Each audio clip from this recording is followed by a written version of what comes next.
as has been Mr. Smith.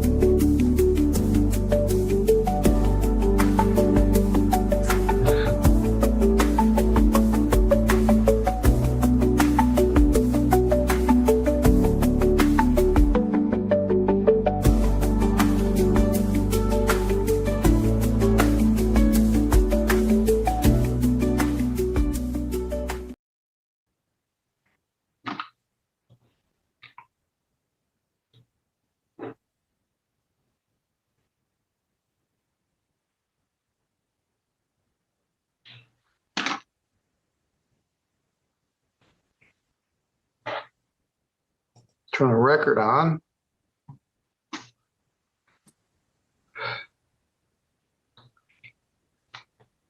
Good morning, Mr. Smith. Morning. No one's appeared from the plaintiff, so I thought I'd bring you in and see what you can tell me. Title of the case is CNH Industrial Capital of America, LLC versus Dylan James Smith. That's you? Yep. The file number is 251040 GC. This is a claim for $16,272 and cost, interest, and attorney fees. The matter was adjourned a couple of times because you guys were working on a resolution. And I don't know if that's been reached. You're here, but the plaintiff is not, which leads me to believe maybe there was some resolution that hasn't reached my desk yet. What can you tell me about this, Mr. Smith? I have not heard anything about coming up with a resolution. I had not been contacted by their lawyer office to let me know that. So, well, we adjourned it from June to August. Let's take a look at this.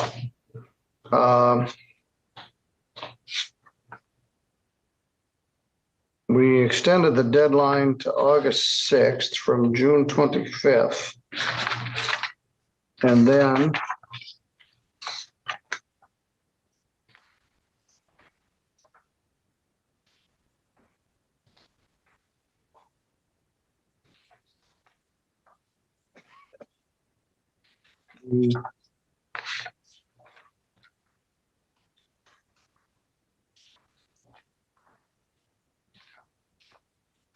I guess that was it. I thought we had continued it another time. yeah, I think it was continued on to October, I believe. October 13th and then to today. Yep.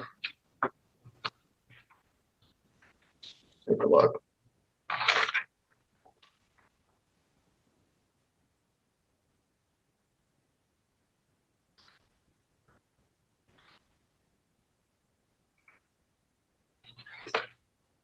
And you've not had any contact with them?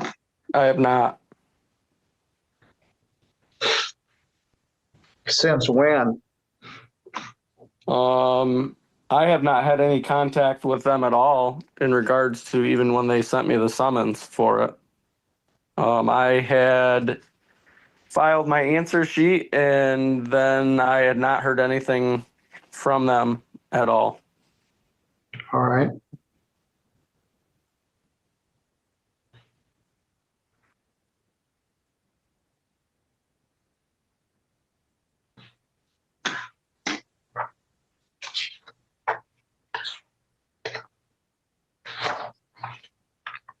All right, I'm gonna let the clock tick a little bit. If you didn't show up, a default judgment would enter. Right. If they don't show up, they should be subject to the same thing. The problem is,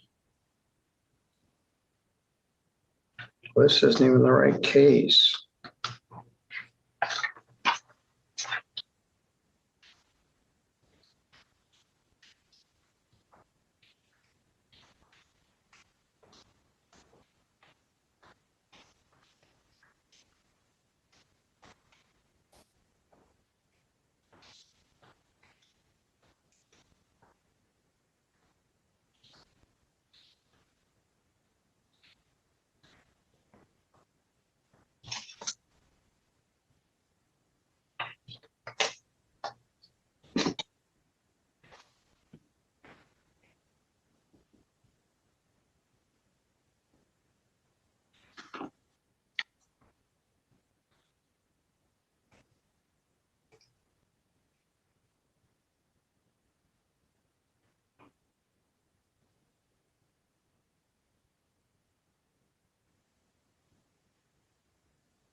if I do a default of them, they're gonna move to set the default aside, and we're gonna end up chasing our tails around.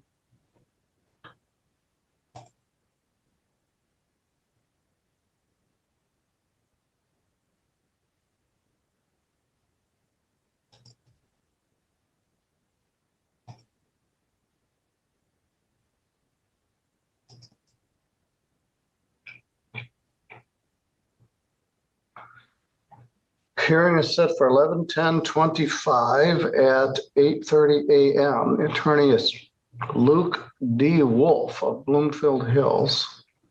Yep.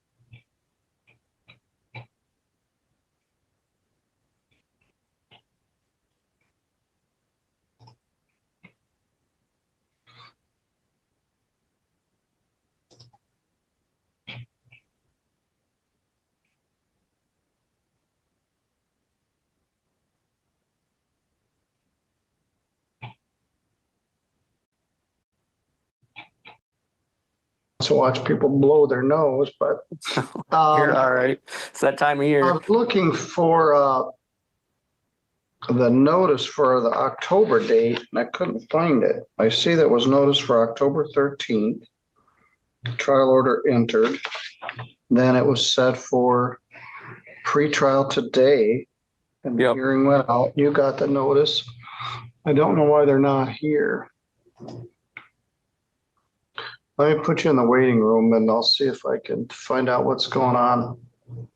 Yeah.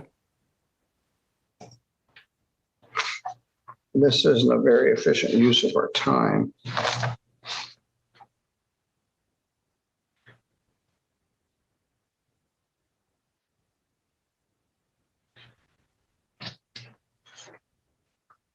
I'm guessing I won't be able to get through to anybody.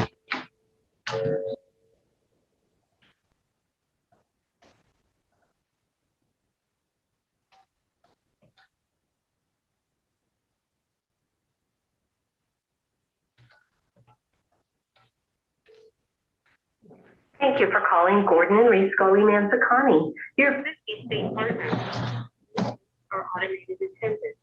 For cell user the extension of the person's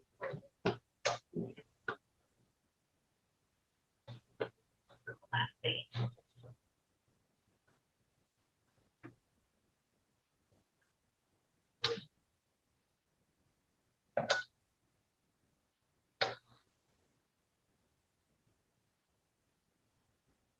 There are.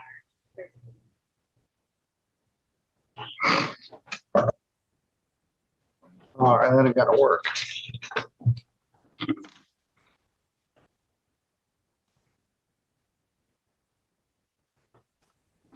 All right, they're not here and I couldn't reach them. I can't find something that I was looking for in here. I'm not sure that there's not some issue at our end. Yeah, I didn't have any. I mean, I had got the notice of hearing and with all the Well, information. you're on here this. at the time and place you're supposed to be. I'm going to set this for hearing regarding entry of default.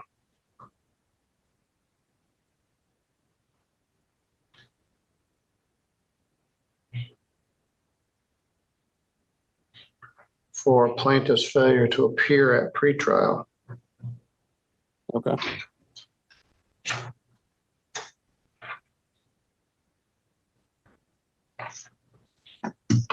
You know something that I don't? An email that they said the 11th, and they sent one later that said, I mean the 10th. So they knew about it? Yeah, that got- This case is connected to this. 1140, this was stuck to the back of this. Oh, And this is 1040, so I think that got, yes, probably. So I'll give you that. So they are aware of it. First, they said they were going to be on the 11th. This is to confirm Attorney Loyo's participation. And then they said, apologies, I mean, November 10th. All right, so they were certainly aware of it. I'll leave you here till 9 and then we'll see whether they show up. And if they don't, then we'll set up for hearing regarding entry of default. So my apologies.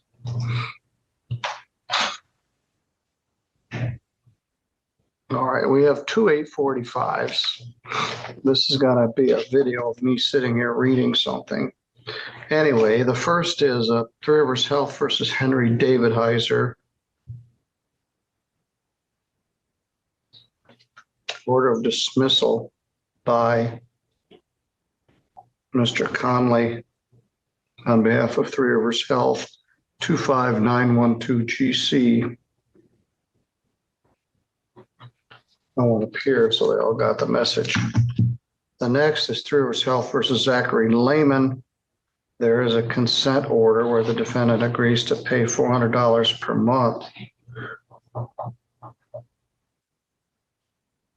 And that is file 25581 GC. So that's our other 845 case. She's been double them up. 2 at 8:30, 2 at 8:45, 2 at 9. So far, it's working out all right. So we're going to sit here for a little bit till 9 o'clock, in which case I'll release Mr. Smith and we'll see who shows up on our 9 o'clock case.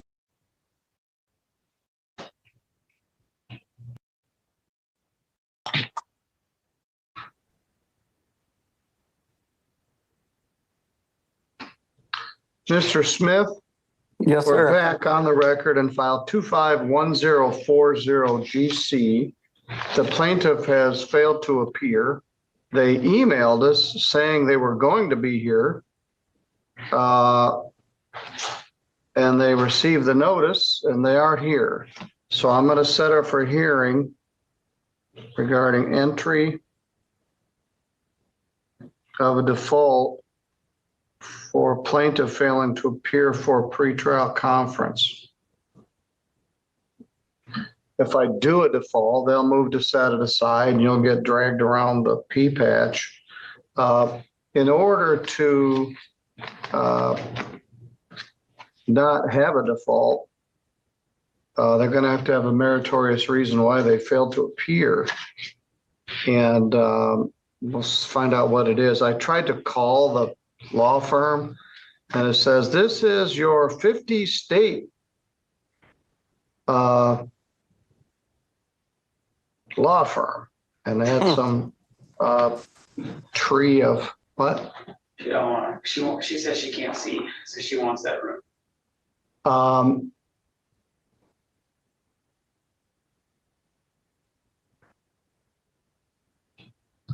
Michelle, I want you to bring Patricia Hicks into the courtroom. And if you need a bailiff to assist you, please do that. We can do it in a court setting.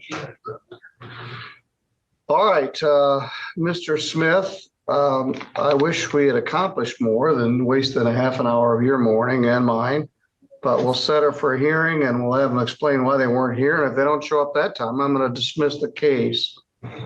All right, you're good to go. Well, wait a minute, here's a phone number. Let's see who this is. Good morning, who am I speaking with? James Kelly. What's your name? James Kelly, Aelley. All right, let me give you a name.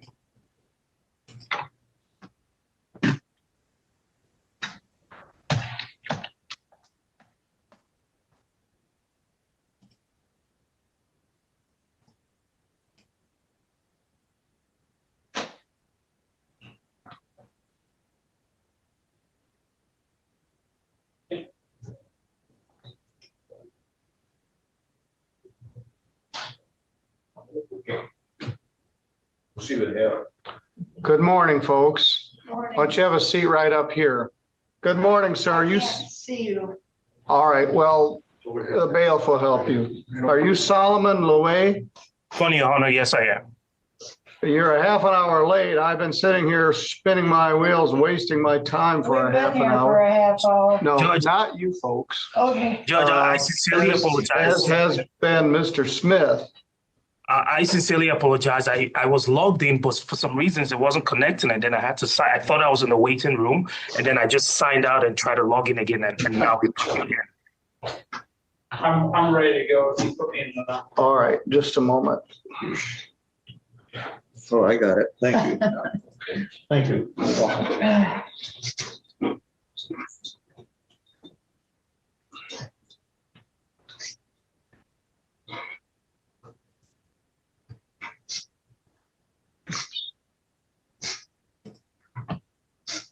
Now, normally on this civil morning, we use the conference room often for breakout rooms, but we have the need to use it this morning for an interpreter in another case. And I just wasted a half an hour that I needed by waiting for plaintiff's counsel to get here. So let me give this. I tried to call your office, Mr. Louis, but the phone tree was so cumbersome and unworkable, I couldn't get through. My apologies, George. And I actually emailed the court as well about 10 minutes ago, letting them know I was in the waiting room and didn't get a response. So I thought maybe the hearing hadn't started yet. I'm sorry. Nobody let me know. All right, Nandini, Hi, good morning. good morning. I'm going to put you in a conference room with our probation officer, Matthew Huff, and the defendant to work on the screening report. We're doing this case all in the same morning because we are relying on the services of an interpreter. So let me create the breakout room, Okay, which is a problem, as I said, because we often use the breakout room during general civil pretrials, but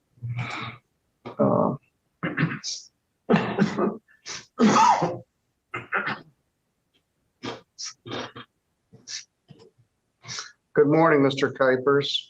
Good morning, Your Honor. We got a little behind on our earlier cases. Your client, Miss Hicks, is here. I'm going to call that one, and then we'll go back to Mr. Louis and Mr. Smith. This is file number 25820GC, Synchrony Bank versus Pat Hicks.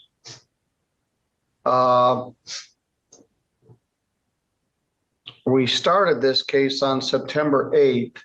We determined that the arrearage or the amount owed was $10,809.49 and court costs of $287 for a total of $11,106.49. We went through the hearing and were prepared to do a default, and Ms. Hicks came late. She asked that the matter be dismissed.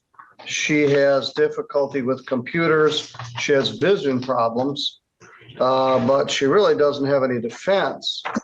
Plaintiff has filed a motion for summary disposition, and Ms. Hicks is here. As a practical matter, Ms. Hicks doesn't really have much ability to pay on this debt, but that isn't a defense to the fact that you owe the debt. Mr. Kuipers, do you have anything you wish to add? Your Honor, I mean, I'm happy to argue the motion that's filed. Again, as the court noted, I don't believe there's any real defense here. And while I understand Ms. Hicks may not have any funds to pay this debt, that's the issue is whether or not she owes it on the motion for summary, and we'd ask that the motion be granted. I was looking to see whether an order was attached, and I couldn't find one. If there wasn't one provided, Your Honor, we're happy to send one in. All right. I'm looking, I can't see it. Ms. Hicks, Yes, you were here last time and we discussed this. yes. If you don't have any money, you don't have any money, Well, it's a little bit worse now than what it was. We okay? need a roof on the house and there's no money.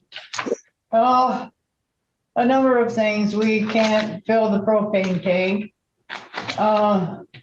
So anyway, it hasn't gotten better.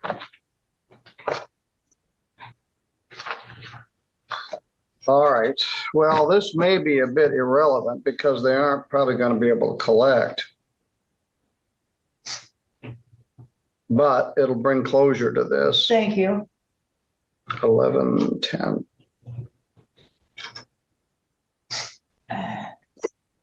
We should have done that last time and I guess I didn't understand completely.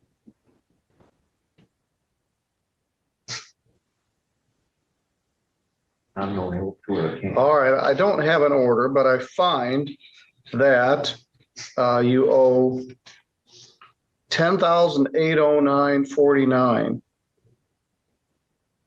and $297 in cost for a total of $11,106.49 by summary disposition.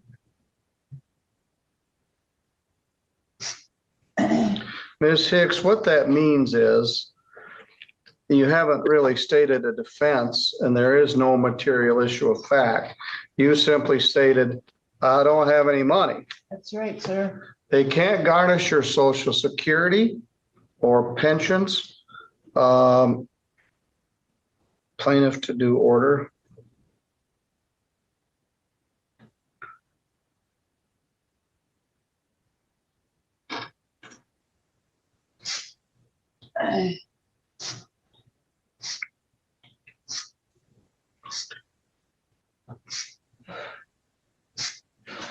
We do have some funding for emergency heat relief. Have you applied for any of that for propane? It's about to get very cold. No, I have not. We're already registered for Medicaid.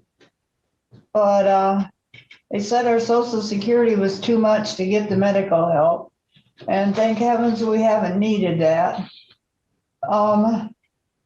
But we do get the food assistance. And, no, I have not applied anywhere else. Well, I don't want you to freeze to death. It's not, it's our hot water supply, sir. All right. Well, I'm gonna send you an order. I don't have one in here. Mr. Okay. Kuipers is gonna send me an order that says you owe this amount of money. At this point, you don't really need to do anything because they Okay. don't have the ability to collect and you don't have the ability to pay. But it Okay. will close the case Thank you. as far as the complaint goes. All right, Mr. Kuipers, anything to add? No, Your Honor, we'll send in that order. All right, then I will, as soon as I get it, Ms. Hicks, I will send it to you. Your address is still Simpson Road? Yes, sir. All right, you're free to go. The bailiff will show you out. Thank you. Thank you. I would have sworn I had an order in here, Mr. Kuipers, but I couldn't find one. I know that there could have been one, but regardless, we'll send one in. I do have one. It other- might be here. I can't put my finger on it. Okay, but All right, that was our 9 o'clock case. Let's go back to our 8:30 case. Thank you, Mr. Kuipers. I'll see you next time. I have another one with you at 9:15, so I'll just hang around. All right, well then stay with me. As I said, we got a little behind. Yep, that's fine. We were addressing the matter of CNH Industrial Capital versus Dylan Smith. Mr. Smith is here. Counsel is here. He had trouble apparently logging in and I didn't realize it. This is a claim for $16,272. Mr. Smith has filed an answer. Plaintiff asked to adjourn this a couple of times for more time. I thought the parties might have been discussing the matter, but Mr. Smith says he's never heard anything from anyone. So there has not been any discussion. Mr. Lueo, and could you pronounce your name for me? I don't want to keep mispronouncing it.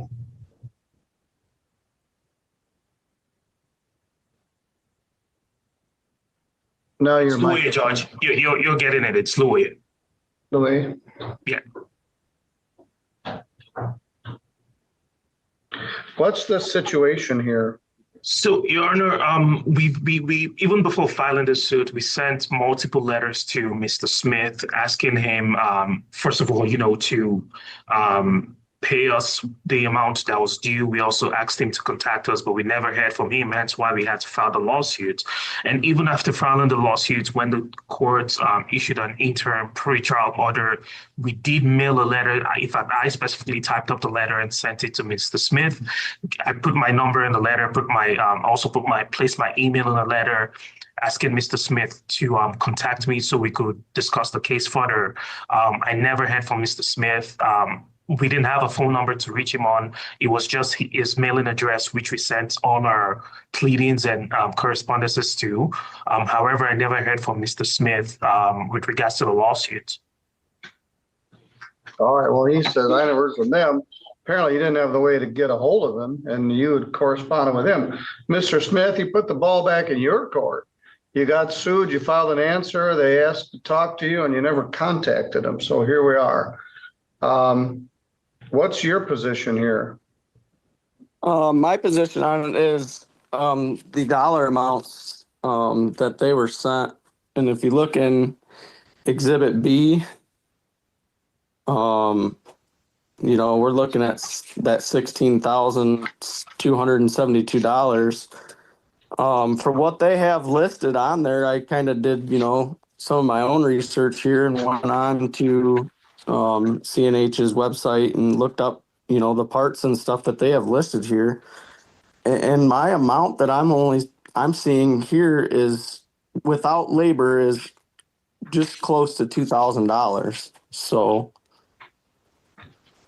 I've never received any breakdown of what the parts are, any labor or anything like that. And then if you look, there's the wear and tear for both of those. Well, they're both the same exact amount. You're breaking up. Can you hear me? Yeah.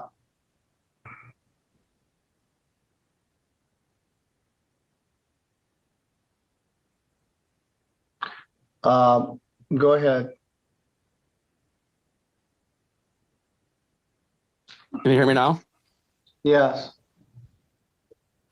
So what did you catch of that I said? Any of it? Well, you were no? talking about you didn't think you got the parts. No, so this was a matter of a lease turn-in, and they were saying that these were the issues with it. And I feel as if the dollar amounts are not even close to correct for what they have wrote down. Your Honor, if I may. Yes. Yeah, I think ultimately I would rather not waste the court's time and resources. Again, this is the first time I'm actually getting a response from Mr. Smith.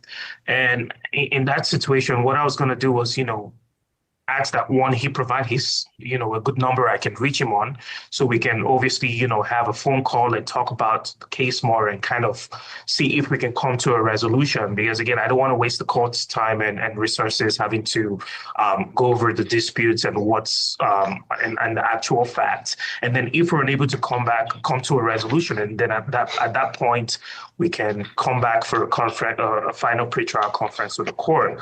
But it seems like Mr. Smith isn't disputing that, the item and the tractor he returned back to the company was in fact damaged. At least from what I'm getting so far, it doesn't seem like he's disputing it. And it seems like what he's only disputing is the amount as to what it was going to cost to repair the damages. And if that's the case, then I think it's something I think we should be able to come to a resolution about, which is why I'm asking, if he can provide a good phone number, I can call him on and we can talk about it and kind of figure out some of these issues and iron them out. And then if we're unable to resolve, we come back to the court. I think that's a good idea. For some reason, the summons and complaint is not with my documents. I've got a very bare bones copy of this. I think something's missing. But I think it might be a good idea, Mr. Smith, to adjourn this and let, as I said, I don't even have the summons and complaint in here. I had to look it up electronically. Let's put this out into 2026. Mr. Smith, how does it get a hold of you? Calling me is the best time. It is hard for me to, talk on the phone during the day because I am at work from usually 7:30 to 4. I can't really talk on the phone when I'm at work, but if we could, if he wants to email me, we can schedule a time to talk on the phone. That would probably be the best thing to do. All right, well, I don't really want to put your phone number out over the internet, Right. out over the live stream on YouTube. So, Mr. Louis, what's the best number for him to call you? Yeah, he can call me. I'll give you my office line. It's 313-756-6401. What's your email? It's S as in Sam, L as in Larry, U as in umbrella, W as in winter, O as in orange, Y as in yellow, E as in envelope at grsm.com. So that's giraffe, rabbit, Sam, Mary.com. Let me see if I got that right. SLMUY or No, SLUWOYE at grsm.com. GRSM.com. Okay. And it's All right, also I on wanna the complaint, so continue you can find it. What's that? I said my email is also on the complaint at the first page of the complaint, so you should be able to find my email and phone number there as well. I found the complaint. All right, I'm going to continue this. Let's take a look at the date here. As I said, I think I'm missing some of this. I didn't realize I was missing it until I needed it.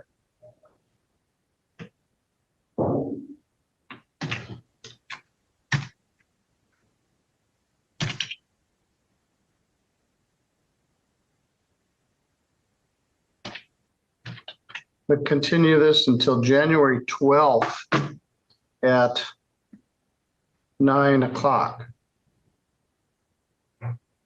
Judge, can we do the following week just because I think I'll be out of the country on that day? All right, that's good to know. I'll be out of the country on January 19th, about January 26th. Let me see. 26th. I'll be in a trial on the 26th.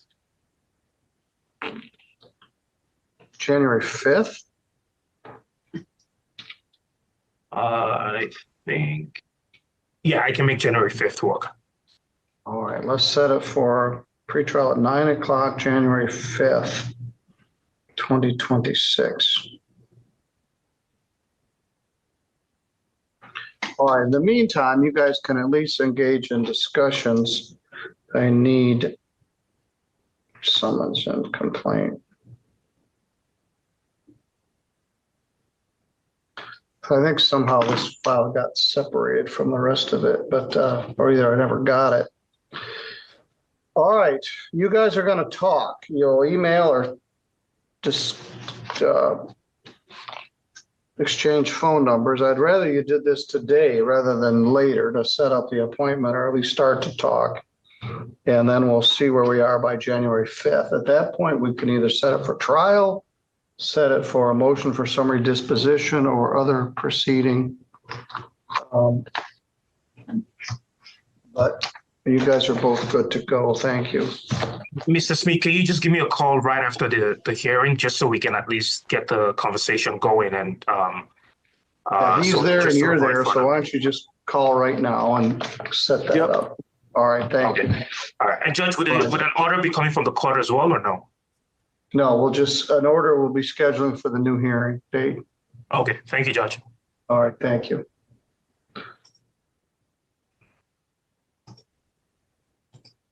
All right, now I've got a telephone number here, Mr. Kuipers. Let's see who this is.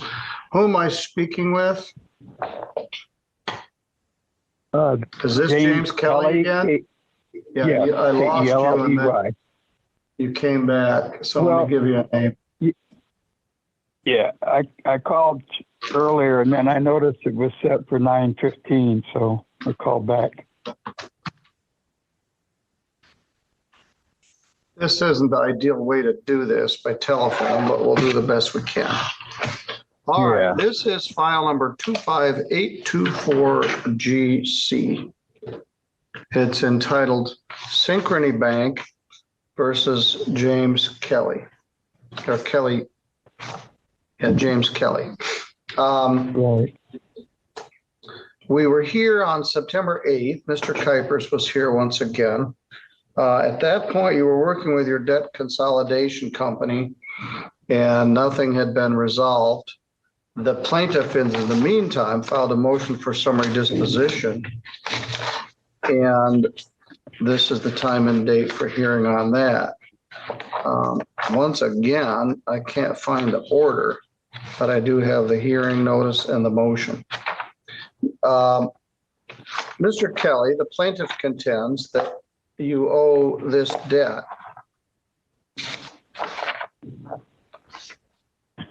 which is $6,649.35.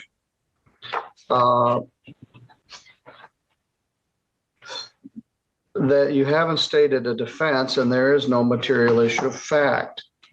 The order isn't very helpful, or the motion, because it doesn't break down costs. But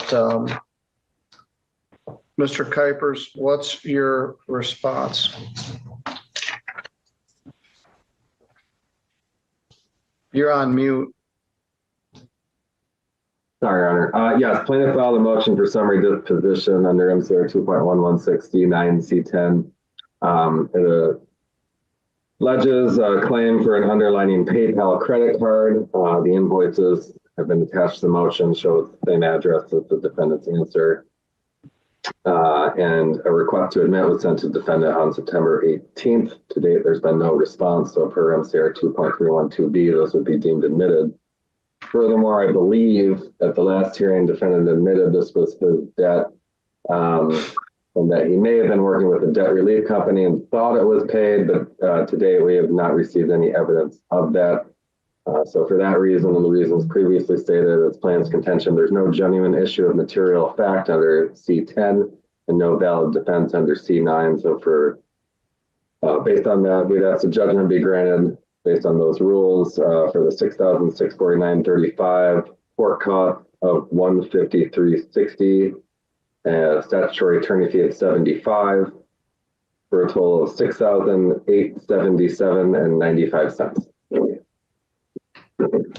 All right, Mr. Kelly, summary disposition is a motion that's unfamiliar to lay people. It's under the Michigan Court Rule 2.11C.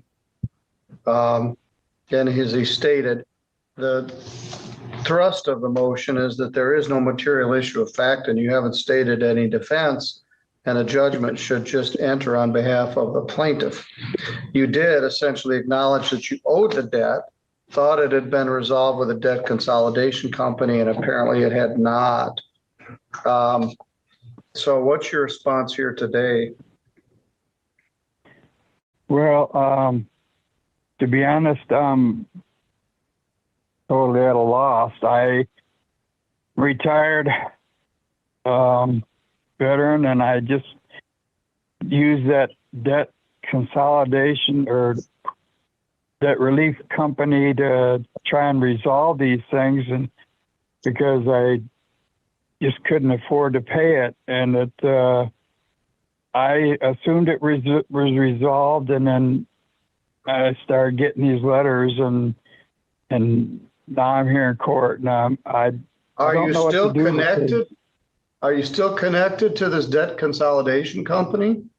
No, they came to my house. They did their paperwork, and they got my credit cards, and they said they'd resolve it and charge my credit cards for their fees. And then that's the last I heard of it. And then this happened, and I have no idea even who to contact about it now. It's been so long since I dealt with them, and I don't have their phone number or information anymore. And so I basically am sitting here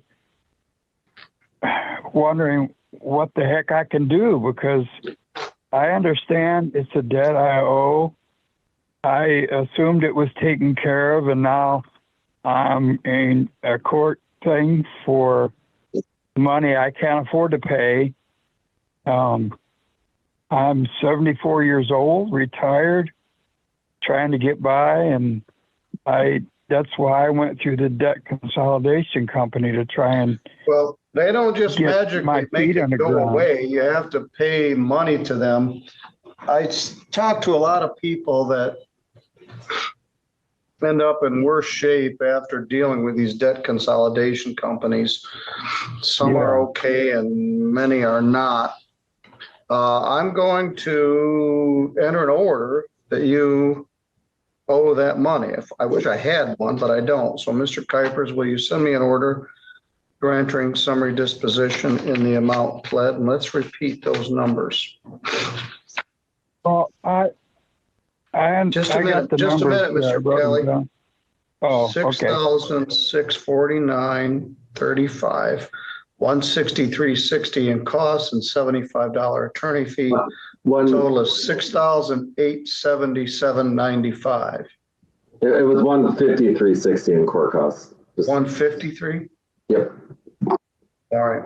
Excuse me a moment.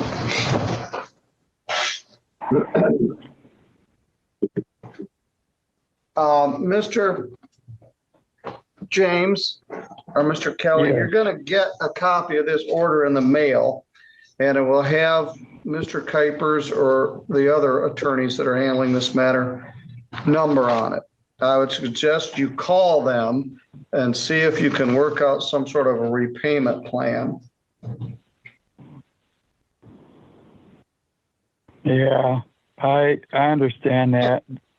Payment plan. What happens is that they're probably going to charge me interest on this money here.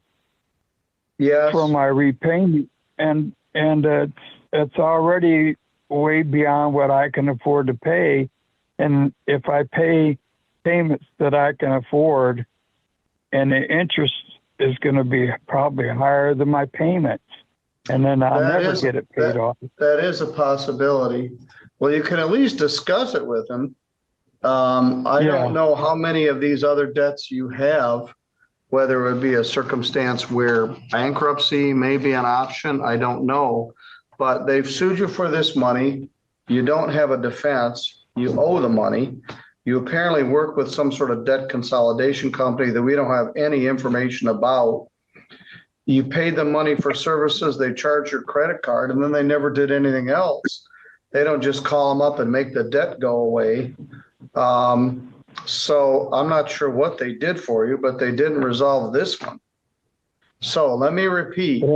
Once you get that judgment, now let me tell you a couple of other things. They can't garnish your Social Security or VA benefits or other limited sources of income that you have. But if you do have other income, they may be able to garnish that or attempt to use it to collect on this debt. And you are right, there's interest on these. And the interest actually can go down once the judgment enters.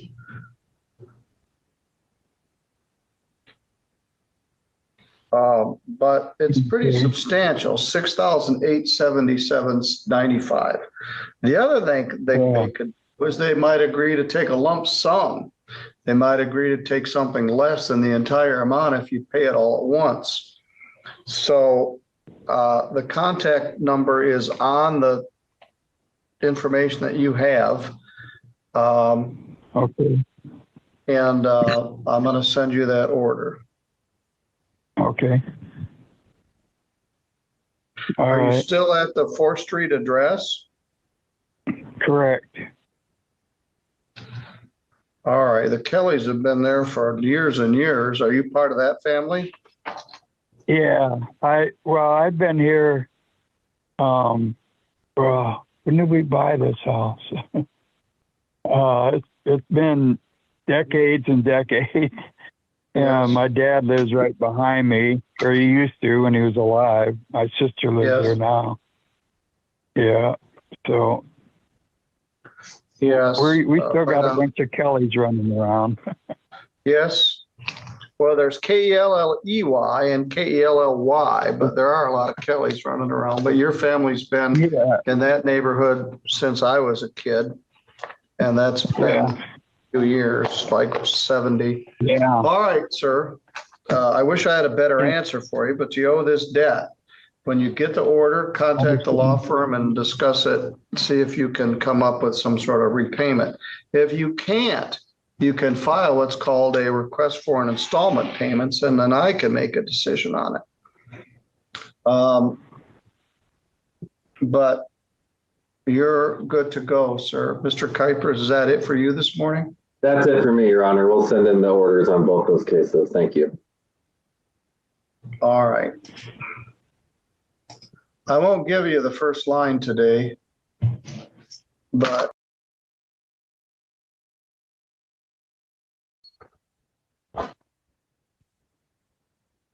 All right, record should reflect you at a bench conference in this case. You ready to proceed? You may. I am, Your Honor, and I'm going to be using the projector for the first handful. Or you have to let us know when. So I'm going to call my first witness, Detective Erskine. Sir, please come forward and be sworn.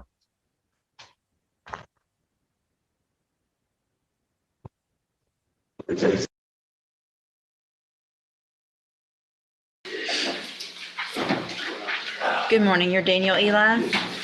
Give me just a second, Mr. Eli, my computer's still warming up. 14th of 2025.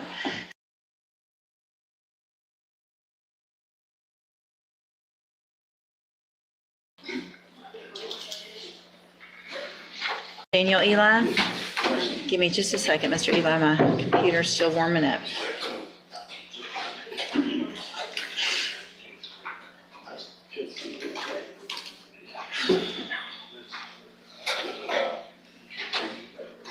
All right, this is your initial appearance in cause number 25 DCCR 0898. You are charged with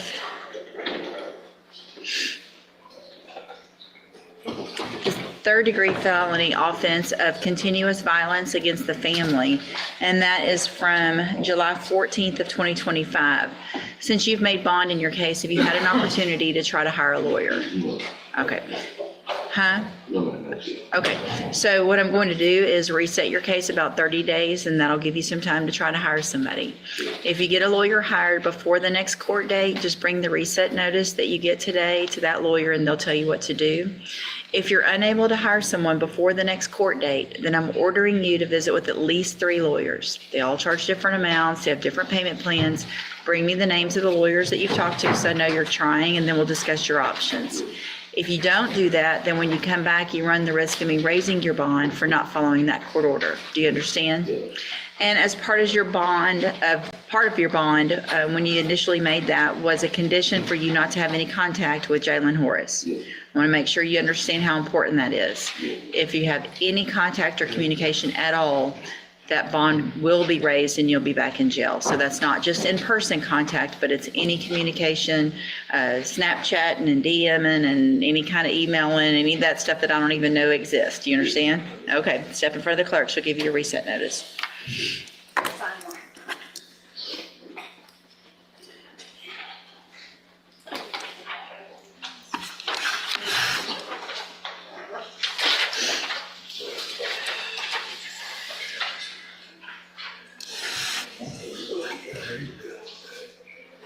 Bernasha Gloston. There you go.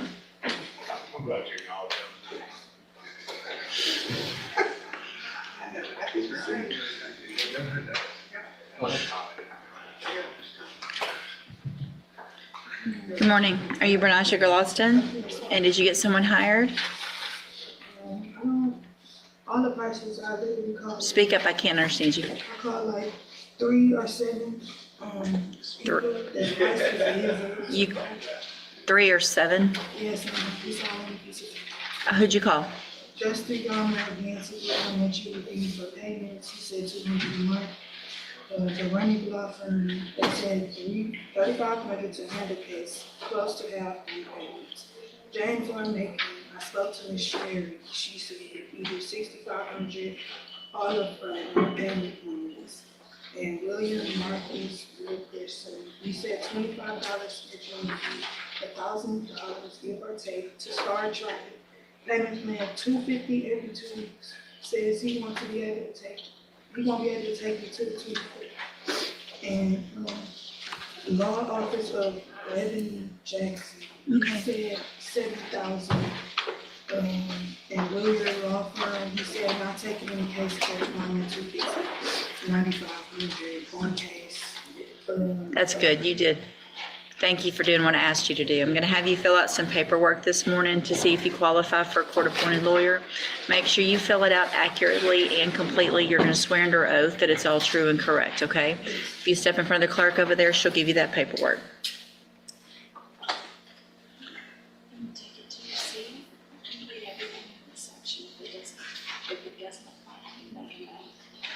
Isaiah Tyson.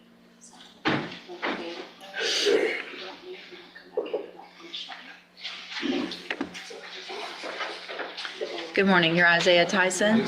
And Ms. Tyson, Mr. Tyson, you have a motion to revoke your probation. You're on probation for, looks like forgery, and then there's a new indictment in cause number 25, DCCR 1538. You're charged with the third-degree felony offense of evading arrest or detention with the use of a vehicle from September 4th of 2025. Since you have made bond in those cases, have you had an opportunity to try to hire a lawyer? No, Your Honor, I thought I had a court-appointed attorney. So once you make bond in your cases, then I expect you to at least try to hire someone. So what I'm going to do is reset each of your cases about 30 days. It's very important that you try to get someone hired, especially since you're already on probation and there's a new allegation of a new felony. If you get someone hired before the next court date, bring the reset notice that you get today to that lawyer and they'll tell you what to do. If you are unable to hire someone before the next court date, then I'm ordering you to visit with at least 3 lawyers. They all charge different amounts, different payment plans. Bring me those names when you come back. Okay, you have 2 probations. I just saw that. All right, you have, yeah, you're on 2 felony probations, 1 for evading arrest and detention with the use of a vehicle. And I guess I set those bonds.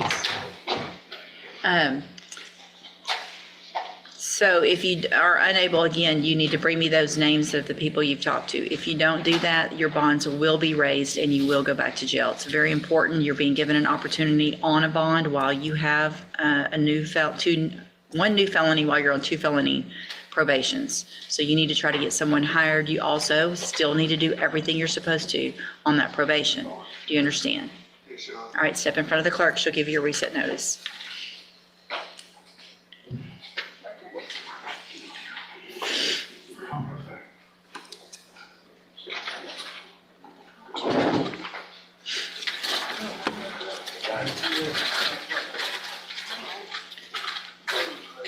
And you got your GPS on, Mr. Mr. Tyson, you got that GPS? Okay, make sure you keep it charged and do everything you're supposed to with that as well, okay? Yes, sir.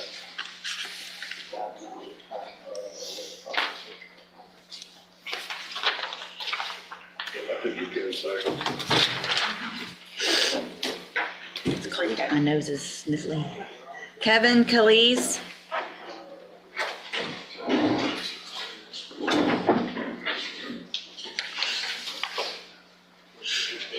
Mr. Calise, sweatpants are not appropriate for felony court. You need to dress nicer next time. Do you understand?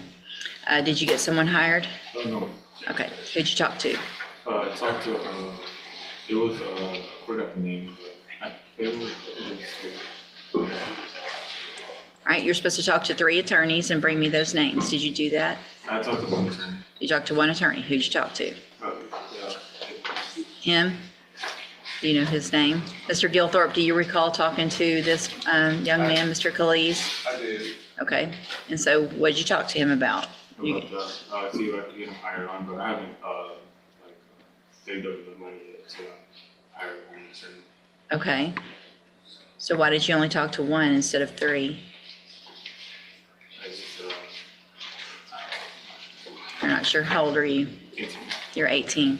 So it is time to make some adult decisions and learn how to follow the rules. If somebody sitting here tells you to do something and tells you if you don't do it, you could go to jail, I could send you to jail right now. Because when you were here before, I said you need to talk to at least 3. If you don't hire someone, talk to at least 3 and bring me those names. You saw the young lady that was in here before. She had a page full of people that she had talked to. It's not that hard, right? So are you still in school? Are you working? Yes. Where are you working? Okay. I'm going to reset your case for 2 weeks. I want you to talk to at least 3 lawyers or get someone hired. If you can't afford an attorney, then we'll go through that process and you might get a court-appointed attorney, but you're going to at least try and you're going to follow the rules first. Do you understand? 2 weeks. Step in front of the clerk. Stand right here.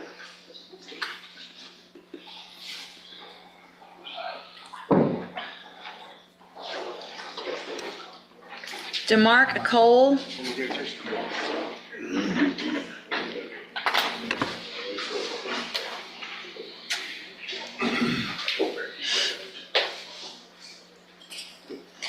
Good morning. Are you DeMark Cole? Yes, ma'am.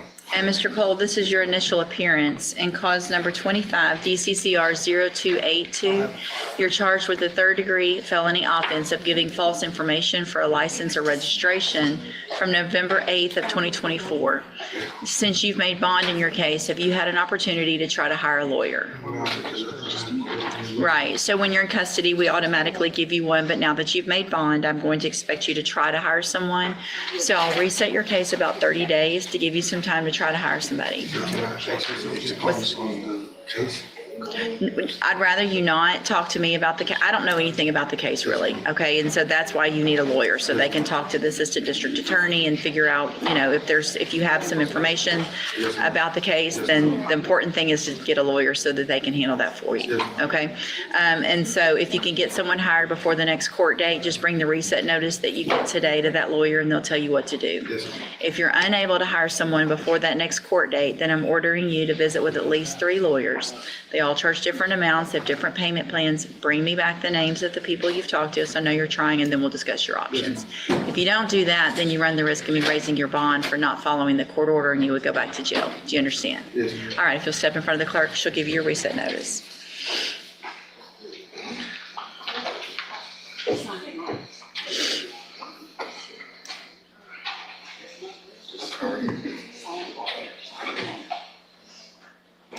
Jorge Del Fierro.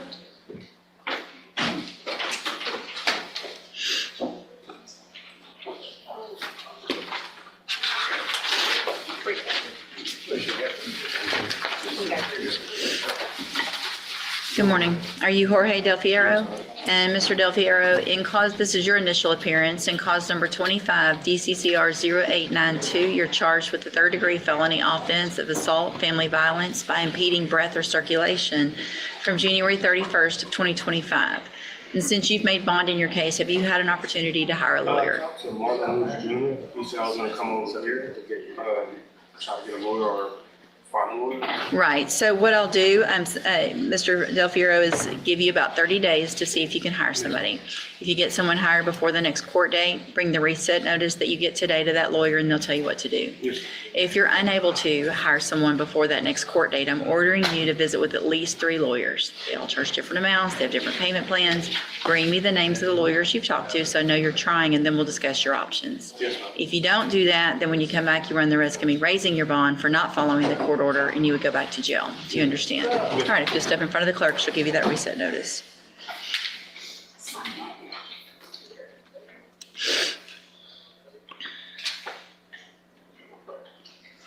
Kingston Walker. Kingston Walker.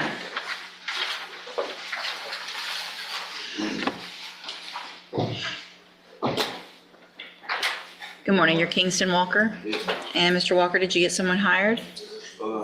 Last time I came to court, I spoke to you and I told you that I was talking to Bird Banks. My mother took the Bird Banks for me, and I was working on getting the money to pay for the lawyer, but now can I see about going to court? Well, did you talk to some other attorneys? Somewhat. My mother helped me. That's why I've been busy with work. Where are you working? Very clear. Okay, what are your hours? I don't even know how to answer that question. You don't know how to answer that question? I work out through the week. Work through the week. Right, but you don't go to, I mean, what time do you usually go to work every day? Is it different? It's different. Right, so what time do you go to work tomorrow? I don't work tomorrow. Oh, so you have some days off? Yes, ma'am. Where you could talk to some attorneys? Right. Right. Right. Is it, your mom's not in trouble, is she? No. She doesn't have 2 felonies pending, does she? No. And she's not the one who had a judge tell her, talk to at least 3 lawyers if you're not going to be able to hire Mr. Burbank, right? Right. Right. 2 weeks.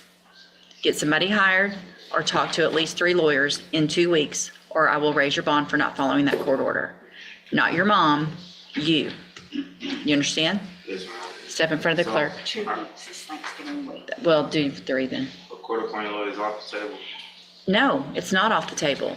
But you have to prove to me that you have tried to hire an attorney and you can't afford one. And one of the ways you prove that to me is by following my rules.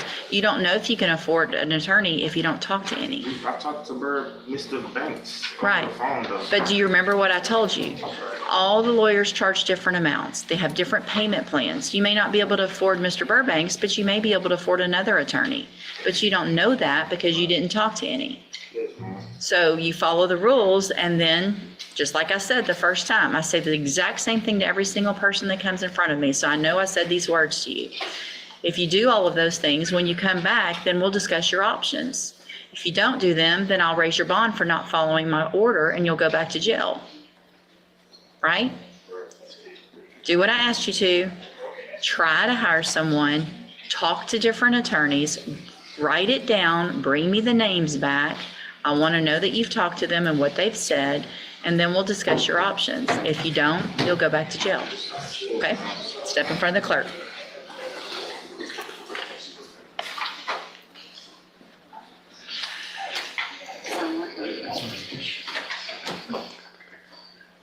Angel Coleman. That's the one that. Mr. Coleman is? Oh, okay. I'll hold that one, as soon as I get that paperwork through, I'll take care of it. I'll take care of your case in just a second. Thanks.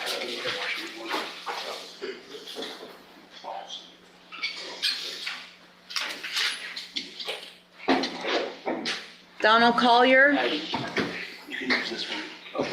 Yeah, we received information.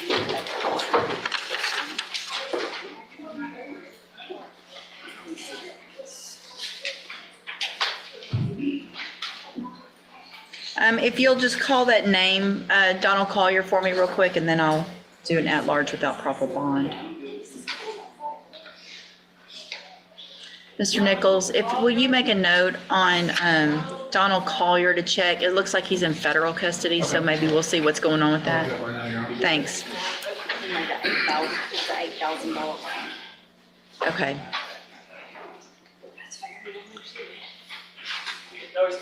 All right, I'm going to find that he's at large without proper bond and reset his bond at $50,000.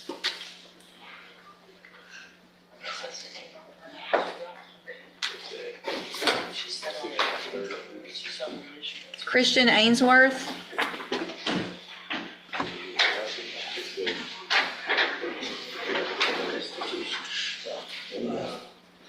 Good morning, you're Christian Ainsworth. And Mr. Ainsworth, were you able to get someone hired? I did talk to 3 different attorneys. Who'd you talk to? I talked to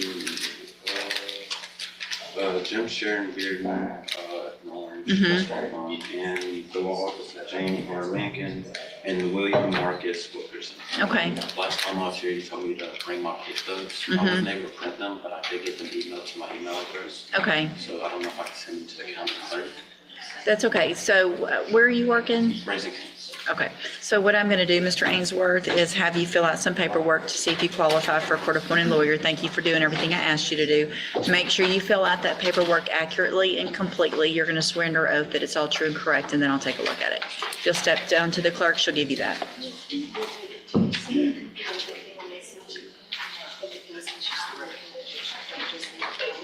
Delvin Jones.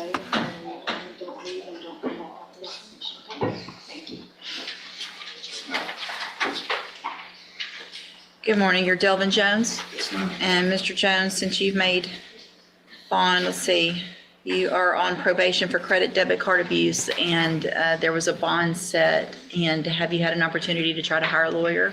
Not yet. Okay. Out of county. So your bondsman's an out-of-county bond person, is that correct? Yes, ma'am. Okay. All right, so what I'm going to do, Mr. Jones, is reset your case about 30 days. You need to try to get someone hired, okay? And if you get someone hired before the next court date, just bring the reset notice that you get today to that lawyer. They'll tell you what to do. If I can hire nobody, I So- can get a court-appointed attorney. Well, the first thing is that you need to at least try. And so if you can't hire someone, I want you to talk to at least 3 minimum. They all charge different amounts. They have different payment plans. Do you have gum? Please stop chewing your gum. They have different payment plans. Bring me the names of the lawyers you've talked to so I know that you've tried, and then we'll discuss your options. If you don't do that, then your bond will get raised for not following that court order and you'll be back in jail. You understand? Also, you're still on probation. You need to follow through with everything you're supposed to be doing on probation as well.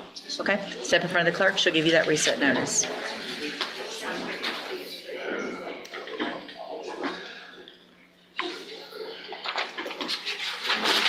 Darius Sparks.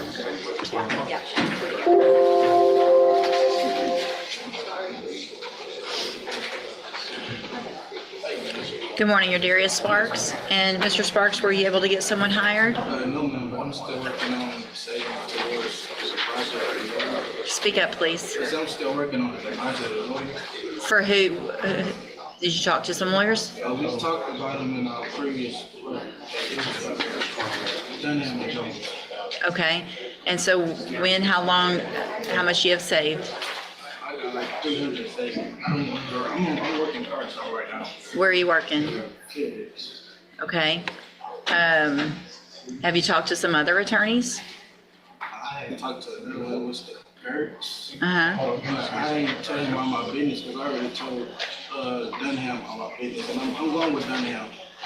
Well, here's the thing. If you've only got 300 saved, this isn't going to continue on for however long. I mean, I just need another month. you think you'll get them hired in 1 more month? I just need another. All right, this is going to be the last reset. If it's not going to work with them, you need to talk to some other attorneys because you may find somebody that you can afford. But you need to either have them hired or you need to have talked to some other attorneys. Then we'll discuss your options. So make sure you do that, okay? I'm aiming for them because I seen they stats and what they can do for me. Right, and I don't disagree, and I understand that, but if it's not going to work out, you need to at least see what your other options are. Okay? Step in front of the clerk.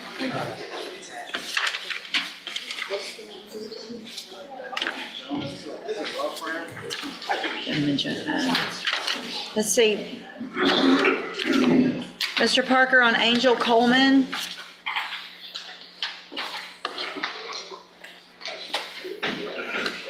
Did I lose Mr. Parker? Do you have Discovery on? Did Alan walk out that way? He went to talk to one of his other clients. Okay. Yeah, I want to get Miss, the bailiff is gonna.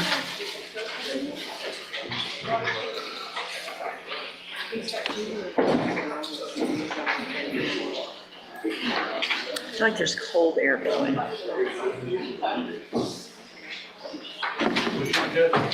Miss Coleman. Miss Coleman, you can come on up.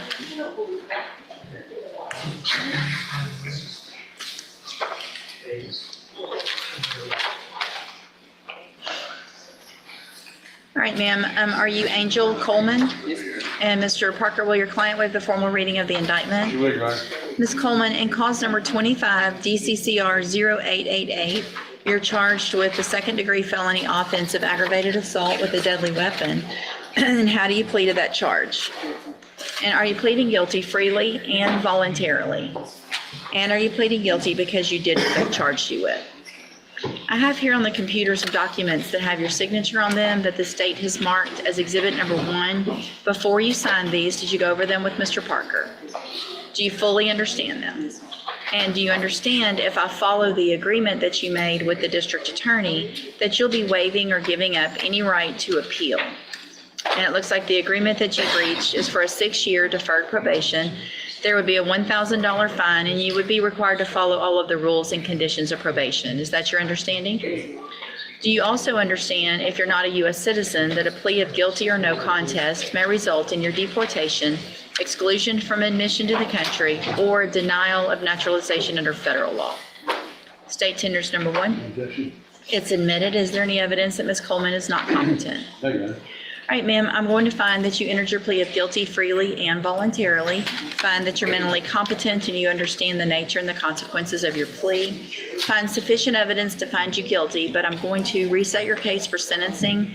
And so the probation department will do a pre-sentence report. That'll just give me more information about you and your case, and then we'll come back later for sentencing. On your way out of the courtroom today, you need to stop and talk to probation, and she's sitting at that desk right over there in the brown sweater, okay? If I may, I'm sorry. Yeah. And I apologize, I don't have the file that was set for initials, Yes. but off initials. So don't have the complainant's name handy, but I would I have have it. just in the pendency of the PSI. Yeah. A no contact order be enforced. So, That she not possess a deadly weapon and that restitution amount is determined.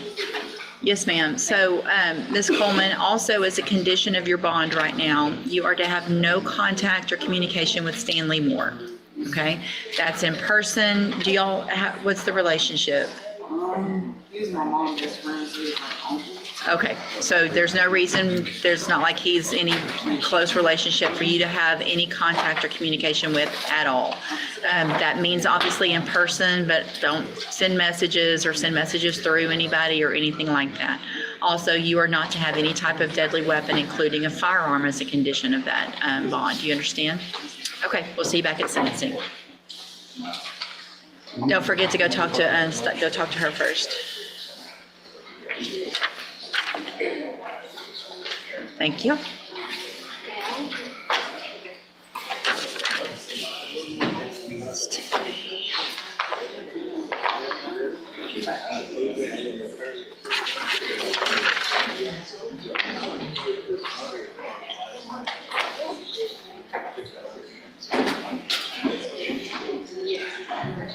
Let's see, is Mr. Barrington here? Precinct Dallas Barrington. Mr. Cat, you've got Davin Kalina. I need everyone to put. Order in court.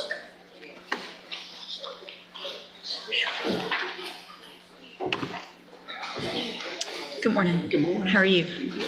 Good. You're Davin Kalina?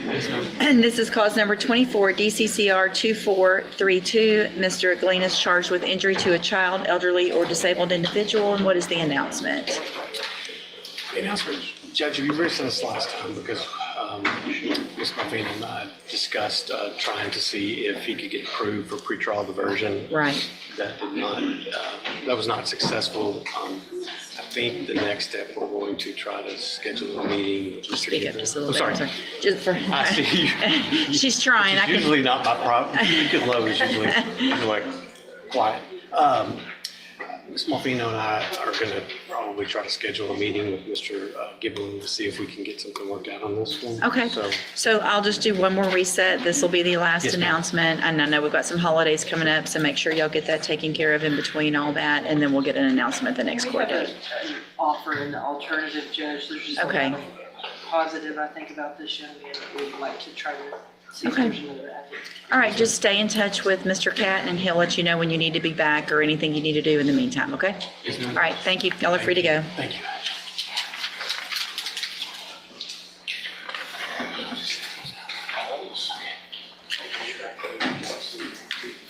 See, Mr. Gertz, you've got Remington Boykin. Good morning. Good. How are you? Busy. Yeah.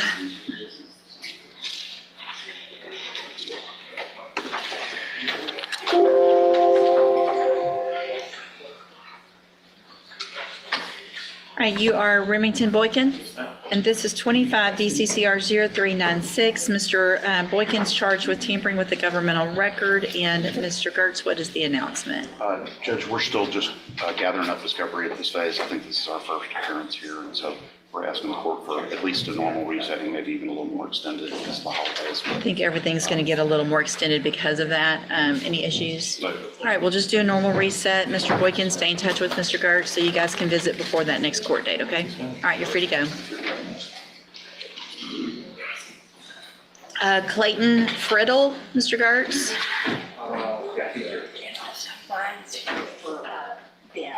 Oh, okay. Oh, yeah. Okay. Ben's ready. That's all I know. Okay.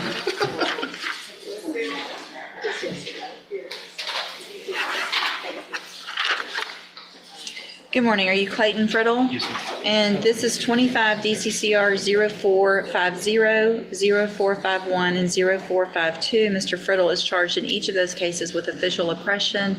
Mr. Gertz, what is the announcement? Judge, we're asking for additional time to review discovery in this. I think, again, this is probably my first appearance on this in person anyway, but maybe a second. Looks like you've been on since April 30th. Yeah, well. Things are moving slowly. Okay, So, let's speed them up a little bit.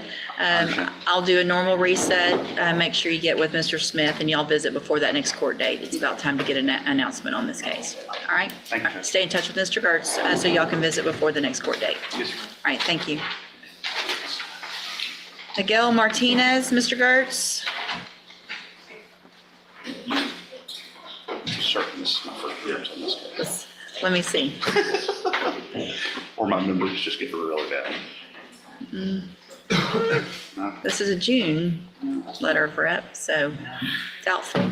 You're Miguel Martinez, and this is 25 DCCR 0584. Mr. Martinez is charged with aggravated sexual assault of a child. Mr. Gertz? Judge, we're still working on discovery in this case, and we're asking for a normal resetting, please. All right, you'll get a normal one on this one. Any issues, Mr. Hoffpower? Mr. Martinez, make sure you stay in touch with Mr. Gertz so you guys can visit before that next court date. All right, you're free to go.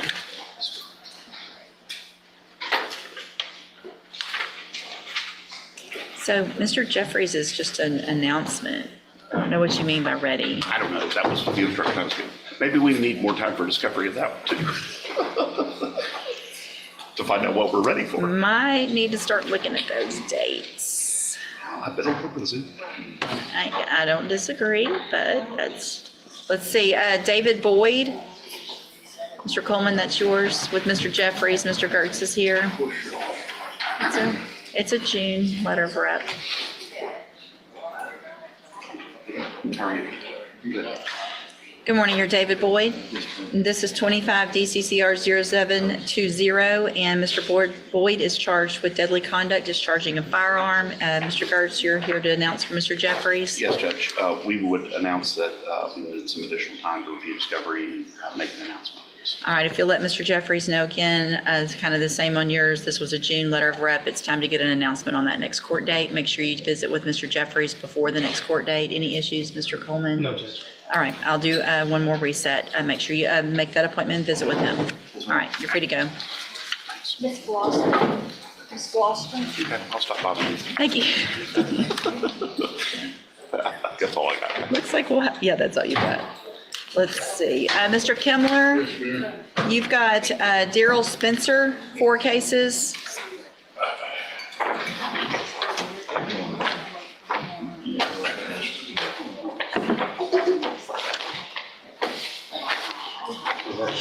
Daryl Spencer.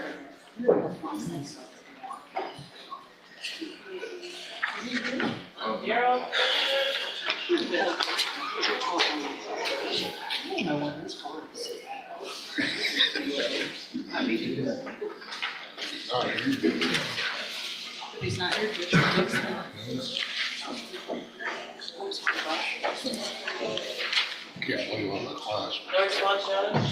All right, his bond will be forfeited in all 4 of his cases and reset at $100,000 in each for non-appearance. Thank you, Judge, and I'll be sure that Mr. Kimmer receives discovery on the 2 new cases there at 169. Yeah, it looks like there's 2 brand new ones. All right, thank you. They're dismissing Ms. Mahler's case, that's the only one I have. Okay, is she here? Terry Mahler? We released her. Okay, I'll sign that now. Judge, they gave me just restitution on this. Thank you, I'll sign it now. Christian Ainsworth.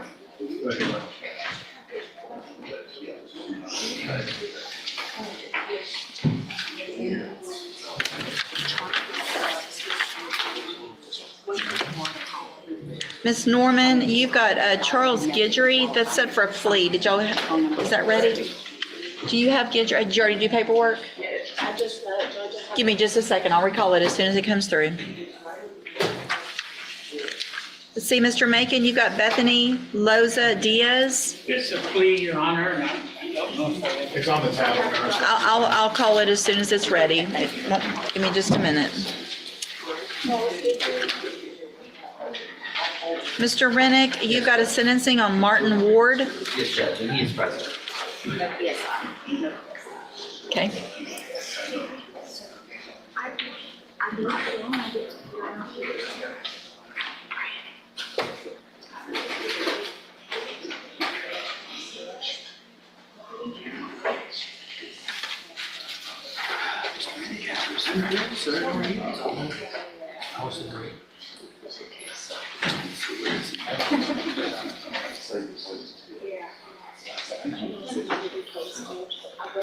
Yes, yes. Okay. Y'all give me just a second. All right, you're Martin Ward. And so Mr. Ward was previously in court, entered a plea of guilty to that reduced offense of a Class C disorderly conduct, and that was for a fine of $250. Has that been paid? it has, Judge, I have documentation in my file indicating that it has been paid. All right, any reason not to go through with sentencing at this time? Oh, no. All right, Mr. Ward, I'm going to find that you previously entered your plea of guilty freely and voluntarily. Yes, There was actually no contest. I'm sorry, okay. Your plea of no contest freely and voluntarily, find sufficient, and you did enter the probable cause the other day when we did this, right? I believe I I did. feel like we did. I feel like we did. Okay, I'm almost positive we did. If not, then we can take care of that, but we'll double check. Find sufficient evidence to find you guilty, and at this time, find you guilty of the Class C misdemeanor of disorderly conduct. Sentence you in accordance with your agreement to a term of $250 fine that's already been paid. I'm going to hand you the trial court certification that shows this was an agreement that I followed, and so you've waived any right to appeal. So give me just a second, that's printing out, and then you'll be free to go, sir.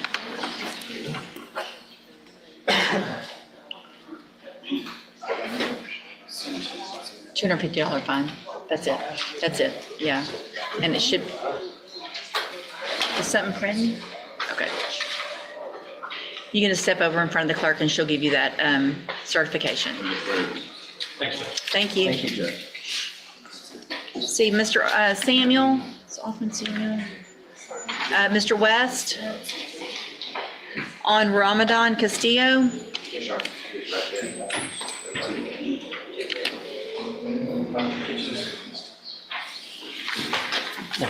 Good morning.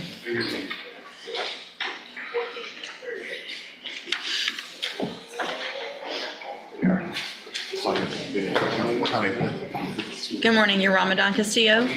Speak up, please. Yes, ma'am. And Mr.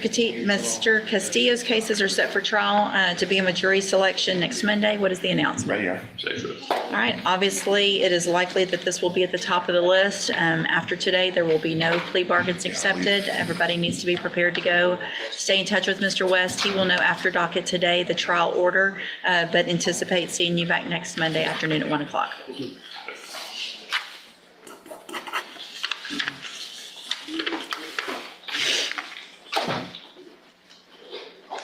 Ms. DeLage, on Carly Davis.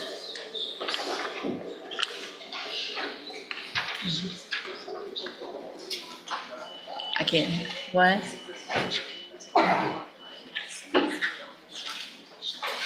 Okay. All right, you're Carly Davis. And this is 25 DCCR 1451 and 1452. What is the announcement? Judge, we'd like to ask for maybe 3 or 4 more weeks. We're still reviewing discovery.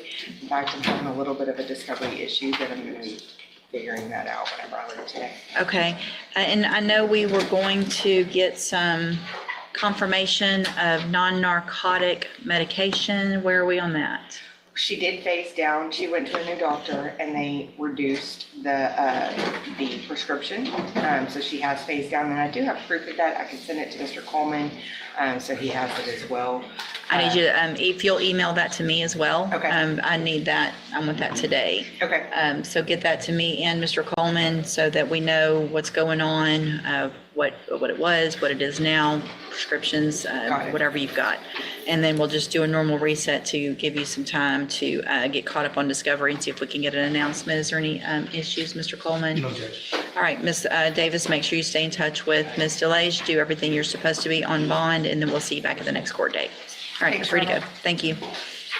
See, Mr. Frank? No.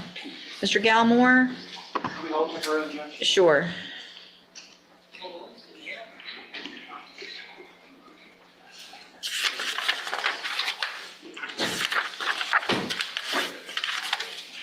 Mr. Gilthorpe?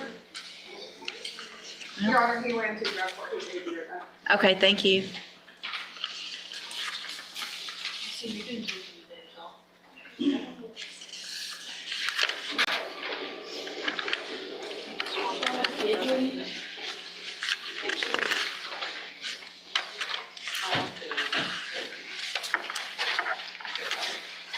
Mr. Price, you've got Dale Johnson. Judge, Mr. Hopper is back for just a second. Okay, I'll hold that for you. Let me just hold that till Mr. Hoffpower comes back out. I'll just give me a second. I'll recall it.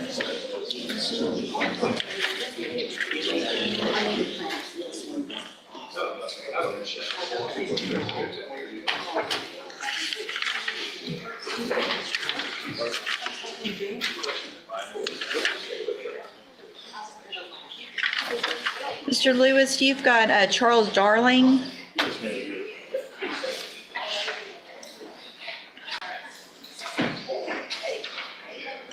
Good morning. Good morning, Judge.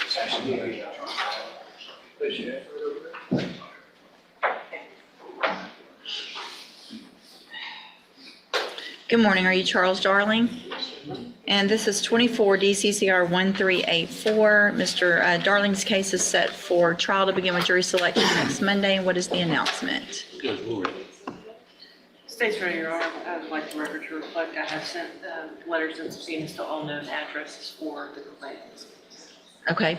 And do you anticipate there being an issue potentially? Possibly, that's why I wanted to let the court know in advance. Okay. So then what I'll do, I'll number the case at the probably close to the top so that it gets taken care of one way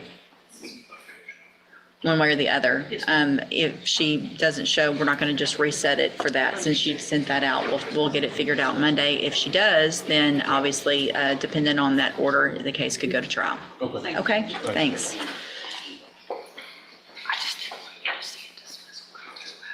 Yeah, no, that makes sense. Thank you. Appreciate it. Mr. Lewis, you've got Diamond James.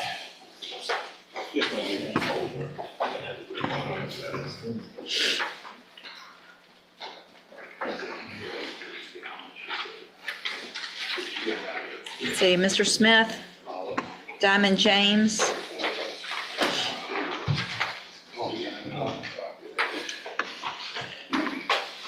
Good morning, ma'am. You're Diamond James. And Ms. James is charged with hindering apprehension or prosecution of a known felon. And what is the announcement? Judge, I've been talking with Mr. Smith about a possible resolution for this matter. If we could get one more setting, I think we'll have it disposed of. All right. It looks like you were just appointed at that last court date. Okay. Any issues, Mr. Smith? All right. So, Ms. James, I'm going to reset your case one more time. Make sure you stay in touch with Mr. Lewis so he'll tell you when to be back and you guys can visit about the case before you come back. Okay? All right. You're free to go. Yes, sir. And you've got Michael Thomas, Mr. Lewis. Mr. Thomas. The bondsman said Daryl Spencer's in federal custody. Oh, okay. Give me just a second. Remind me after this one, and because I need to do at large, I guess, instead of a bond forfeiture.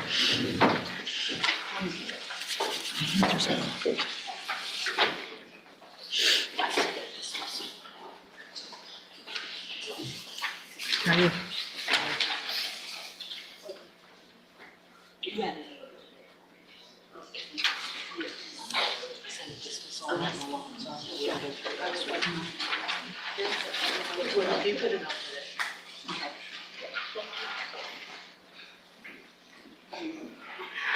Good morning, sir. You're Michael Anthony Thomas Jr.? Yes, ma'am. And this is 23 DCCR 0530. Mr. Thomas's case is set for trial to begin with jury selection next Monday. What is the announcement? Judge, I would be able to announce I'm ready, but there is one issue. Evidently, there was a TRO hearing that was done recently in regards to these allegations. I'm not representing him on the family law case down the hall, but he did bring me some documentation in regards to that, but I understand it was on the record, and I would like a chance to get the transcript, especially given the testimony about the complainant. Okay. I would think you would want that as well, probably. So why don't I do this? Why don't I reset it to just a review docket? You guys can both get that transcript. And then if it changes something, then we can revisit. I know this was a plea that was rejected. If there's something that changes and we go back to something, then you guys can let me know. Otherwise, we'll put it back on the trial docket after that if it's not worked out. Stay in touch with Mr. Lewis, and then he'll let you know when you need to be back, okay? And if you'll just make a note that they're getting a transcript of a family case on that one, please, ma'am. So on Daryl Spencer, Ms. Malfino, nope, never mind. I need her to give me proof because I looked it up and it says he's not in custody anymore. Okay. But I don't know. The bondsman said that Mr. Spencer may be in federal custody. And so if he is, then I will go ahead and make it, I'll change that bond forfeiture to an at-large without proper bond, leave the bonds at 100,000 on each either way. But I would make it at-large, but we're going to get that confirmed before I make that change. Okay, thank you.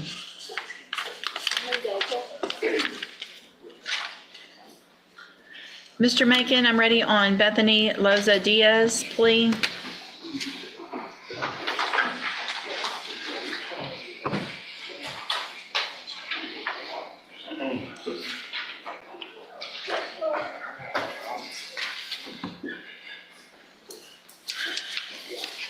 Good morning. Are you Bethany Loza Diaz? Speak up, please. Yes. And will your client waive the formal reading of the indictment? Yes, Your Honor.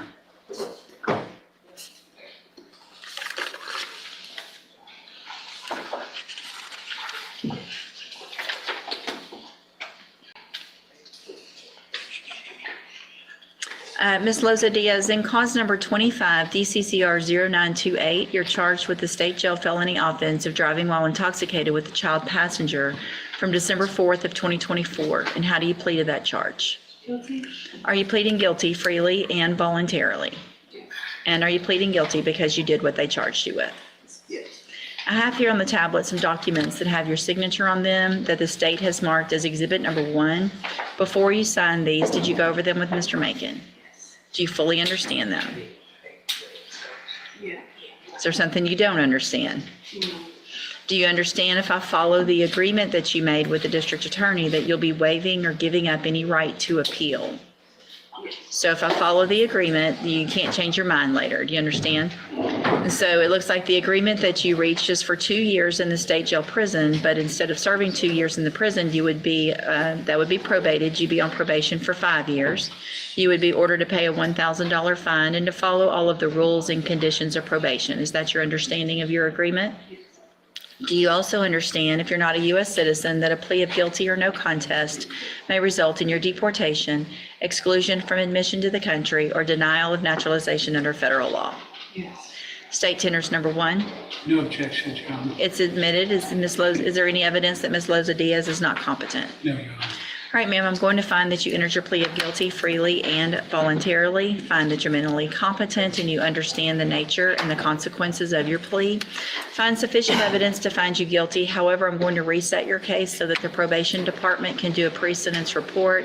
That'll give me more information about you and your case, and then we'll come back later for sentencing. You need to stop and talk to probation before you leave the courtroom today, and she's sitting at that desk right over there, okay? All right, we'll see y'all back at sentencing. Let's see, Ms. Norman on Charles Guidry Jr.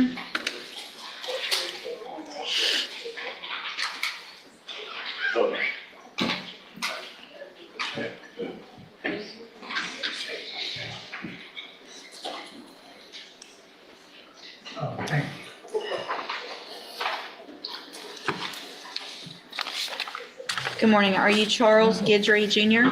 Yes, ma'am. And Ms. Norman, will your client waive the formal reading of the indictment? He will.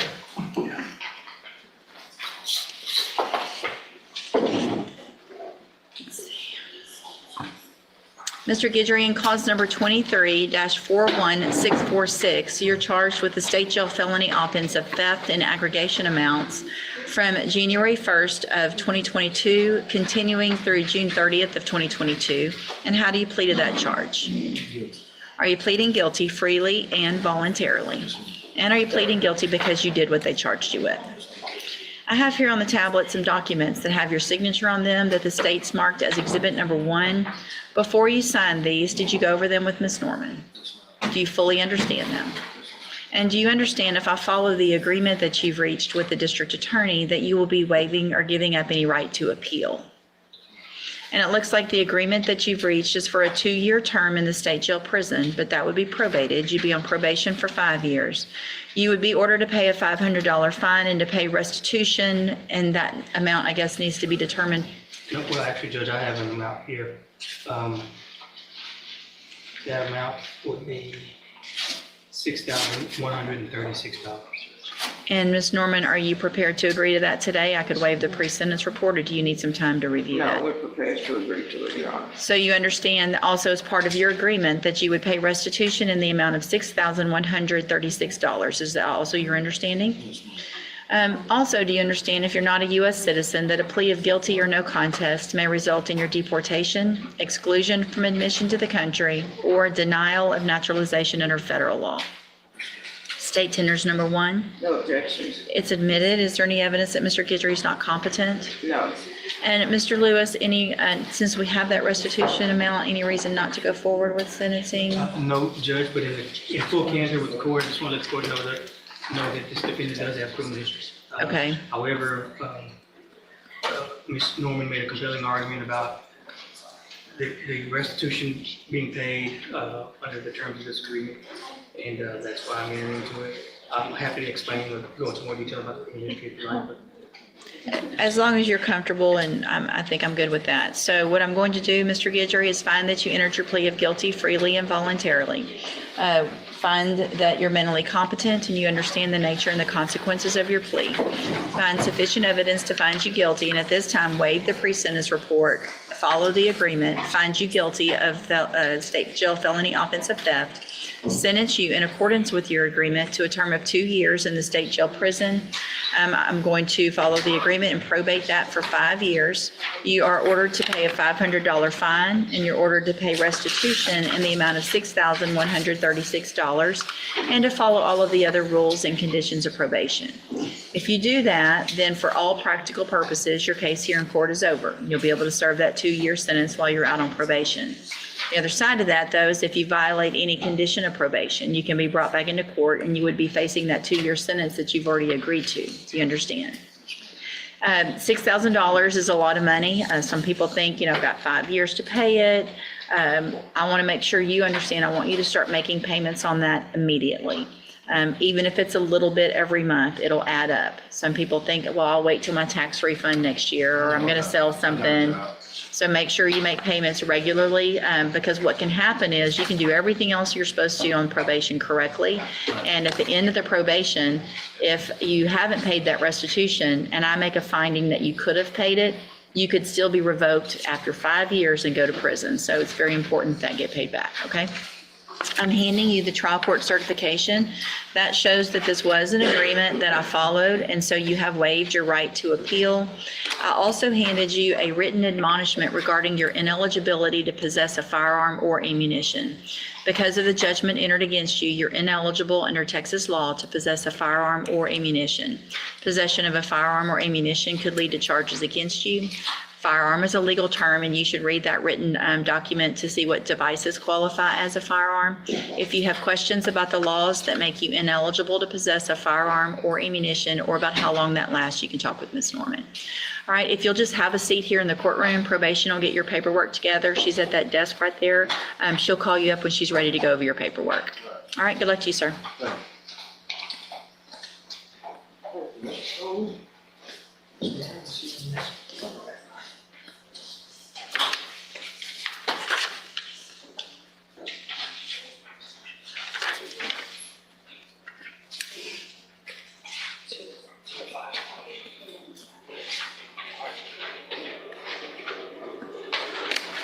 Mr. Parker, you've got James Bruno. It's a sentencing.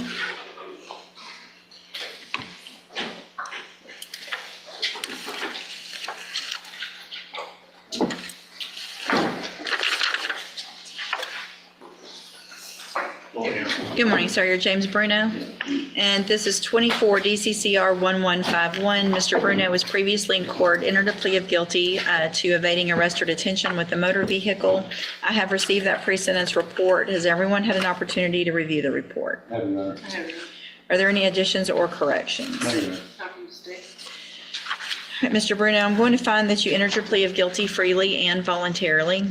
Find sufficient evidence to find you guilty. However, I'm going to follow the agreement that you made with the district attorney and defer all proceedings and place you on probation for 6 years. You're ordered to pay the $1,000 fine and to follow all of the rules and conditions of probation. If you do that, this is an excellent opportunity because you do not have a felony conviction on your record. And if you successfully complete the probation, the case will actually be dismissed at the end. The other side to that, though, is if you violate any condition of probation, you can be brought back into court, you could be found guilty, so you would become a convicted felon, and you could be sent to prison for anywhere in the range of punishment, which is between 2 years and up to 10 years in prison. Do you understand? I'm handing you the trial court certification that shows this was an agreement that I followed, and so you waived your right to appeal. You just need to have a seat here in the courtroom. Probation's going to call you up to her desk when she's ready to go over your paperwork. All right, good luck to you, sir. See, Jose Contreras, Mr. Parker, it's also sentencing.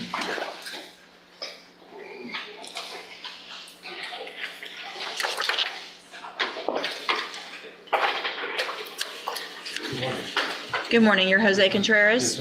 And Mr. Contreras, in cause number 25 DCCR 0006, was previously in court, entered a plea of guilty to the state jail felony offense of failure to comply with sex offender registration requirements. And I've received that pre-sentence report. Has everyone had an opportunity to review the report? Have your option stated. Any additions or corrections? No more of your option stated. All right, Mr. Contreras, I'm going to find that you previously entered your plea of guilty freely and voluntarily. Find sufficient evidence to find you guilty. However, I'm going to follow the agreement that you made with the district attorney and defer all proceedings and place you on probation for 4 years. You're ordered to pay the $500 fine and to follow all of the rules and conditions of probation. If you do that, obviously this is a great opportunity because you don't have this conviction on your record. And if you successfully complete the probation, the case will be dismissed and you'll never be a convicted felon. The other side of that, though, is if you violate any condition of probation, you can be brought back into court, found guilty, so you would be a convicted felon and sent to the state jail prison for up to 2 years. Do you understand? Obviously, you understand now the importance. If you move, I know it looks like you were in the middle of some things. You cannot miss this reporting. Your reporting period is not that long. You've only got a couple more years, I think, on it. So make sure you do it properly between now and then. You shouldn't have any issues. All right. I'm handing you the trial court certification that shows this was an agreement that I followed, and so you waived your right to appeal. You need to have a seat here in the courtroom. Probation will call you up to go over your paperwork when she's ready, okay? All right, good luck to you, sir. Diamond Ollie.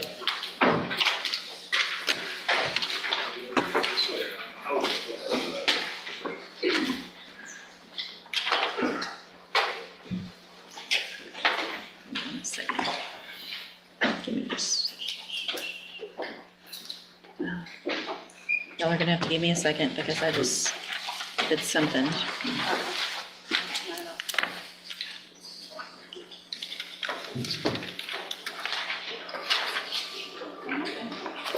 I'm not quite sure.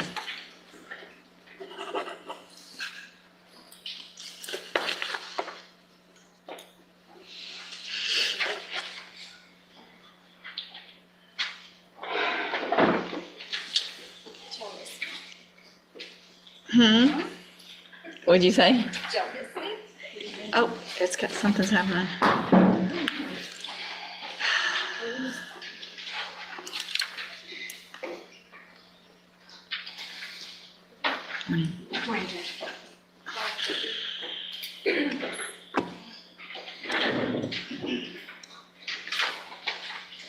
Sorry. This technology sure is good. Isn't it great? Go paperless, they say. It'll be so much more efficient. As a solo, I find this true. I can't imagine how to rent it would go well. Let's try this again.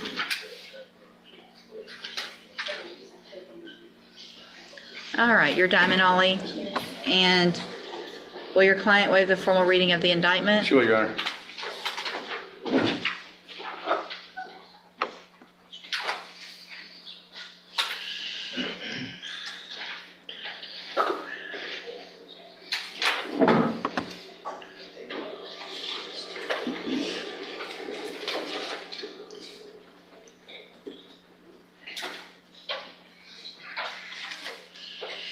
Ms. Ollie, in cause number 25, DCCR 0532, you're charged with the state jail felony offense of injury to a child, elderly, or disabled individual, and that's from February 1st of 2025. And how do you plead to that charge?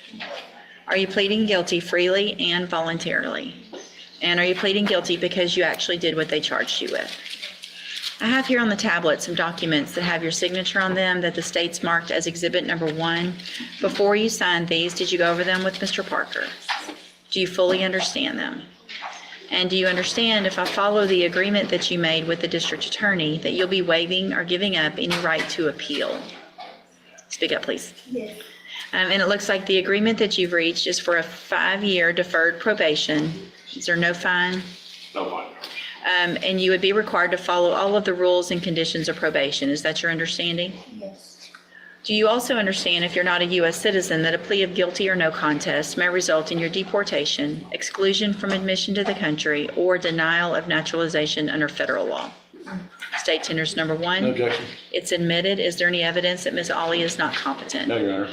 All right, ma'am, I'm going to find that you entered your plea of guilty freely and voluntarily, find that you're mentally competent and you understand the nature and the consequences of your plea, find sufficient evidence to find you guilty. However, I'm going to reset your case for sentencing so that we can get a pre-sentence report done. It'll just give me more information about you and your case, and then we'll go forward with sentencing at a later date. You need to stop and talk to probation on your way out of the courtroom today to start that process, and she's sitting at that desk right over there.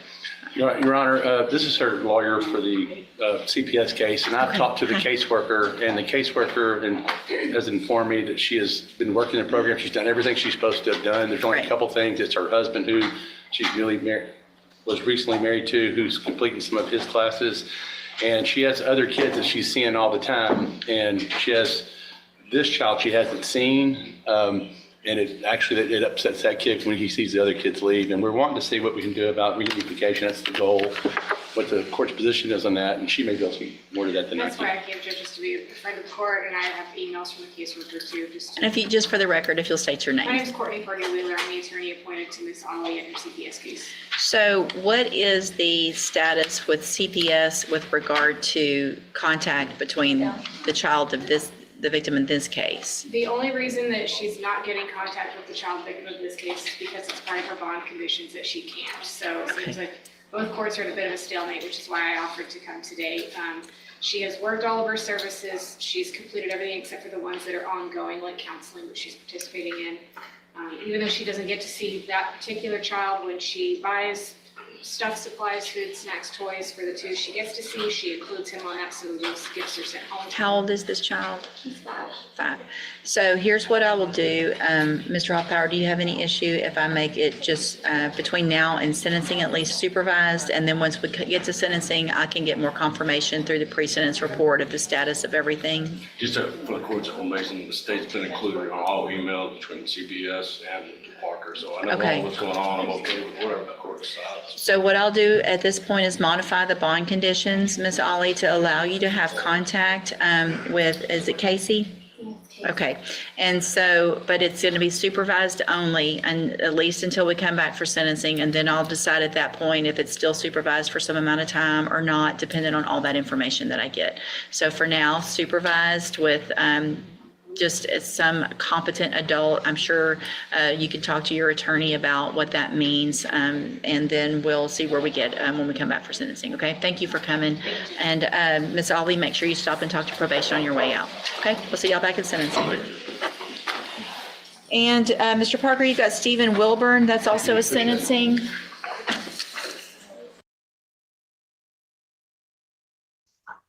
Yes.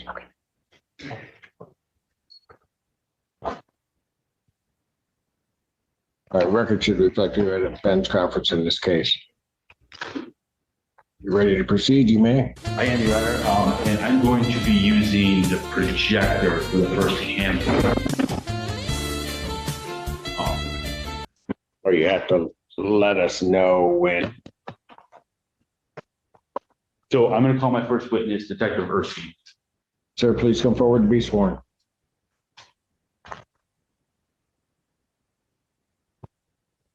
Take a seat, raise your right hand. You solemnly swear affirm the testimony you're about to give will be the truth, the whole truth, and nothing but the truth, so help you God. Hey, state, spell your first and last name for the record. Detective Kyle Erskine, Kyleerskine. All right, you may inquire. Thank you for your name, your current occupation. Detective with Pittsfield Township Police. And how long have you been so employed? 23 years. And was that your assignment back in June of 2021? Correct. And did you somehow become involved into the investigation of the death of a Daryl Banks? And that's going to be Deyl. Banks is Banks. How did you become involved in that investigation?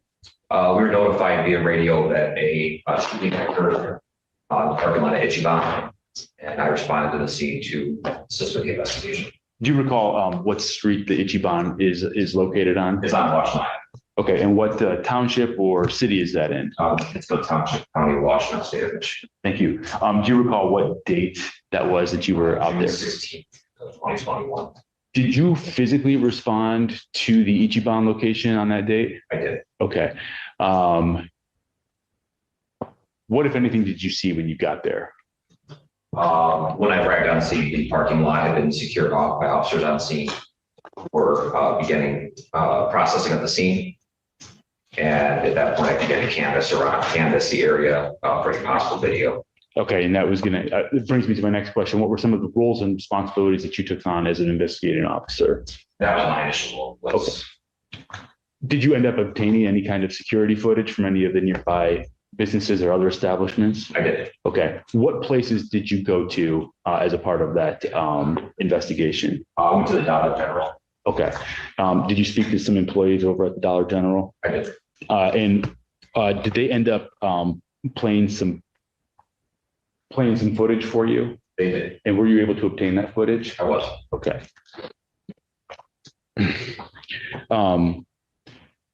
Did you go to any other establishments in the nearby area? I did. How many different vehicles, were you able to determine how many vehicles were involved? I was. How many? Great. Can you tell me types and colors? There was a black Cadillac driven by the victim, a red Dodge Journey, and then a Chrysler 300. Silver in colors. Okay. Were you able to track their locations before and after the incident had occurred? I was.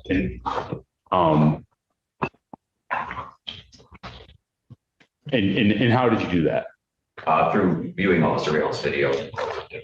How far in each direction were you able to obtain footage of each of these different vehicles?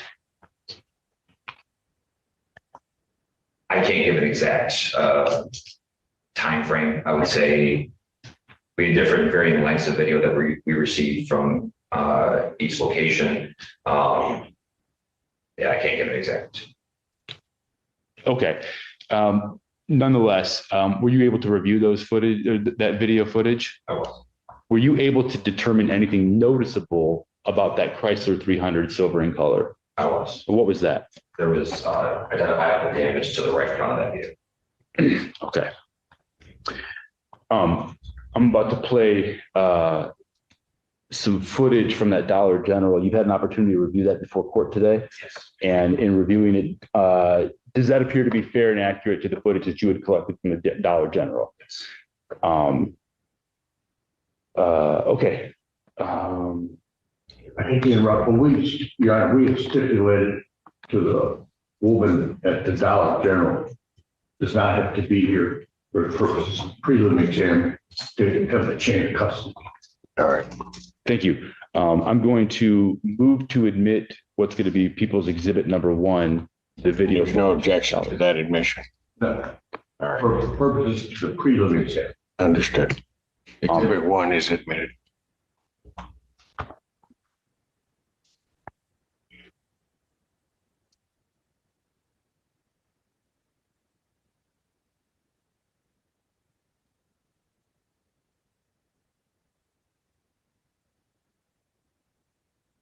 Okay. You can see the screen in front of you. Yes. Is it on that screen that's in front of you? Oh, perfect. All right. And this is the video footage that you were able to collect from the Dollar General? It is. Can you, before I play this video, and if you want to refer to the video screen that's behind you, can you tell me where the Ichiban is in relation to this video? The Ichiban would be, we're looking southbound from the Dollar General into the parking lot. There is a roadway separating. If you see the subject walking. Yep. In the middle of the screen. Between the subject and closer, there was a dividing roadway. Behind that subject, where they're currently at approximately, would be the entrance to the parking lot for the Ichiban. The Ichiban would then be that parking lot behind that person would be utilized for the Ichiban. As the building that you can see in the upper right-hand corner of the video contains the Ichiban. So you see where that tree is amongst those parked cars on the right side of the screen? Yes. Is that building where the Ichiban is? That's correct. Okay. All right.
Detective Erskine, that's the relevant portion of the Dollar General video that you collected? Right. Okay.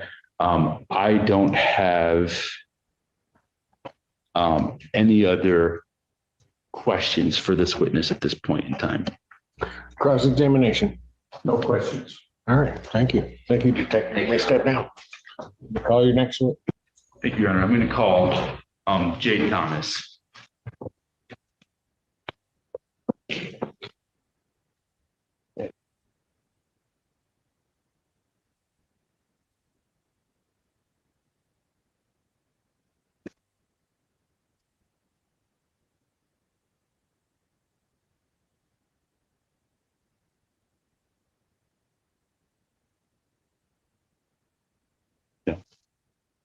I got some in there.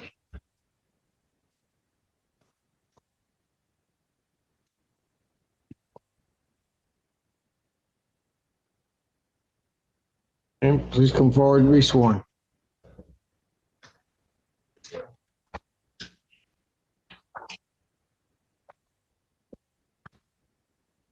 See, raise your right hand. That's it. Raise your right hand. You solemnly swear to affirm the testimony responsibility, truth, the whole truth, and nothing but the truth, so help me God. See, state and spell your first and last name, record. J. Thomas, J. H. O. A. All right. Thank you.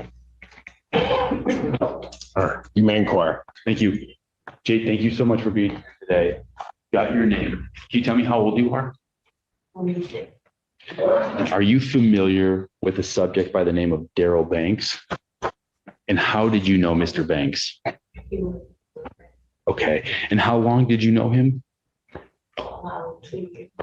And I want to turn your attention to June 16th of 2021. Remember that day? What was your relationship to Mr. Banks on that date? Okay. Do you remember going to the Ichiban located on Washtenaw that day? Yeah. Okay. Silly question, I know, but do you recall why you went to the Ichiban that day? Okay. Do you recall about what time you were there? I can't remember. Can you tell me, was it morning, afternoon? 2 o'clock. Okay, so sometime in the afternoon. Tell me about arriving at the Ichiban.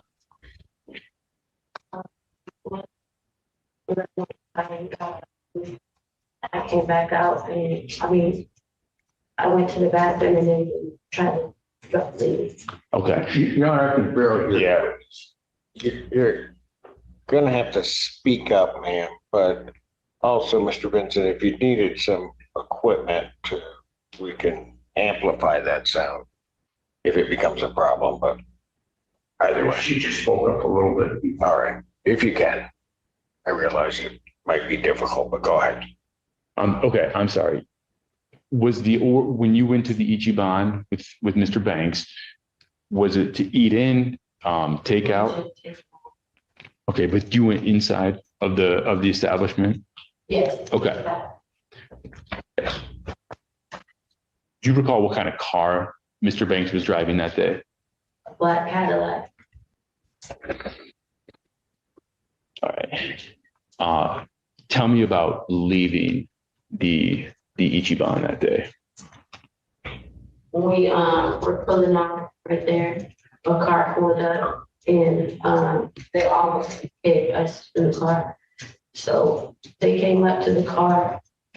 Two guys came up to the car. One on this side, one on the other. They kind of got into an argument. And one of them was like, just go on about your day. He said, I don't have to. I'm going to pause you right there. Do you recall, there's like the parking lot area of the Ichiban and the rest of that plaza. And then there's the main street, Washtenaw. Do you recall which way you guys were exiting? That way. Okay, like towards the plaza? Yeah. Okay. Do you recall the type or anything about the car that you almost got into an accident with? I don't, Do you remember what color, what type of vehicle it was? right, Okay. Was it a, SUV. it was an SUV? Okay. And, all right. This collision, who's driving? Direct, And where are you in the car? passenger seat, Front passenger seat, rear passenger seat, something? correct, Front passenger seat. Is there anybody else in the car? no, Okay.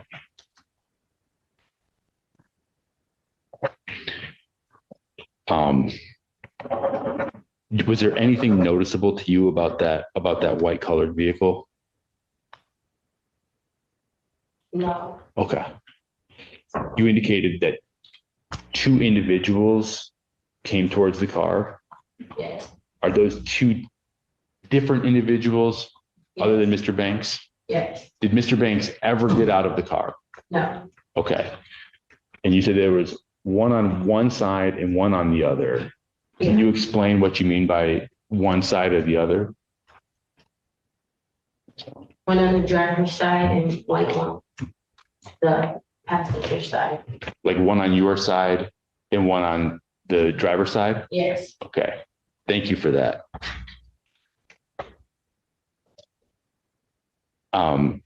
You indicated that somebody had said something.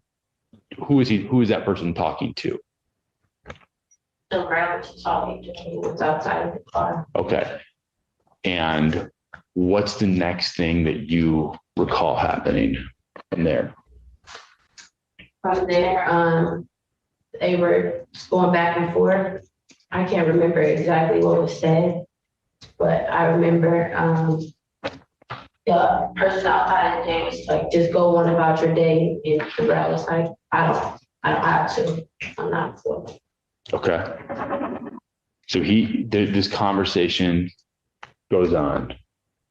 And what happens?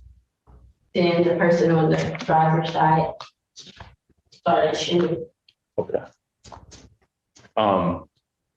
So that I can be clear, ma'am, the person saying, go about your day, which side were they on?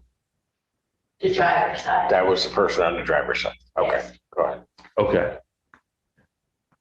Do you remember, was that individual like towards the front of the car, the driver's side window, rear of the vehicle? The driver's side window. Okay. And you said, what did he start doing? He started shooting.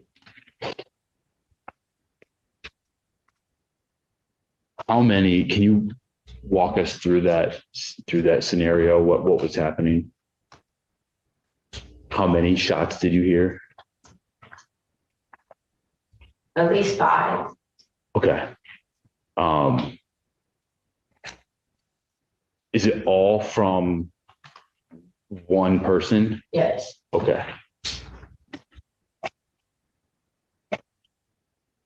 Did you ever see the firearm used? it was so quick. Fair.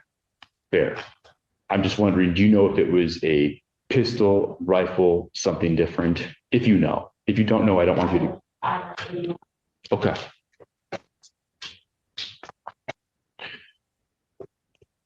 How long did that, you said it was very quick. How long did that happen for? Objection, the witness just said it very quick. Overruled. She can answer it if she can. About 5 minutes. From front to end, from the start to the end? It had to be not even 20 minutes. Okay. What's the next thing that you hear or see? The next thing is we're driving to the hospital. I'm hit. He drove himself to the hospital. Who said that? Right. Okay. And where do you guys end up going? St. Jude's. St. The hospital nearby, I'm not sure. Okay. And how did you guys get there? He drove. The road drove himself. Okay. Do you recall what the path of travel was, how he got from the Ichiban to the It's just hospital? around the corner, so it's not very far. Okay. And how familiar are you with the Ann Arbor, Ypsilanti, Pittsfield area? I'm not very familiar with it, Okay. but I know it's not too far from Ichiban Hospital. Okay. All right. What happens when you guys get to the hospital? When we get to the hospital, I get out, tell the workers he shot, they run outside, you know, they take him to the vet. Okay. When you're outside at that point, did you have an opportunity to view his Cadillac? Yes, Did you see any damage to the car? yes, it was bullet holes everywhere. And I know, again, this might seem silly, but were there any bullet holes in the Cadillac before going to the Ichiban that day? No, Did you ever see Mr. Banks with the firearm? no. Okay. Did you recognize any of the people from the parking lot with Mr. Banks as being in the courtroom today?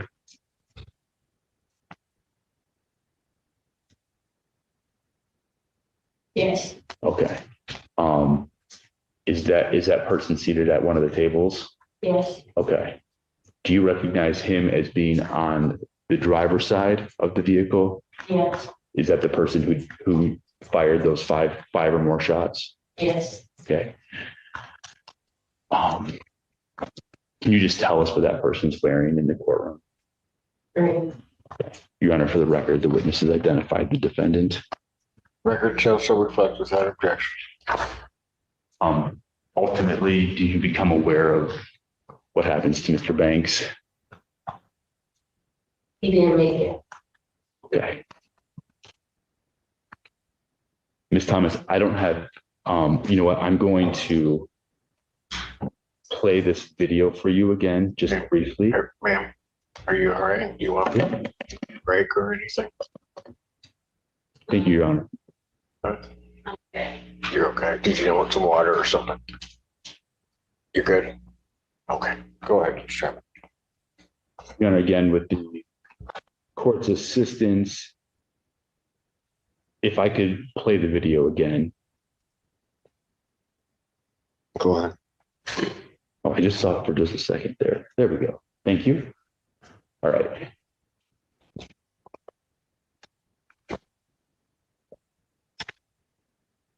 All right, Ms. Thomas, I'm going to play this video, and then can you just let me know when you think you recognize the Cadillac? Mhm.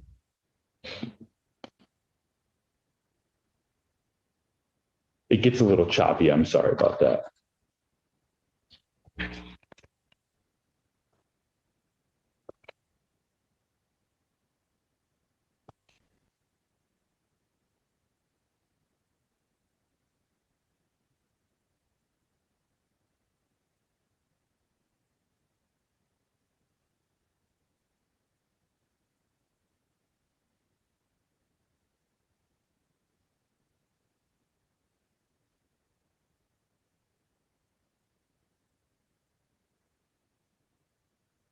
I'm just going to pause it here. Do you recognize any of the vehicles at this point in time?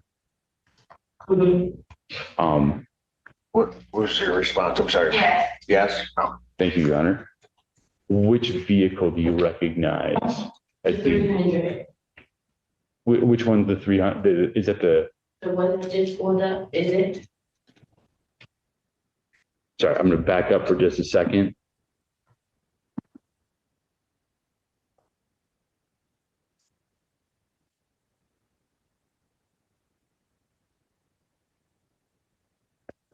Let me start.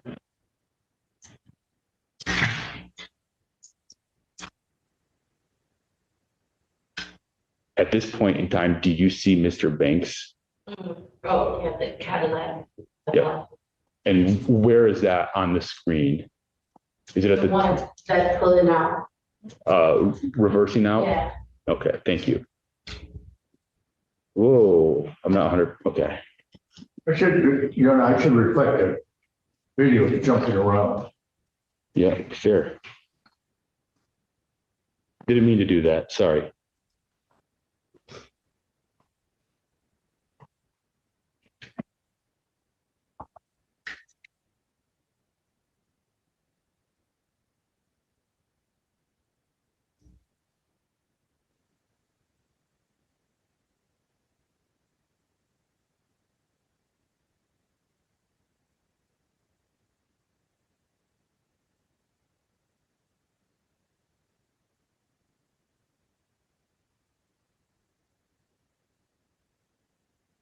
I think you've already identified the Cadillac, but now there's another car in the frame. Do you recognize that vehicle? yeah, And what vehicle? the 300, Okay. Is that the car that you previously identified as the white SUV? yeah, Okay. I didn't remember the exact. Viewing this video, does it refresh your recollection? Yes. Okay. All right. Your Honor, with that, I don't have it. Hold on just a second.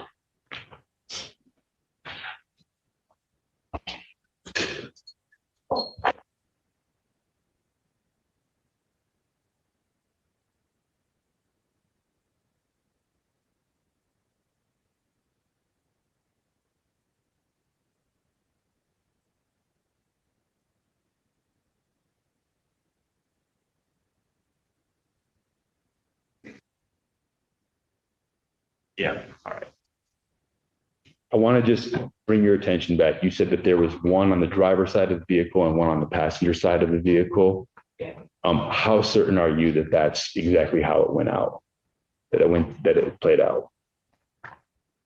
It was almost 4 years ago. Yep. I can't remember exactly what position we're in. I know that they walked up. One was on my side, one was on his side. Okay. I'm going to play the video just to see if that refreshes your recollection. Objection, Your Honor. She's answered that question twice. The prosecutor's doing his best to change her testimony. This video has been shown. I'm going to sustain the objection. She's testified to what she knows. She's also qualified in that it was 4 years ago. Okay. Thank you, Your Honor. I don't have any other questions for this witness at this point in time. All right. Vincent, Cross. No questions, Your Honor. You have no questions? All right. Thank you. You may step down. Your Honor, may she be excused? Any objection? None. This witness is excused. Thanks for that.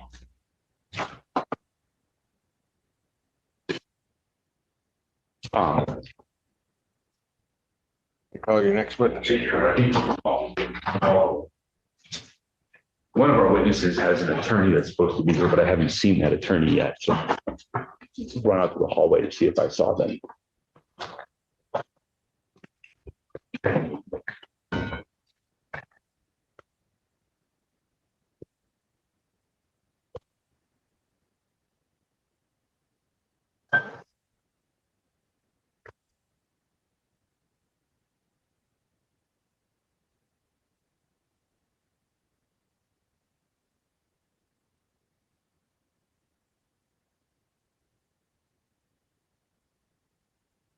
Sir, come forward to be sworn.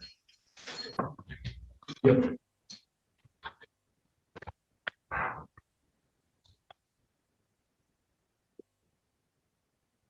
See, raise your right hand. You solemnly swear to affirm the testimony about to give the truth, the whole truth, and nothing but see, state and spell your first and last name for the record. Leonard.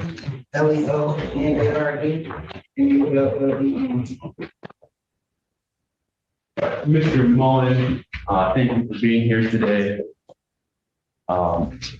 You have previously testified in a matter, and I think you've been given some form of immunity agreement with my office. Is that right? So the paperwork says that immunity, time, Okay, but you've had an opportunity to speak to an attorney about that agreement and prior to your previous testimony. Is that right? Yes, sir. Okay. I appreciate you being here today. We have your name. How old are you? 36. And are you familiar, I'm just gonna go through a couple names real quick. Are you familiar with someone by the name of Kathy Gray? Yes. And does she have a nickname? Libby. Libby-ish? Ish. Okay. Are you also familiar with a Nia Lee? I'm sorry if I got that wrong. I think you got that wrong. Okay. How do you say the name? Miss Lee? Naya. Oh, Naya. Okay.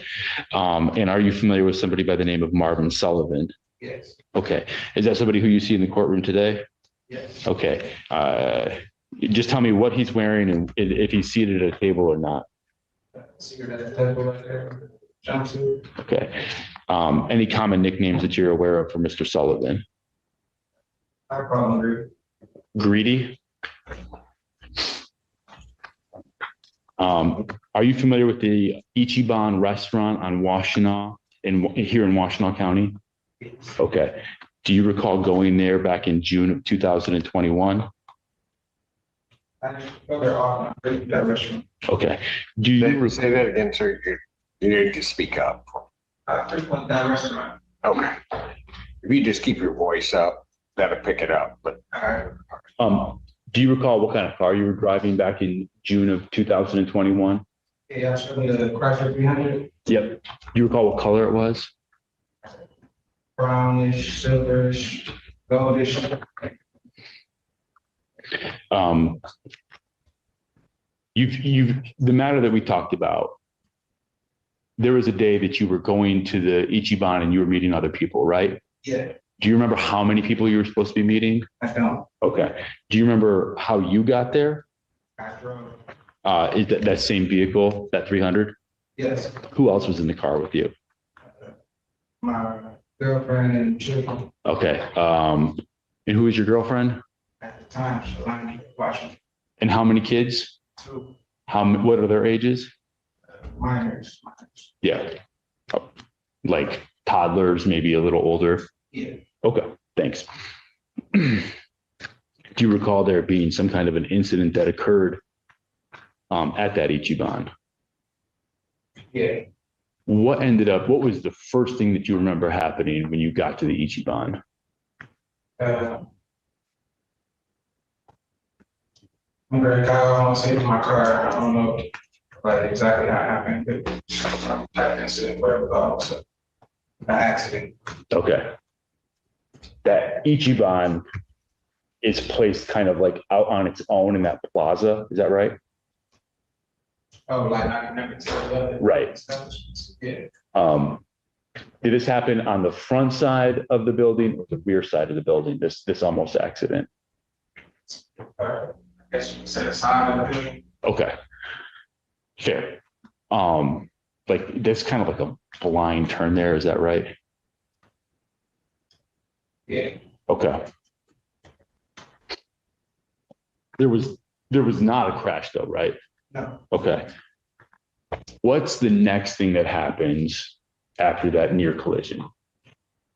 After I parked the vehicle, the gentleman who was driving the Cadillac reversed and approached angrily, asking, he didn't really say, I don't really remember what the conversation was, but He was upset. And when I say upset, we can agree he was angry? Okay. When you parked your car, you said that he had to reverse. Am I led to believe that you had to park behind him then? yeah, So he reversed back to you to where your car was? Okay. Does he ever get out of the car? Okay. All right. So you guys or he's at least yelling at you. What's the next thing that happens at that point in time? He insinuates in the fact that I'm not going to be able to. I'm sorry. He tells me that I'm not going to be able to go into the restaurant and enjoy my meal, that I have to get out of there one way or another. Okay. All right. So what happens That next? you have to get out of where? Out of the parking lot of the restaurant. He said I'm not going to be able to go into the restaurant and enjoy a meal with my girlfriend and my children. Got it. Okay, go ahead. Okay. All right. So what happens next? After that, he starts like gesturing and fidgeting around the car. He first was eating his food, then he put the food down, picked up the cell phone, put the cell phone down, told me I wasn't gonna be able to go into the restaurant and enjoy the meal with my girlfriend and my children. Next thing you know, after he's fidgeting, I'm focused on him, but I'm scared for my life at this point. Fair enough. I'm going to pause you right there. Okay. Where are you in relation to the car at this point in time? Outside, it's a window. His window? Probably about 6 feet or so from his car. The driver's side window? Yes, sir. Okay. Is there at this point in time anybody with you in the parking lot? To my knowledge, I was out there by myself. Okay. At some point in time, does anybody join you in that parking lot? I don't remember somebody joining me. From the video you guys showed, informed me that somebody was there. Then, yeah, but I don't remember somebody. Okay. All right. So what's the next? Your car, there were only 4 people, Yes, sir. right? You, your girlfriend, and 2 kids. Yes. Okay. Did any of those people get out and come out into the parking lot I don't remember anybody getting up. from the 300? Anybody getting up. Okay. And what about, was there another car that was supposed to be, that you were supposed to be meeting with there? There was supposed to be more people coming, but I don't know what they were driving. Okay. Do you know who those other people were that you were at least anticipating? I'm not sure if it's the entire party or part of the party, whatever. I anticipated maybe Marvin. Okay.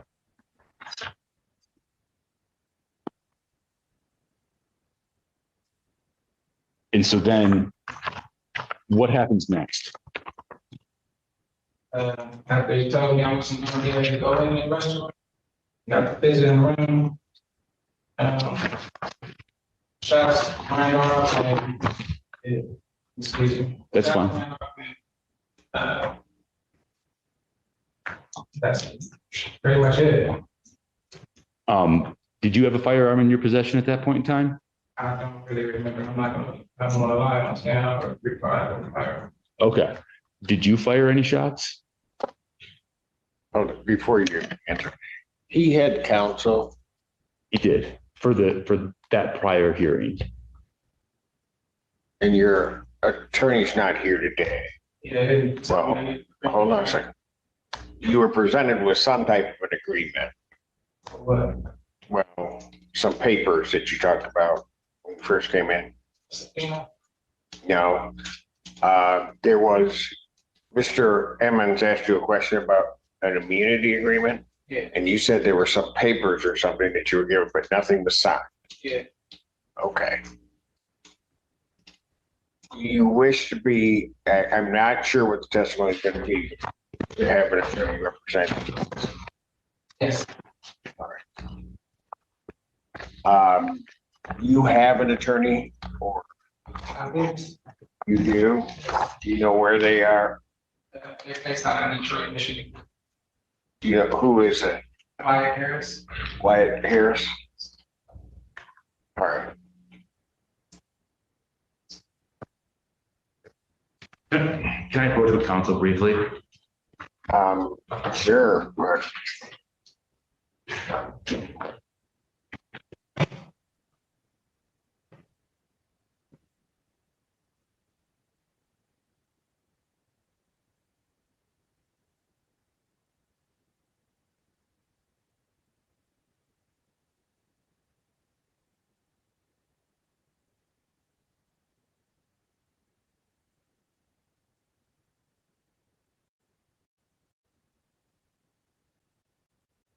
Did you want to try to reach the attorney or? Okay. So what I'm going to do is we're going to take a recess. I'm going to give you an opportunity to do that. If, however, you've indicated to the court that you want to be represented by counsel. If, however, I'm somewhat informed and I don't I'm not trying to get into anybody's attorney-client, that Mr. Harris may not be representing you beyond where he represented you before. Okay, I don't know that to be the case. That's what I may be informed of. If that's the case, you need to let the court know. We will try to arrange so that you can at least speak with an attorney prior to any further testimony. Okay? All right. Very good. You may step down. He can go back. Court's going to stand in recess. I'm going to let my let somebody from the prosecutor's office or my bailiff know once you've reached Mr. Harris. All right. Thank you. Court's in recess. All rise.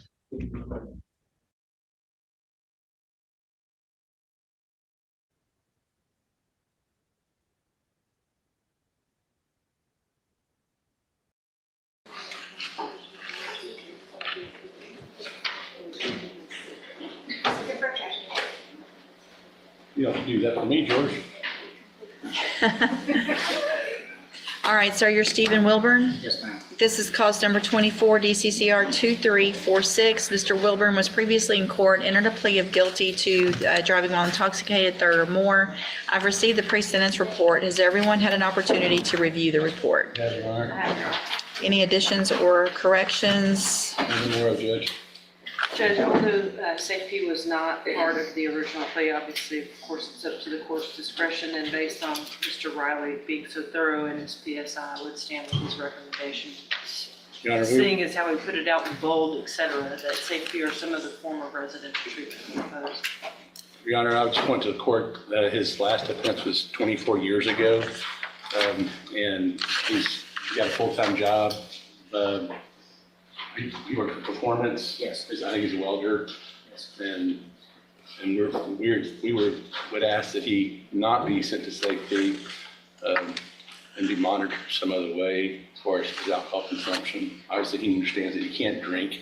He and I've talked about that. Or possibly hold that in abeyance, Judge, if you're considering, so that, I mean, my concern is over the holiday period, if we're not here, it could be brought to the probation department's attention within the courts, even if we're not talking. All right, makes sense. So here's what I'm going to do, Mr. Wilburn. Obviously, you've had a very long-standing issue with, it appears to me, with alcoholism, and I understand that you're Mr. Parker's position. Your last DWI was a very long time ago, but your history prior to that was not good, and I don't want you to go down that same path, obviously. So what I'm going to do is I'm going to find that you entered your plea of guilty freely and voluntarily. I'm going to find sufficient evidence to find you guilty, follow the agreement, and find you guilty of driving while intoxicated, third or more. Sentence you to a term of 10 years in prison, but probate that for 6 years. You will be ordered to pay the $1,000 fine and to follow all of the rules and conditions of probation. That means some of those rules and conditions are the standard rules, but in addition, I am going to order that you enter and successfully complete the SafeP program, but I'm going to hold that in abeyance. What that means is that it's already ordered. If there's any hiccup at all, two things could happen. One, they could just send me over a piece of paper, it gets signed, you go to SafeP, period, I've already ordered it. Two, I don't have to do that. You could be revoked. So it's very important that you follow all of the rules. I am going to order that you enter and successfully complete the JCDI program. That is an outpatient, intensive outpatient treatment program. So you will be ordered to successfully complete that. You will get started on that. Your officer will let you know how to do that. I am also going to order, at least for some time, that you wear a scram device. That's a device that will detect alcohol in your system. If there is any alcohol in your system, obviously you're either in SafeP or you're in prison, one or the other, immediately. And so you need to get that scram device within 48 hours of today. They'll also let you know how to get that taken care of. And you're also ordered as a condition of your probation to serve 10 days in jail. That's required. And so what are your hours of work? Right now, we're on 7/10s until after Christmas, but we are having 3 days off for Thanksgiving. I can start it then 3 days. I'm sure we'll have a few days off for Christmas. Well, it's difficult to just say, okay, you're going to do 3 here and 7 in a month or two. So I mean, obviously, I don't want you to lose your job, but we've got to get the 10 days done. So what I will do,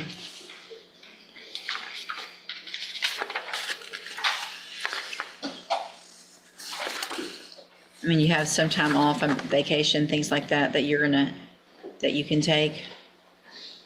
I don't mind doing a longer period of time over the Thanksgiving break and then.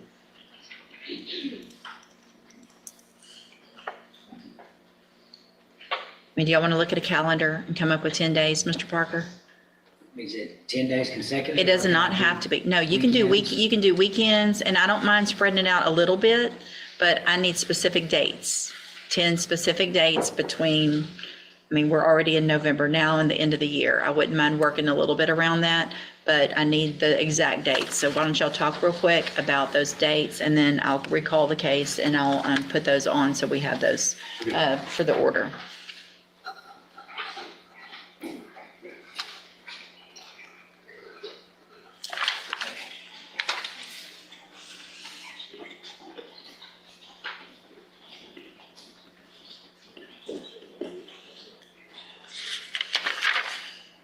Mr. Rojas, you have Krisha Bennett, or Krishara, I'm sorry. Good morning. Good morning, ma'am. You're Krishara Bennett. And will your client waive the formal reading of the indictment? She will, Your Honor. We'll email you. Okay, thanks.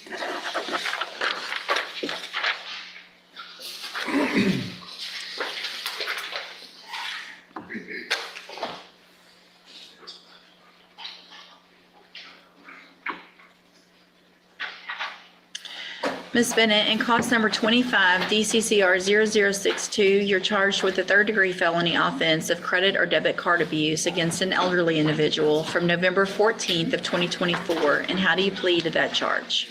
Speak up, please. Are you pleading guilty freely and voluntarily? And are you pleading guilty because you actually did what they charged you with? I have here on the tablet some documents that have your signature on them that the state has marked as exhibit number 1. Before you signed these, did you go over them with Mr. Rojas? Do you fully understand them? And do you understand, if I follow the agreement that you made with the district attorney, that you'll be waiving or giving up any right to appeal? And it looks like the agreement that you've reached is for a 5-year deferred probation. There would not be a fine. You would be ordered to pay restitution in the amount of $2,256.92, and also to forfeit your home health aid license. Is that your understanding? Do you also understand, if you're not a U.S. citizen, that a plea of guilty or no contest may result in your deportation, exclusion from admission to the country, or denial of naturalization under federal law? State tenders number 1. No objection. It's admitted. Is there any evidence that Ms. Bennett is not competent? No, Your Honor. All right, ma'am, I'm going to find that you entered your plea of guilty freely and voluntarily, find that you're mentally competent and you understand the nature and the consequences of your plea, find sufficient evidence to find you guilty. However, I'm going to reset your case so that the probation department can do a pre-sentence report. That'll give me more information about you and your case, and then we will come back later for sentencing. You need to stop and talk to the probation department on your way out of the courtroom today, and she's sitting at that desk right there. Judge, may I just clarify for the record, whether she has a license or not? I know it reads that way, that she is not allowed at all based on the nature of the offense and stealing from her. Yes, so you are not, as a condition of your bond right now, I'm going to make a condition of your bond that you are not allowed to provide any type of home health service, whether it's licensed or not. And then a condition of your probation will be the same. Obviously, that you forfeit your license, but that you cannot go do this type of job even without a license. Do you understand? All right, stop and talk to probation on your way out of the courtroom, and then we'll see you at sentencing. We've got the date to judge when you're ready. Okay, y'all can come back up on Stephen Wilburn.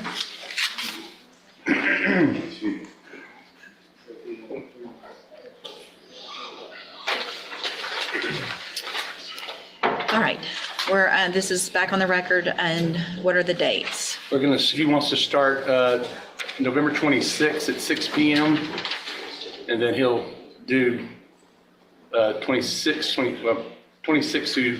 28. And then he'll do every weekend after that, reporting it Friday at 6 PM. So that every weekend then would start on the 5th of December. I mean, because the 28th is a Friday, so you don't want to go ahead and go through that weekend? You're gonna do to get out Sunday, correct? Yes. So it would be the 26th through the 30th then? So is the 30th a Sunday? Mhm. Yeah, you get out Sunday, yes. Okay, so the 26th through the 30th, so we've got 26. That's 4 days. And then we need every weekend, starting December 5th, until it's satisfied.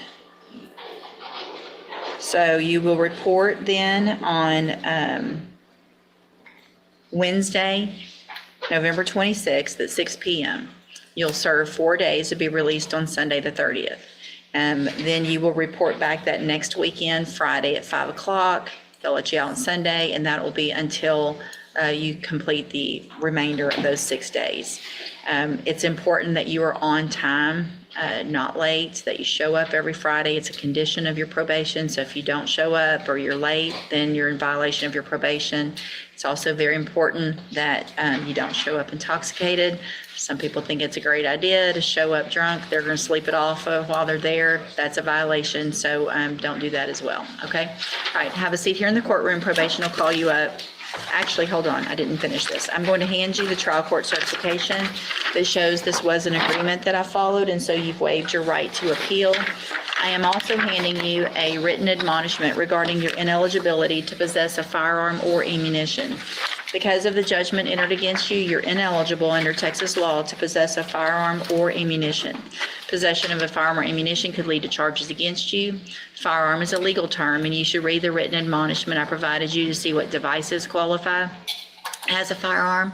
If you have questions about the laws that make you ineligible to possess a firearm or ammunition, or about how long that lasts, you can talk with Mr. Parker. All right, good luck to you, sir.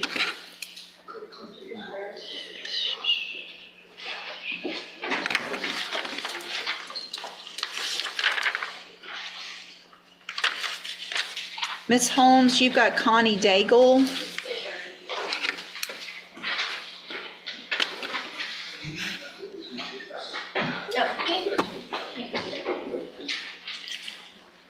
You're hiding over there behind George.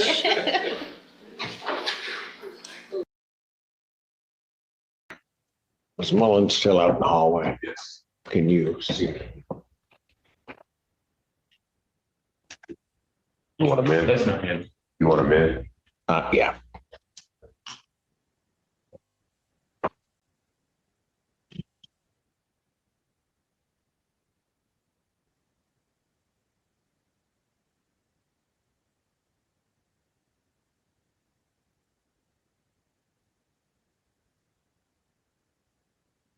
And I'm sorry, Mr. Allen. Is Ms. Foster Tucker out there also? Sir, if you can just come up to the podium, Mr. Mullins.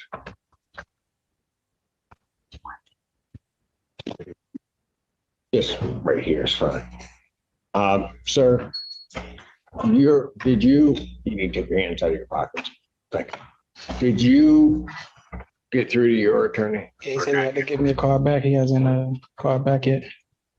Say again. He said he had to give me a call back. He hasn't called me back yet. Okay. So did you speak to him and then he say he's going to call you back? Sir. All right. All right.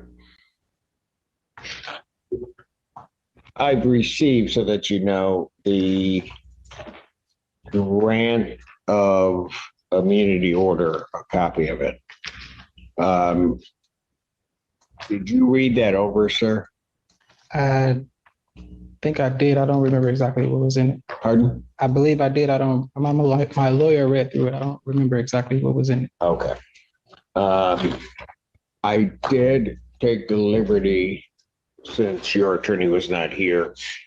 I think Ms. Foster Tucker is available to kind of go through this order with you so that you understand it. I have to make sure that you understand it prior to your continuation of testimony, okay? All right.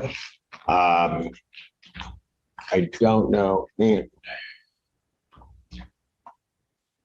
Was she not?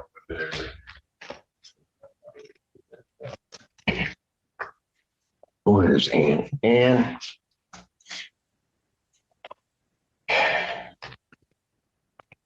That's fine, the judge wanted to rest here. Yeah, or if you, yes, Miss Foster Tucker, I need her.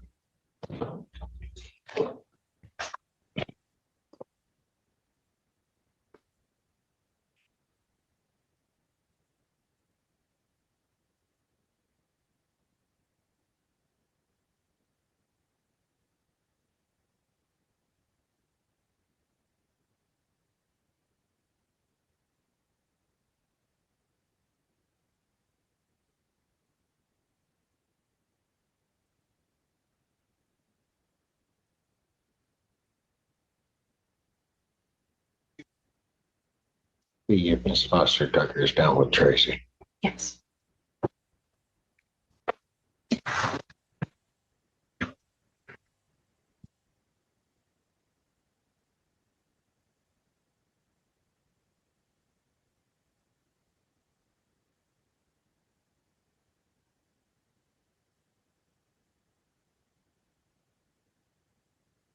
Your Honor, I would hope my client would be able to hear all this. That's right. Can we bring him out also?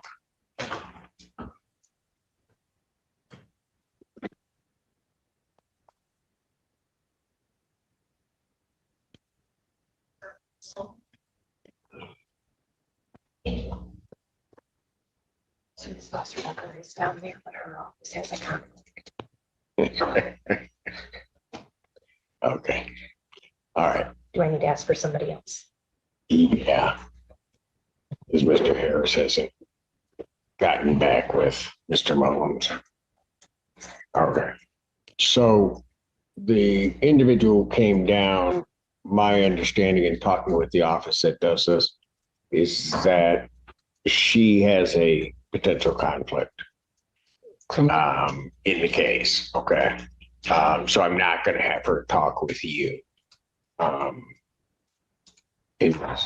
We will have to await either a call back from Mr. Harris or we'll find somebody, okay, so that they can explain to you what this order is. Because your testimony just, well, I'll wait here.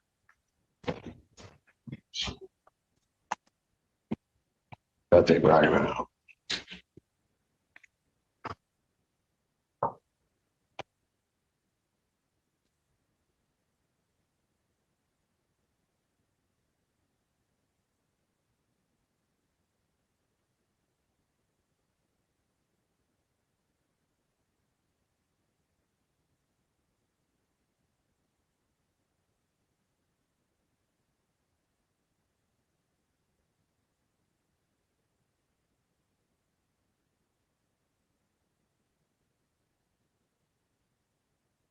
Thank you. It's not, I don't think it's going to matter. Yep.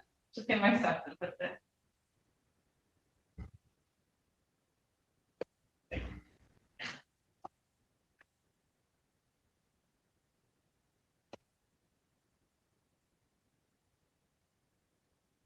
All right, we're back on the record in the case of People versus Sullivan. Mr. Sullivan is now present. So that you can understand what went on while you were in the courtroom just now. Just briefly. I had Mr. Mullins brought back in. He's been in contact with his attorney. His attorney says he's going to call him back. In the interim, I was going to get an attorney. An attorney had arrived down here so that Mr. Mullins could speak to the attorney prior to him continuing with his testimony.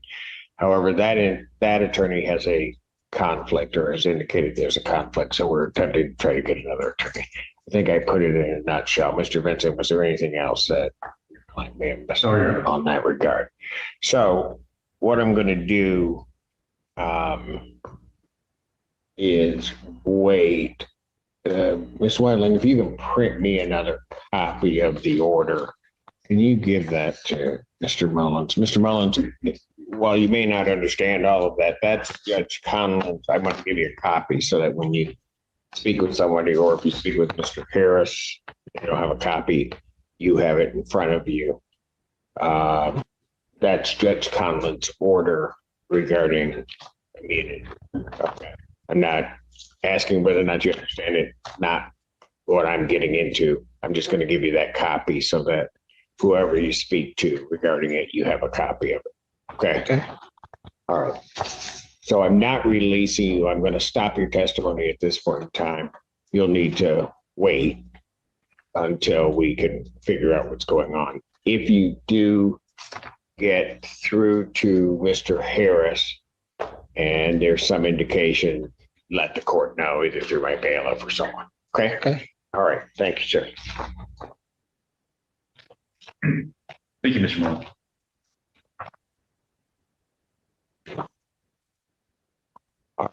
So I believe there is, and we have this individual has counsel, Ms. Gray. And I think we would, then I'll stop with Mr. Mullen's testimony. We can go to her testimony so we can continue. Thank you, Your Honor.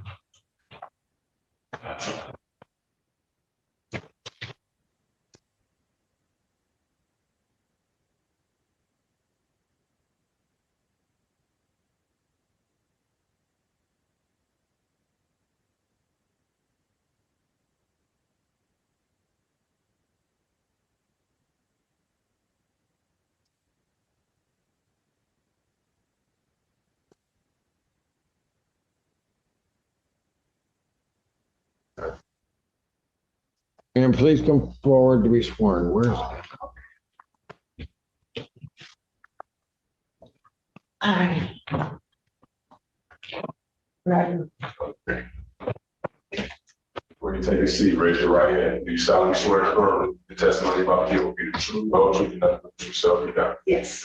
Have a seat. All right. State and spell your first and last name for the record. Okay, right here. Can you spell that for us, please? Spell it. Okay, ATHYGRAY. You may inquire. Thank you. Ms. Gray, we have you here. Do you go by any other nicknames? Oh, and I'm sorry, how do you spell that? LIBBY. Okay, Libby. Okay, great. And I'll just go ahead and skip over that. Are you currently a resident within Washtenaw County? Yes. Okay. And are you familiar with an individual by the name of Leonard Mullen? Do you, just so that we're clear, do you call him any other names? Does he have any other nicknames that you know him? No. Just Leonard? No. Okay. And then are you familiar with Shalandra Washington? Yes, that's. And that's, thank you. You already anticipated it. That other nickname that she goes by is Sassy. Okay. And then are you also familiar with an individual by the name of Marvin Sullivan? Yes. And any other names that you know him by? Okay. Okay. Turn your attention to June 16th of 2021. You recall that day? An incident that had occurred at the Ichiban on Washtenaw? Are you familiar with that Ichiban? That was my first time. Okay. Do you recall what car you were driving when you went to the Ichiban on this first time that you've ever been there? Yes. What kind of a car was it? Rental car, it was like some type of Jeep or some type of Dodge vehicle. Do you remember the color of it? Red. Okay. Why were you going to the Ichiban on June 16th of 2021? Do you recall what time of, do you recall what? Some food? Okay, and when you say as a family, who else do you remember being involved with going there? And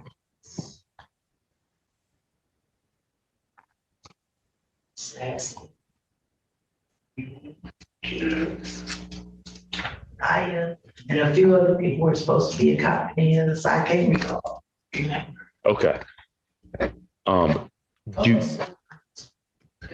She was supposed to. Cool. Here's my goddaughter was supposed to come. Okay. But her Uber was delayed because she was coming from home. Okay. All right. Do you remember that rental car prior to June 16th? How long did you have it for? To be exact, I can't remember because on my car I had issues with my vehicle. Mhm. So, and I can't remember if I had recently got the car or if I didn't have to remember because I was in and out of a different rental during that time to this delegated say specifically what day. Okay.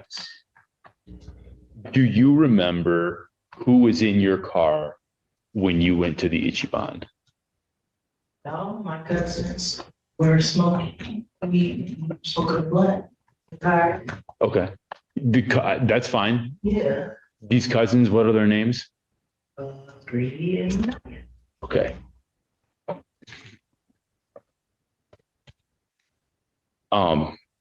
Eventually at some point in time, does something unusual happen? I heard a lot of noise. I don't think they were texting and talking. A lot of things going on.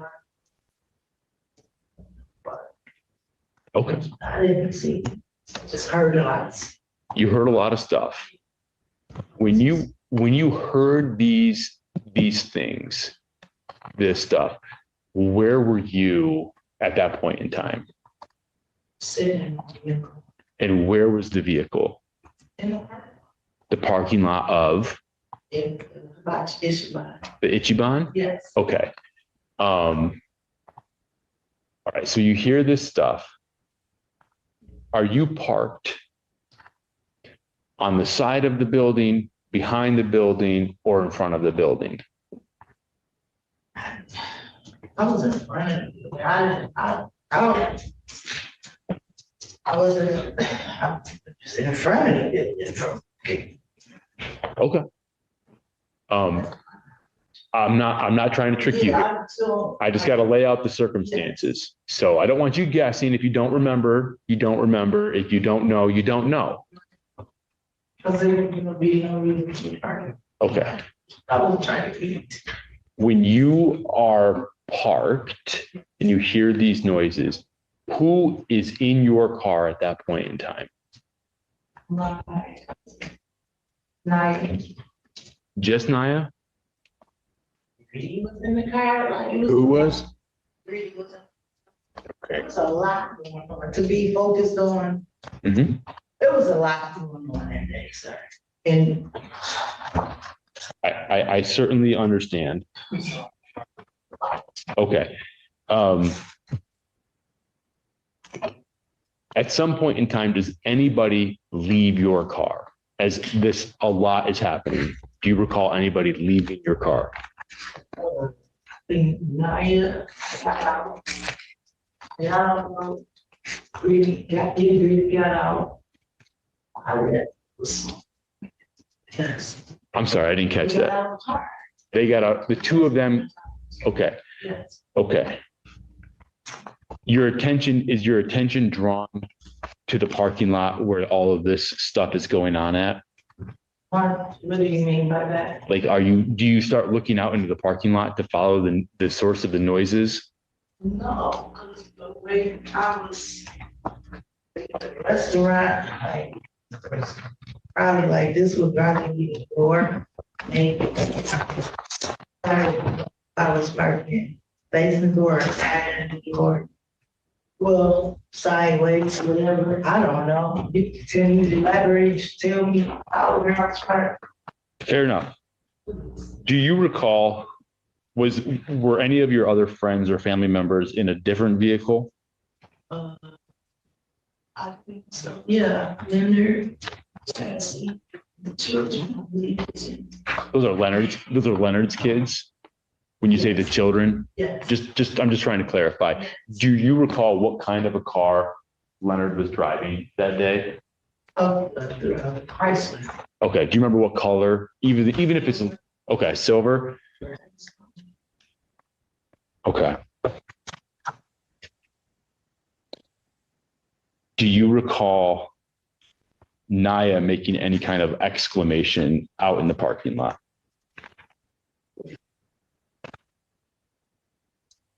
Did you hear any these noises? Can you describe the noises at all? Gunfire. Okay. When you hear this gunfire, where are you facing? Like, where's your attention at? Facing this one. I think that is she buying birds this side, right? Try to turn my chair, not inside the sign, simple disrespect. No, we got it. So where I was facing, so I was facing towards like you going towards Ann Arbor. So does that make any sense? In the building would be on my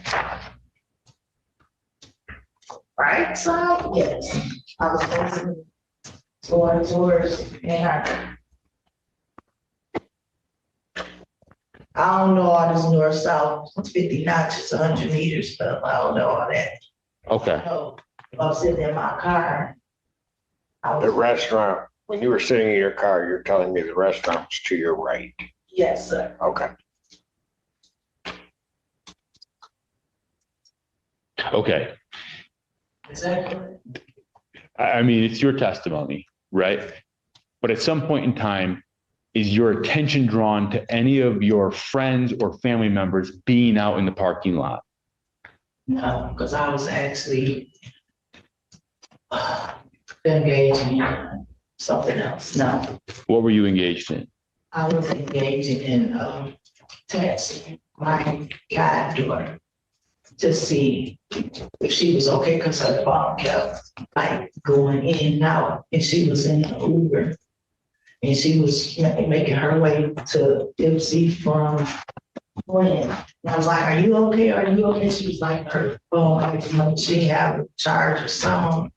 I was worried about my God. And we were communicating by that. And it was, yeah, that's what I was getting. Okay. Did you ever see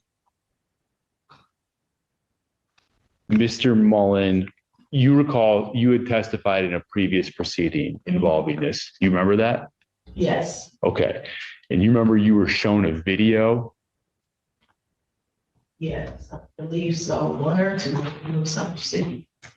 Yep.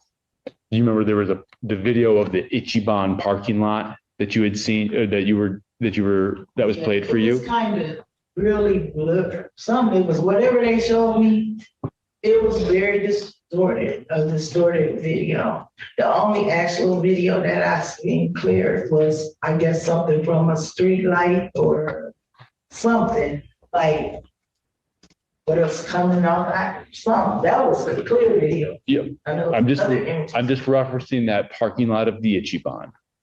Yeah. Yeah. And you remember you testified in that previous proceeding. Is that a yes? Yes. You're doing good. We just can't do ahs, nah-ahs. I'm just trying to think. You're doing fine. Had you previously testified that Mr. Mullen and Mr. Greedy were out in the parking lot? Yes. Okay. When did you see them out in the parking lot? When they showed them to me together on the video, they said that. Somebody always by the video, and as I say, if I seen them together. Do you have an independent recollection of the two of them being out in the parking lot? Independent recollection of seeing them two together. In the parking lot?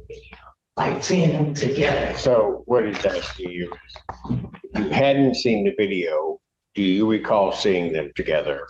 No. Just of your own? Okay, that's your answer. No, you're good. Lines 12 through 15. All right. You do recall testifying in that previous proceeding, correct? Okay. I'm going to approach with your prior testimony to refresh your recollection. I'm going to approach. You can review it. I have a section highlighted. I want you to review that. Maybe that refreshes your recollection. but feel free to use whatever you might need to regarding that particular question, okay? Okay. If I may.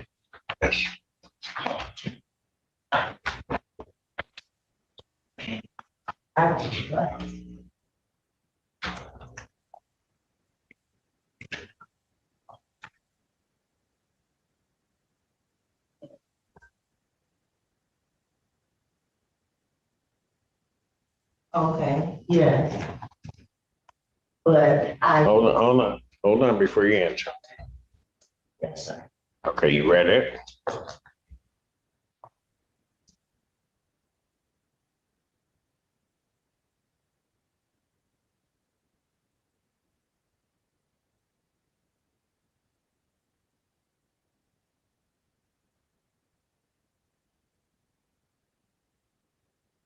Have you had a chance?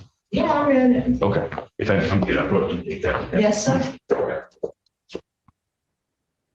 Having read that, do you have a different recollection about what you had witnessed in the parking lot?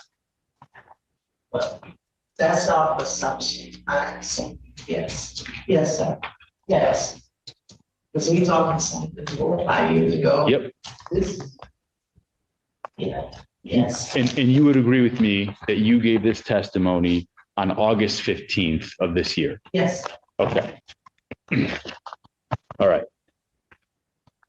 Having reviewed that testimony, do you remember seeing Greedy and Leonard out in the parking lot?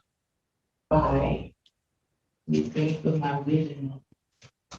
By the car, by Leonard's car. Okay. And at some point in time, did you see anybody else in the parking lot by Leonard's car? Okay.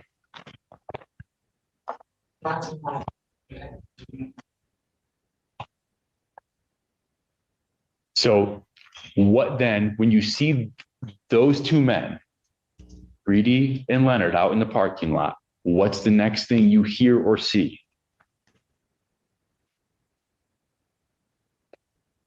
I didn't see. I just heard it, but I wasn't even focused on him. I just heard it. It was a glance. Like you look at, you see somebody walk away. So I just assumed.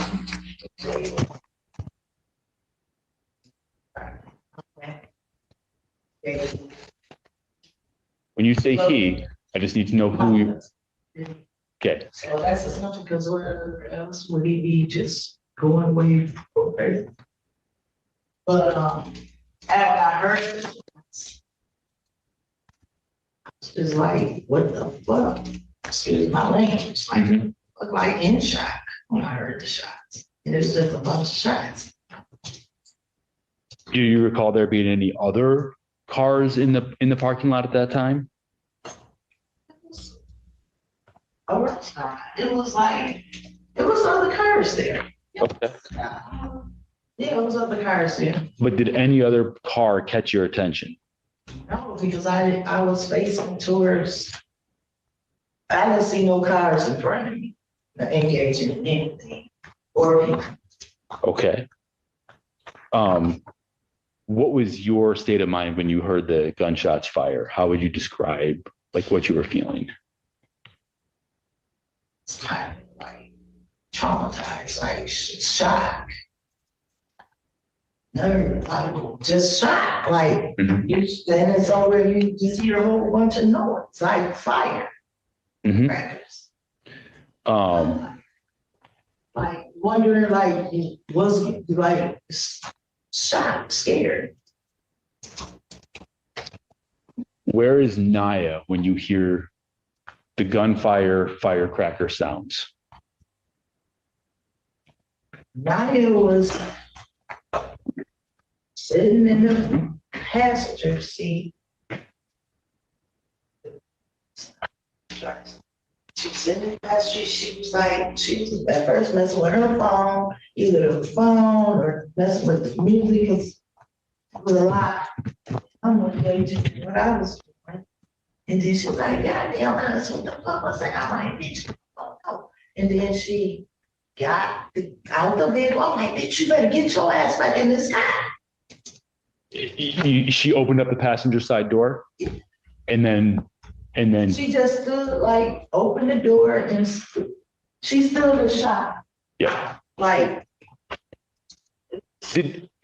If I call, when you open up the door, there's like that door well, can we call it that? That little gap between the door and the car? Did she ever leave that area?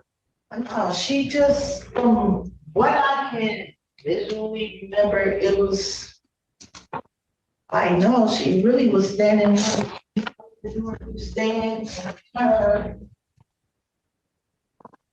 like, that's all. No, that's fine. That's fine. What's the next thing that you see regarding Mr. Sullivan?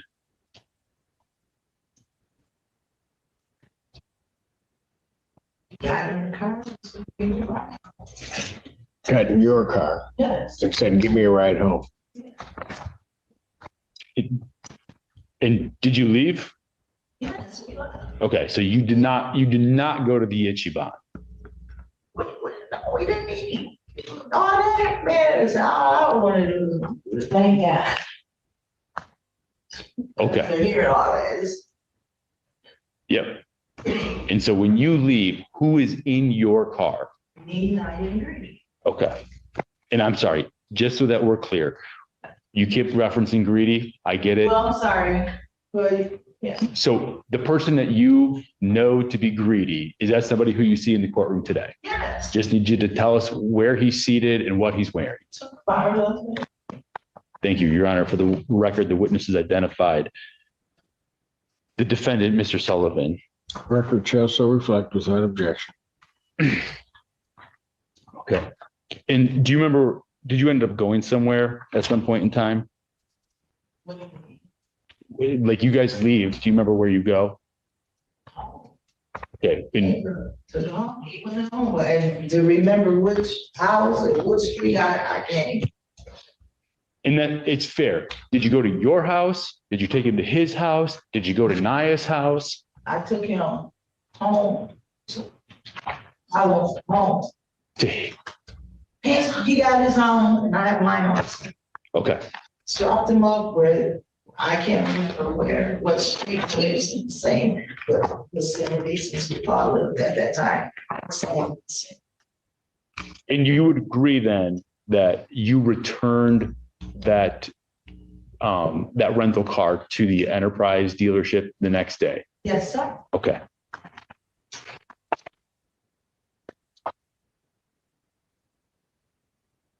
At that time, just drawing your attention, did you see anybody else out in the parking lot when those firecrackers or gunshots were made?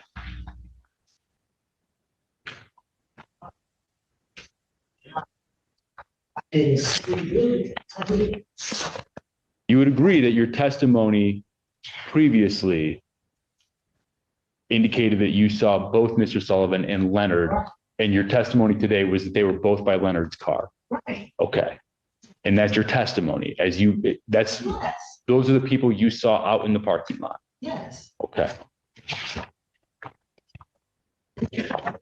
You would agree with me that Mr. Sullivan is also significantly taller than Mr. Mullen? So it could be, yes. Okay. That is not a trick question. You know, Yes, Leonard. We all talk, so. Yeah, but you know Leonard. Taller than other, maybe, yes, that's common. Okay. That's. Just a second, okay? Okay. And what I'm gonna approach, you remember that video that you were shown previously regarding the parking lot? You got to show me. It was a couple months ago. You guys, so you just. Like, y'all was showing all kinds of. Good. I've got this marked as exhibit 3. I'm just gonna approach with what's been marked as exhibit 3. Okay. So Where the people at? Well, that's fine. I'm not really interested in the people. I'm just, that car you see that car that's in the parking lot? At the top of the page? I don't know. If I may approach, Okay. can I approach the witness? You may, hang on a second, let him try to clarify what he's asking. Okay, now just go ahead. Do you recall, you can see that vehicle in this picture, correct? You're, I'm gonna object. Well, I'll sustain that. Thank you. Oh, no. Hold, ma'am, hold on a second. Re-ask your question. Thank you, Your Honor. Do you see the vehicle that you were driving on that day in this picture at all?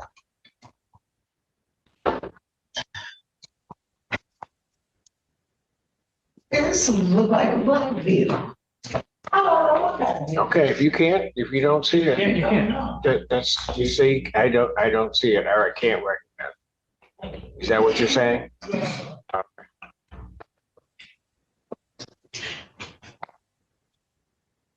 Just a moment, Your Honor.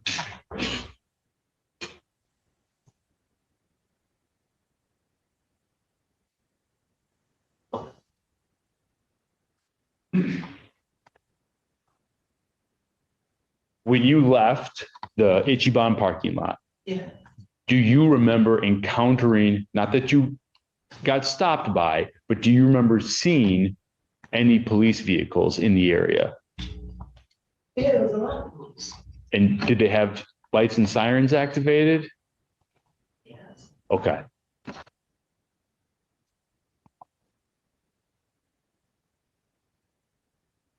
Um,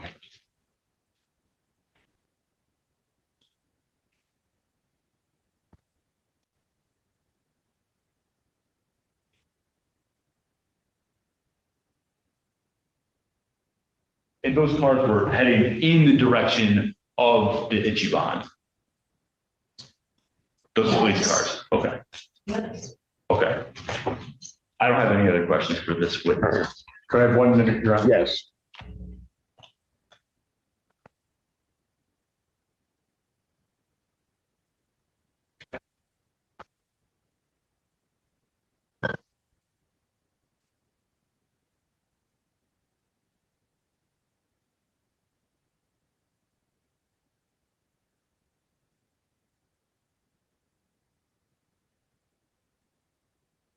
Hello, Mr. Gray. I'm Michael Vincent. I'm defending Mr. Sullivan. I'm going to ask you just a couple of questions. If they're confusing, tell me, and I'll try to make them better, okay? Earlier on, we copied it down. When the prosecutor asked you whether or not you saw Mr. Sullivan walking over to Leonard's car, you said it was just an assumption. Am I correct in that? You just assumed that's where he was going. You didn't actually see him, correct? In fact, you didn't actually see anything that was going on in the parking lot. And you told us that Mr. Sullivan got in your vehicle and you left. Yes, sir. At any time, do you see Mr. Sullivan with a firearm, a rifle, a handgun, a pistol, anything like that? No, sir. When he got in your car to drive to Ichiban, did you see him with a handgun of any type? No, sir. Afterwards, nothing. Thank you, ma'am.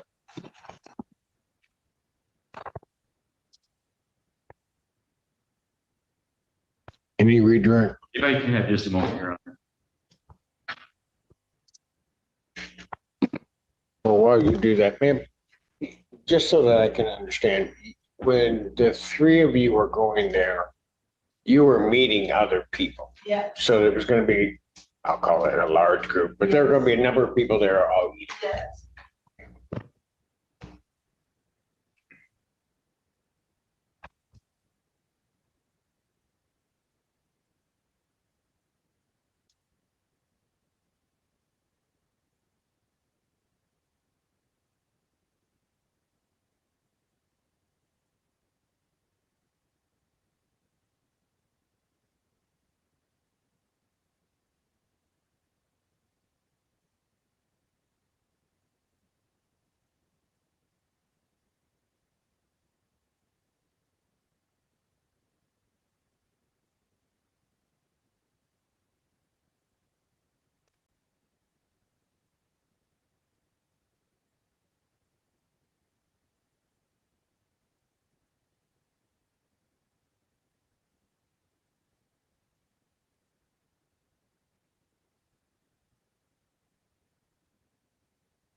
Ms. Gray, you would agree that your statements today are inconsistent with what you testified to at the previous hearing?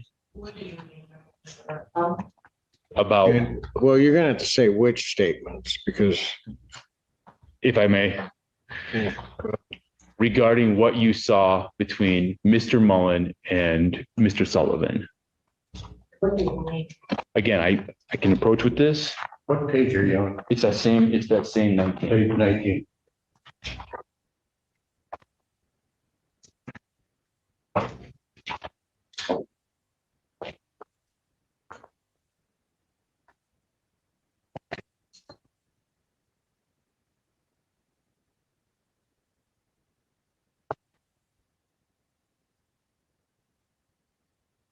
Yeah, I just told you that. It was so, because at the time, sir, everyone in this courtroom, we were the ones there at the time, and that's all of assumption. What's all of an assumption? I assume when he left my vehicle, he went to block the winner because we all started out together. Okay. So you guys was the one telling me that who was who on videos and stuff. So potentially, yes, that's good thing that you guys were telling me that. Okay. There you go. You would agree with me. You arrived at the Ichiban with Miss Lee and Mr. Sullivan. Yes. At some point in time, did Mr. Sullivan get out of your car? Yes. Is this before or after you heard the gunshots? It was before, and I told you that. Because assumably talks. hold on, ma'am.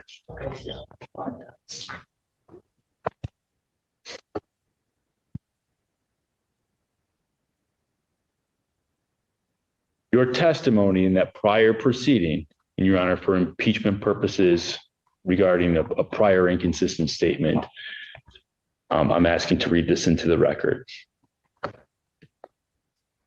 Go ahead. Your testimony was, we sat in the parking lot. I was on my phone. Nia might have been making snaps. And Greedy walked over to wherever Leonard was at, which is somewhere in the parking lot. Okay. That's my assumption. You would agree with me that you did not use the word assumption. Well, can we both agree that it could have been, you guys took everything wrong? Are you saying If that was, hold on, if that was a statement, I will take notice that you did not read the word assumption. I mean, okay.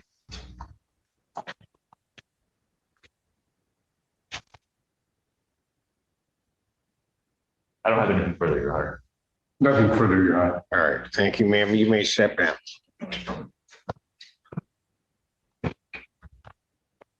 It is witness be excused without objection. Without objection, Your Honor. Can she be excused? Yes, Your Honor. All right, very good. Your Honor, I was going to call Shalandra Washington, but she indicated that her attorney would not be available until Thursday. That's what I'm to understand. I've not heard that directly. Okay. I don't have a problem if we can continue her subpoena and having her come back on a different date or however the court. Well, we'll have to know what date that is because Right. we've got a medical examiner that somehow or another has to get here. And I've got to figure out what to do with Mr. Middleton. Are those the only? And then I have officers for the rest of it. Okay. We got to figure out a way to get these individuals out. Your Honor, I mean, we'll also have an issue with the medical examiner too. Well, that's what I was indicating. The medical examiner's got to get here. So we have that issue in terms of a date, and then we have the other thing. So there is an attorney, but I don't know if he's gonna want to speak to him, down to talk to Mr. Mullen if Mr. Harris doesn't go. So I'm gonna check on the status of that. We can take him back. Court's gonna stand in recess. All rise.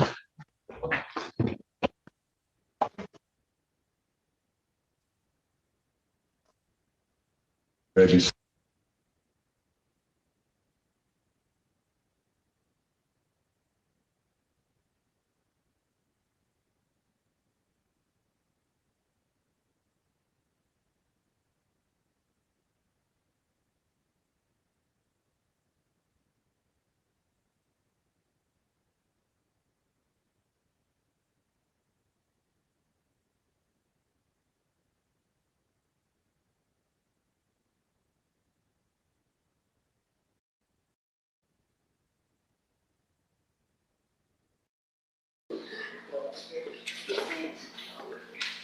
Good morning, ma'am. You're Connie Daigle. Yes, ma'am. And will your client waive the formal reading of the indictment? She will, Your Honor.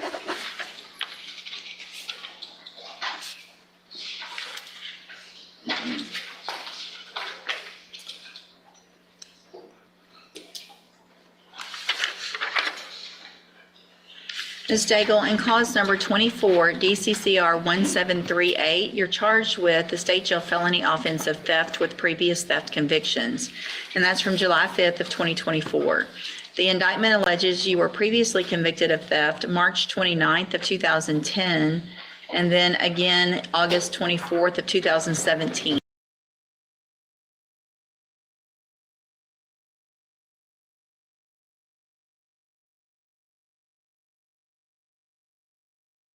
And how do you plead to that charge?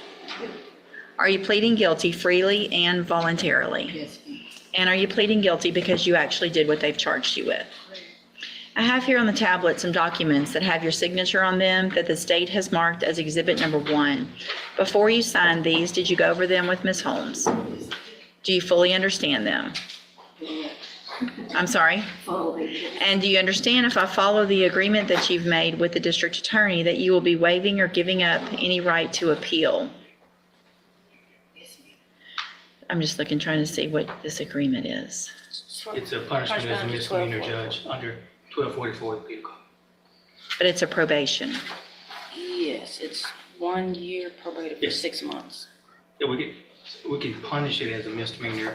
My understanding is if you punish it as a misdemeanor, you can also punish it with probation, misdemeanor probation. That's my thinking is. Oh, I don't know. I've never done that in all these years. Can we, for sure? It's no prohibition against it under 1244. But it's a state jail felony conviction, so it's an A. 1244A is the state jail felony conviction. Yes. With misdemeanor punishment. That's right, Judge. B is just reducing the whole thing. That's not what we're doing. That's not what we're doing. So it's 1244A.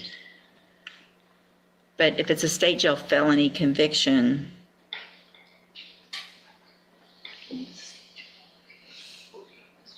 I don't know how to, I can't sentence her to 1 year in the state jail and probate it. We don't, I mean, Oh, county jail. right, No, we county, mean county jail. yeah. But I that's don't the think there was a confusion. line that said I Yeah. could do a county jail probate.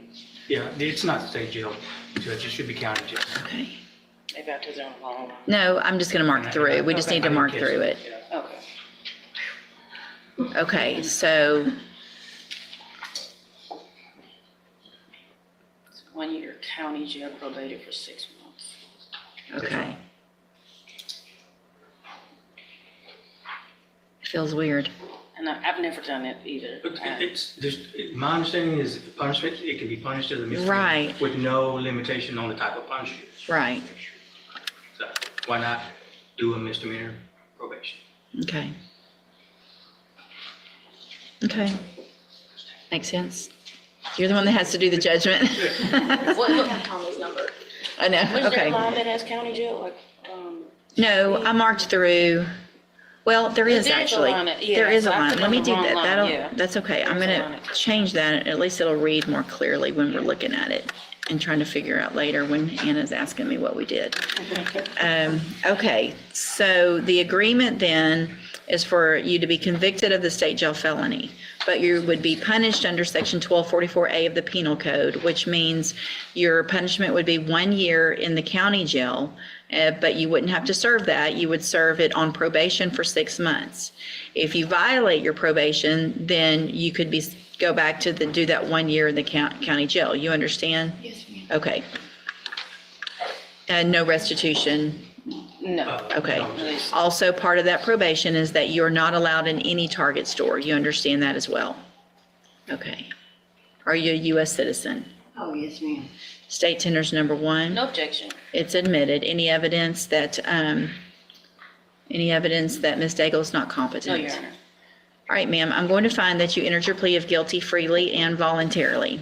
Find that you're mentally competent and you understand the nature and the consequences of your plea. Find sufficient evidence to find you guilty, and at this time, follow the agreement that you made with the district attorney and find you guilty of the state jail felony offense of theft with previous theft convictions. Sentence you in accordance with your agreement to a term of 1 year in the Jefferson County Jail under Section 1244 of the Penal Code, but I'm going to probate that. You'll be on probation for 6 months.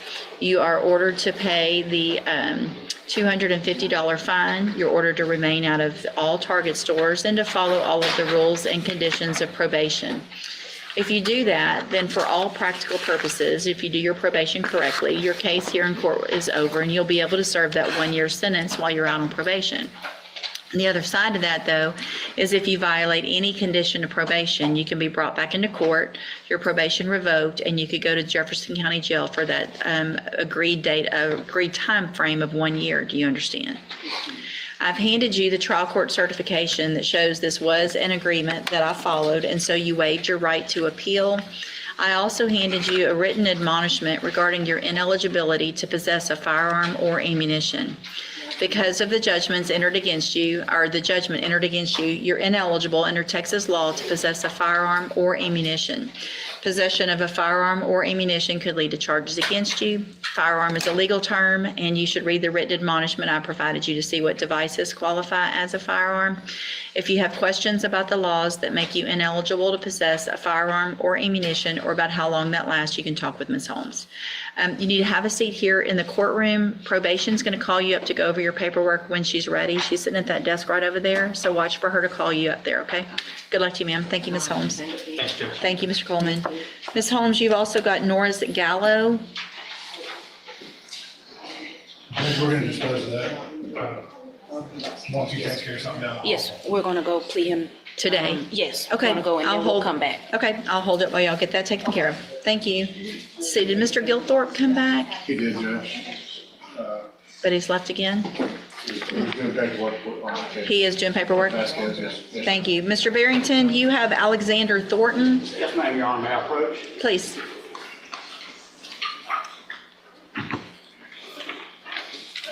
Morning, Judge. Good morning. Apologies for being late this morning. That's okay. We got plenty going on. We're still here. Unfortunately, my client's back from the dead, literally.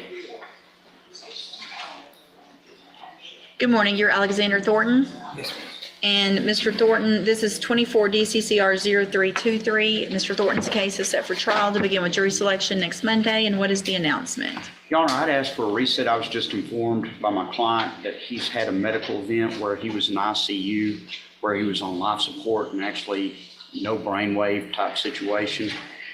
Luckily, he's back from the dead with us, but he's suffering from medical complications as a result. And so I need some time to go through those. I've talked with the state about a reset for that purpose as far as that goes. Mr. Smith? We're not opposed, Judge, and we may reevaluate this in light of his veteran status. So what I'm going to do, instead of just resetting it to another trial docket, is Yes, I'm ma'am. going to place it on a review docket. If something, that way you guys can visit again. Absolutely. If something changes about the case, it needs to get taken care of I on would- that date. If it's not going to get taken care of, then we'll put it back on the trial I docket. think that would be great, Your Honor. All right. Mr. Thornton, just make sure you stay in touch with Mr. Barrington. You can visit with him about your case. He'll talk with Mr. Smith, and we'll see if there's a resolution on that date. If not, then we'll get it back on the trial docket. Thank you. Thank you, sir. Yes, sir. Thank you. May he be excused, Your Honor? Yes, thank you.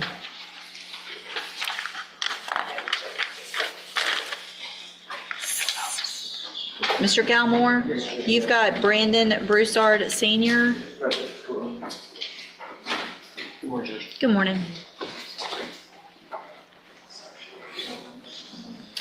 All right, so This is the last reset. We been given some information that I did not know. There was apparently an affidavit of non-prosecution that was signed. I don't have a copy of it. It was filed in a different case. If we could, Judge, reset it for maybe 30 days and I'll hold it, issue a subpoena. And if she doesn't show, then we'll dismiss it at that time. Okay. All right. So if something happens and she does, then it needs to be taken care of on that date with either a plea or moved to the trial docket with a rejection. Okay. So this will be the last final. And if you'll just make a note that it's for a non-prosecution, please. And for the state to issue subpoenas. All right, Mr. Broussard, stay in touch with Mr. Galmore, and he will let you know when you need to be back.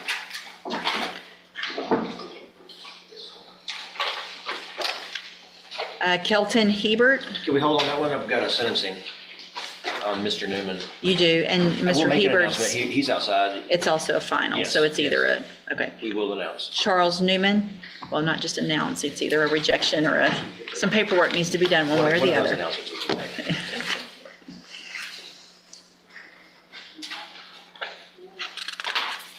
Good morning, you're Charles Newman. And this is 25 DCCR 0545. Mr. Newman was previously in court, entered a plea of guilty to the second-degree felony offense of aggravated assault with a deadly weapon. Has everyone had an opportunity to review the pre-sentence report? We have, Your Honor. Are there any additions or corrections? The only addition, Judge, is after speaking with the complaining witness, we would request $1,653.75 in restitution. We are not opposed to that. 1,653? And 75 cents. 75. Mr. Newman, if I test you this morning, you gonna have anything in your system? Let's double check that first. Have a seat in the jury box. And if you'll Yes, just give me a couple minutes. work on Get Mr. Hebert, in please. here. Okay.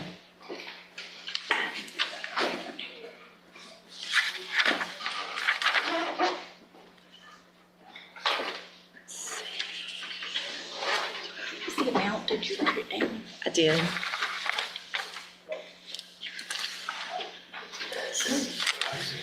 Mr. Frank, did I see Mr. Frank?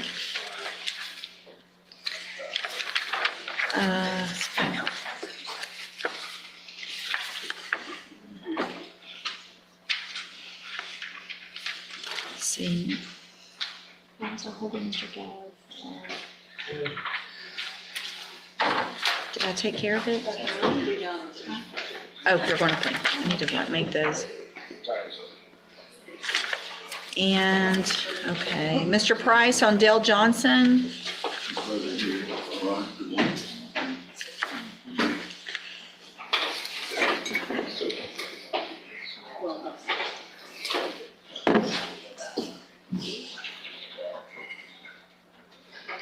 Gregory Vasquez.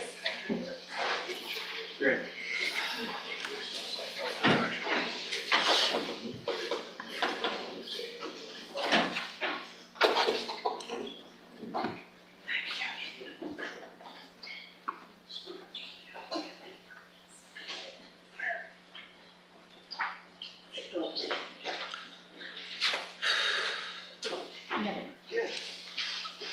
She just turned today.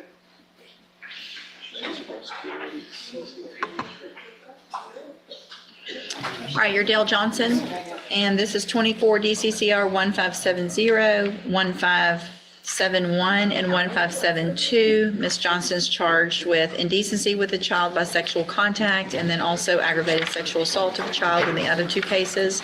And what is the announcement? Judge, the announcement this morning is not ready. I recognize that this case has been pending for some period of time, but I want to assure the court that the defense has not been idle. Since the court granted our motion for expert funds, we retained the expert, we've conferred with him extensively, mapped out a plan for the work that he needs to do. The process of coordinating our expert and the witnesses he needs to work with is taking more time than anticipated, but we expect to be able to make substantial progress over the next weeks.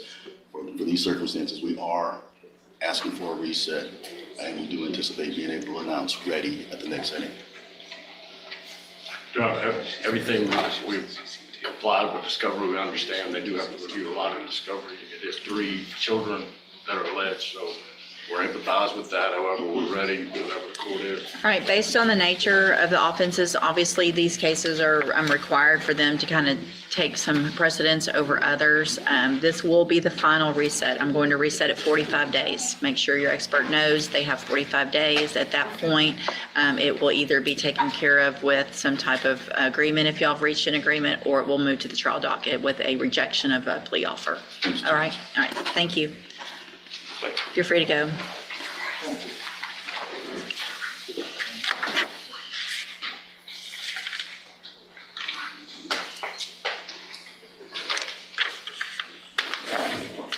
Did Mr. Samuel come in? We'll see Mr. Samuel.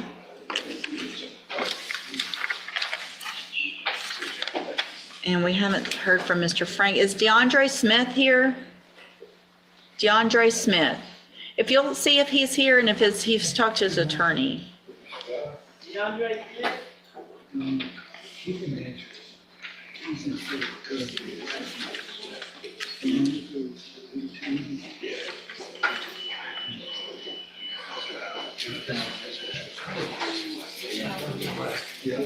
Present, John.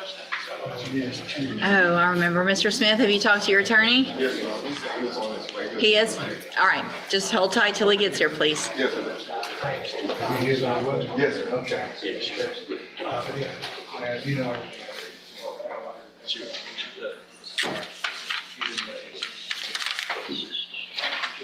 Mr. Gilthorpe on Gregory Vasquez.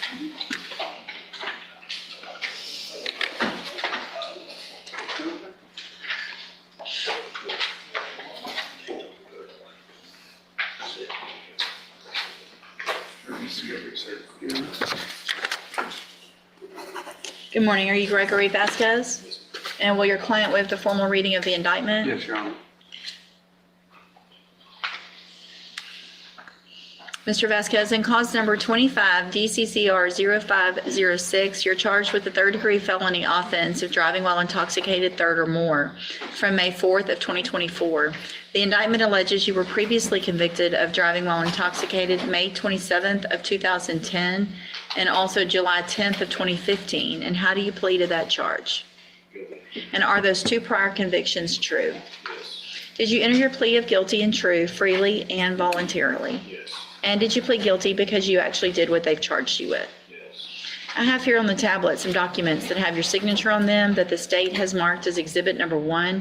Before you signed these, did you go over them with Mr. Gilthorpe? Yes. Do you fully understand them?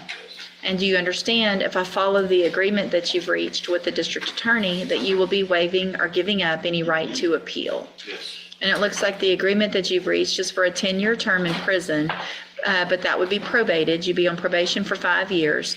You would be ordered to pay a $500 fine. Is SafeP marked off, or is that just a No, line? That's just inadvertent, Your Honor. Fingers touching the pamphlet. And you would be required to follow all of the rules and conditions of probation. Is that your understanding? Yes. Do you also understand, if you're not a U.S. citizen, that a plea of guilty or no contest may result in your deportation, exclusion from admission to the country, or denial of naturalization under federal law? Yes. State tenders number 1. No, good. It's admitted. Is there any evidence that Mr. Vasquez is not competent? No, Your Honor. All right, I'm going to find that you entered your plea of guilty freely and voluntarily. Find that you're mentally competent and you understand the nature and the consequences of your plea. Find sufficient evidence to find you guilty. However, I'm going to reset your case for sentencing so that the probation department can do a pre-sentence report. That'll give me more information about you and your case, and then we will come back later for sentencing. You need to stop and talk to probation on your way out of the courtroom today, and she's sitting at that desk right over there. Okay. All right, we'll see you back at sentencing. Thank you, Your Honor. Thank you. So y'all want to shoot a message to Mr. Samuel? Because it's just this, Mr. Frank, Mr. Galmore, and Mr. Samuel is all I show, and then Ms. Holmes is going to plea Mr. Gallo down there, and they'll dismiss that one, it looks like.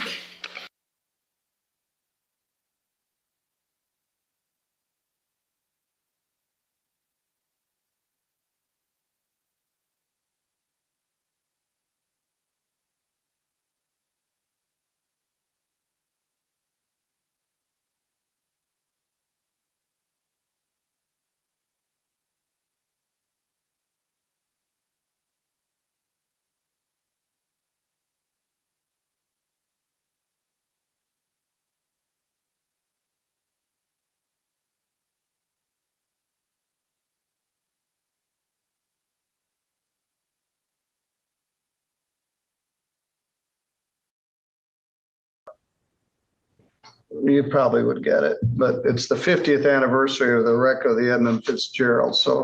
That's my ringtone on my phone, so I would get it. So just assume that was today's first line. Yeah. All right, I'll see you again. Thank you. Thank you, Judge. All right, Mr. Fay, good morning. Good morning, Your Honor.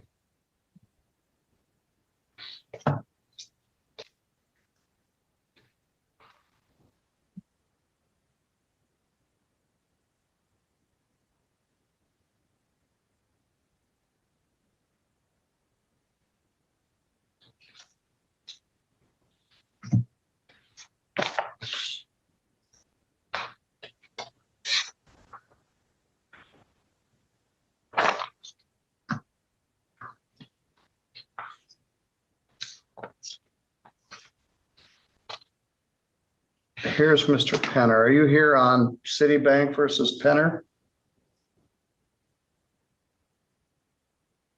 Mr. Fay? Oh, yes, sorry, yes. Okay.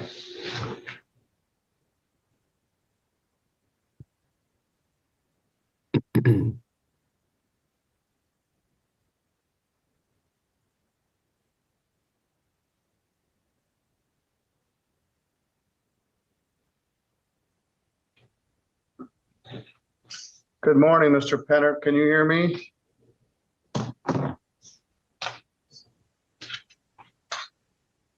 Another ceiling fan that's gonna give me a seizure.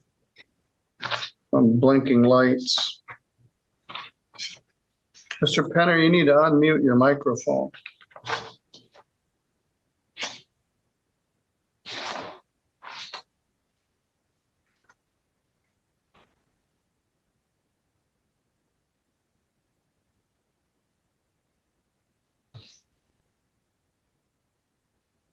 Let me see if I can unmute it. Mr. Penner, can you hear me now? Mr. Penner?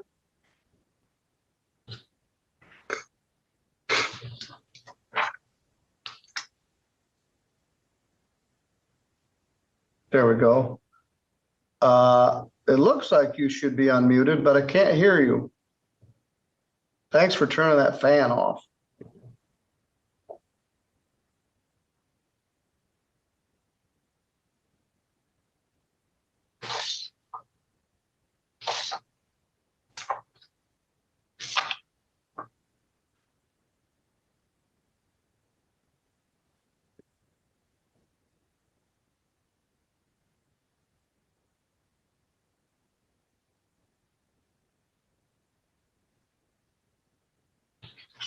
Mr. Penner, I can see you, but I can't hear you.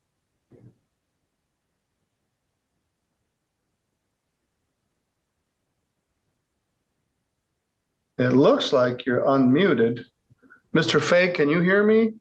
I can hear you, Your Honor. Yep. And it does look like he's connected. So I'm wondering if just the microphone on his end is just not turned on his device. This is not as common as it used to be. It was a daily occurrence for a long time, and now it's a little less prevalent, but we still struggle.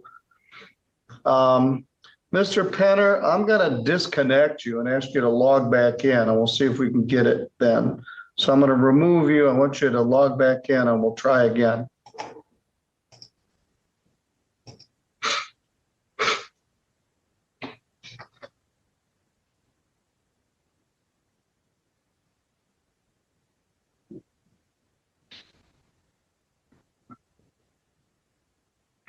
I try to be patient. Zoom is a foreign thing to many people. We use it almost every day. It's been a blessing for these sorts of things. Once upon a time, somebody from your firm would have had to drive out here and come for the hearing and sit down and actually talk to the guy. But we do all of our Monday morning pre-trials by Zoom. And well, if he is unable to connect, so it looks like there was a hardship review put in, and yes. Client Citibank indicated that they they're willing to dismiss without prejudice at this time based on his hardship. So if for some Very reason good. he can't connect, we can go ahead and submit that under the 7-day rule, the dismissal. All right.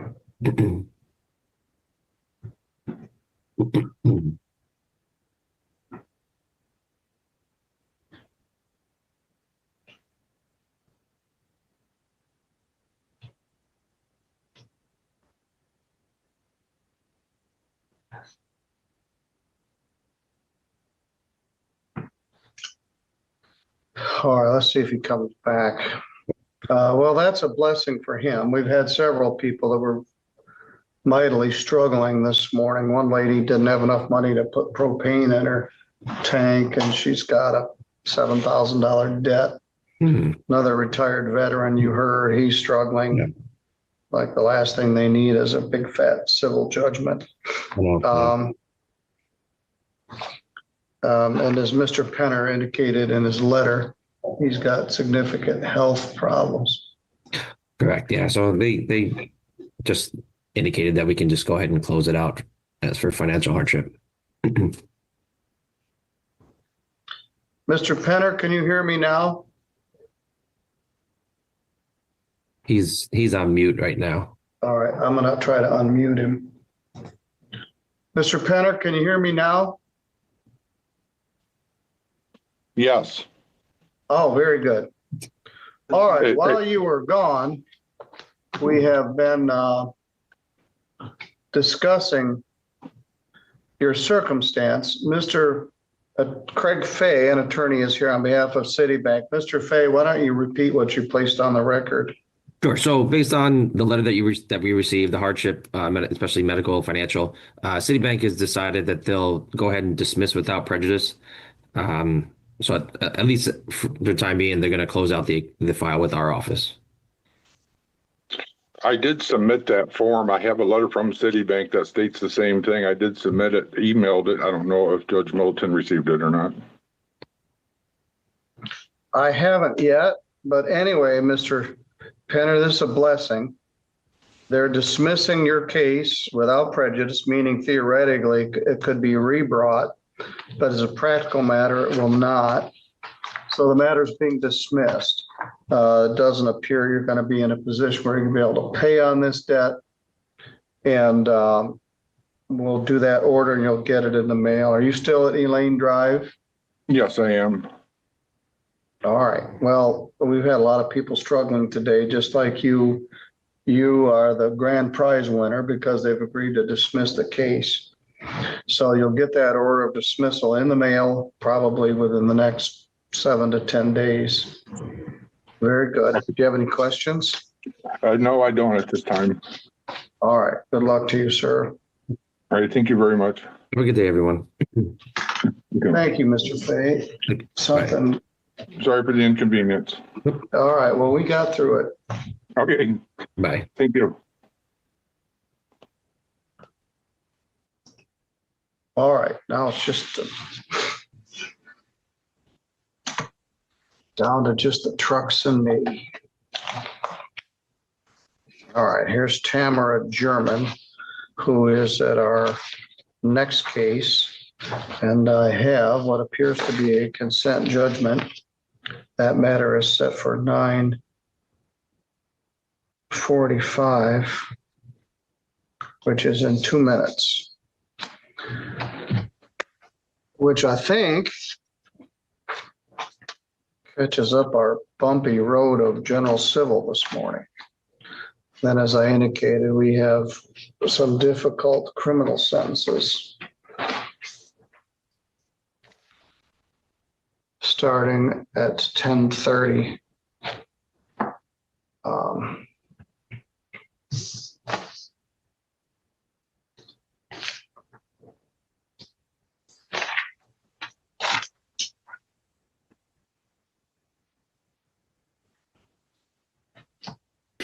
Because you have to appoint the applicant. You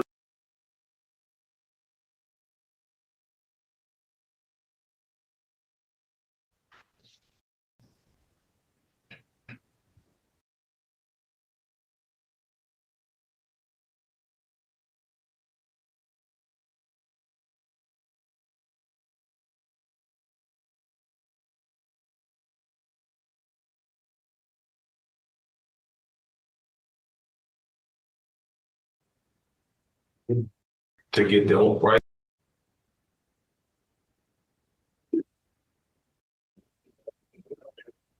I go down the first time and make sure I know that even. Yeah. Was. What happened to the co-defendant on this? He was a Judah, wasn't he? Yeah. I don't know. I don't either, Judge. I just know. Sorry. Her former husband. Oh, you're talking about on the theft, I don't think he was charged. Right. The trailer, okay, so. That would say. He wasn't charged, but she says it was his fault. He's the one who stole the trailer. She was a party to the incidents, because we established culpability. In charge of decision, it wasn't ours. I'm sorry, you mumbled on that. So the charging decision wasn't the defense. I do think that given the facts that there's enough to establish culpability, it's a part. No, it's not the real problem, is it? At the end of the day, where I'm looking at criminal history. Yes, I understand. We got Substantial criminal history. What are you going to do about that, Miss Knight? He's not going to history. What are you going to do to redress your prior indiscretions with the law? How are you going to remediate is what he's asking. I'm going to change For the better or worse? for the better. Could have gone both ways there, you know.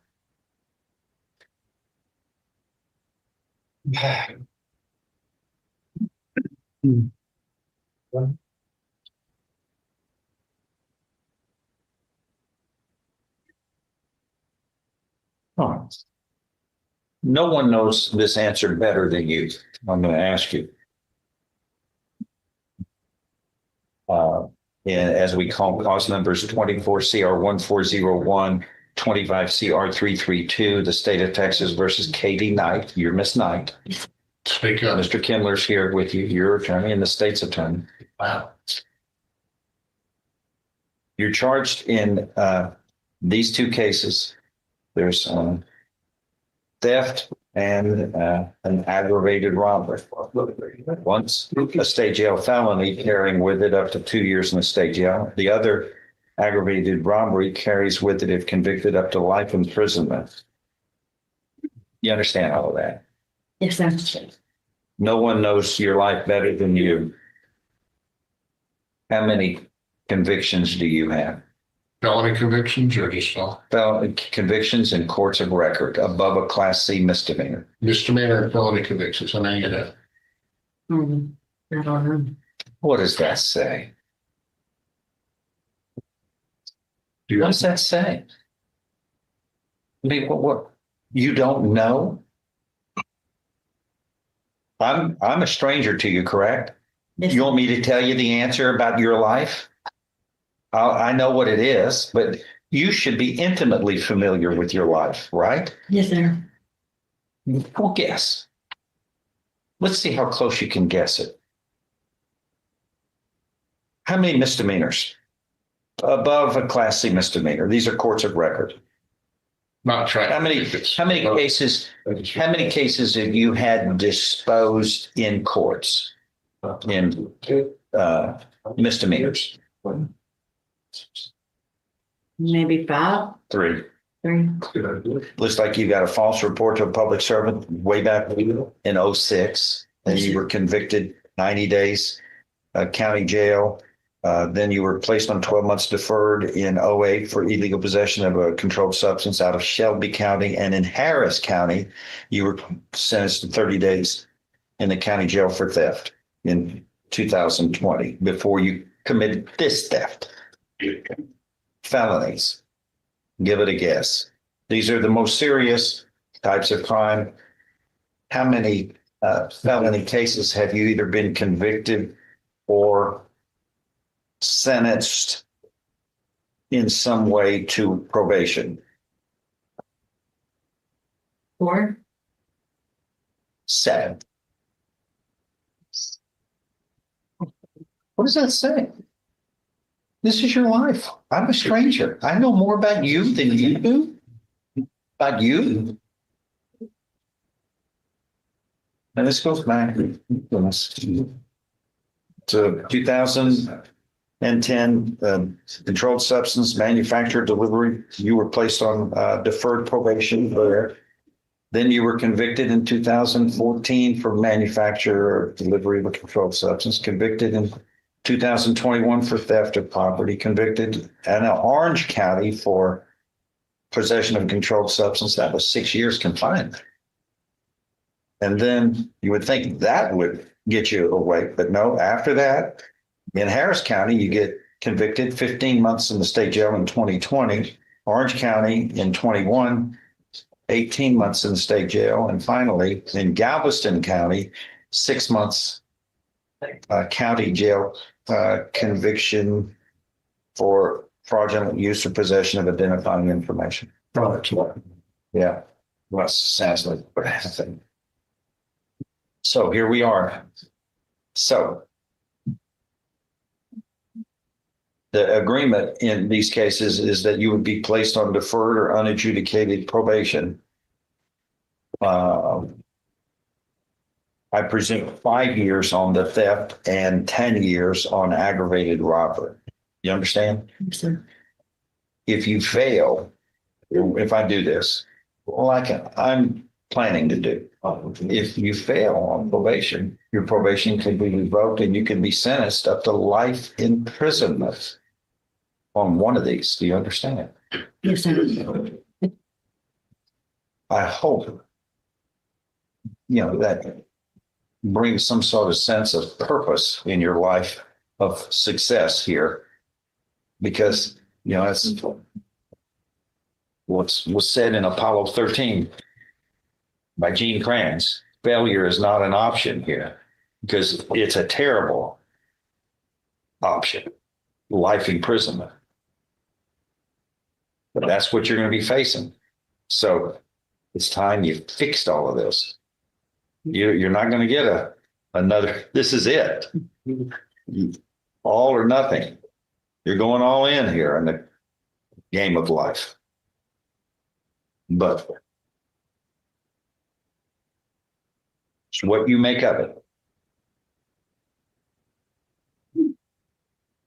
All right. Are there any objections or changes to the pre-sentence reports by any of the?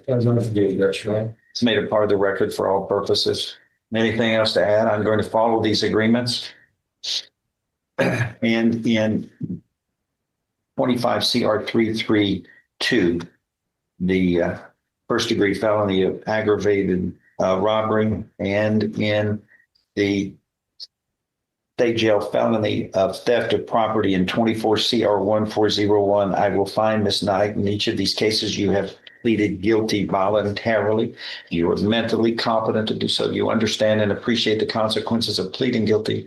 There's sufficient evidence supporting your guilty plea to find you guilty beyond a reasonable doubt from State's Exhibit 1 that was admitted in each of these cases. But I am going to instead follow these plea agreements and place you on deferred or unadjudicated probation for 5 years in 24 CR 1401, the theft of property, and for 10 years in the aggravated robbery first degree felony deferred or unadjudicated probation. These will run concurrently at the same time, but there will be terms and conditions of probation which are not only normal and customary for these types of offenses, but also to fit your particular needs, so that we can do our part to help you get across the finish line successfully in these cases. Among other conditions of probation that the probation officer is going to go over with you. In the theft case, you will be ordered to pay restitution in the amount of $3,300 to the complainant in this indictment.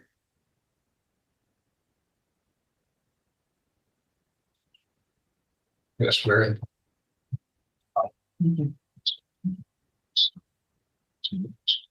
Well, since he's a juvenile, actually, he's no longer his own.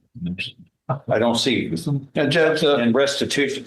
Sorry. in the restitution of the theft case, when this case originally was filed, it was filed with Stephanie Smith, which was the mother of the actual complainant. He was a juvenile at the time, but he's no longer a juvenile, so we'd ask that the restitution be ordered to be paid to the actual victim, which I gotta find his name.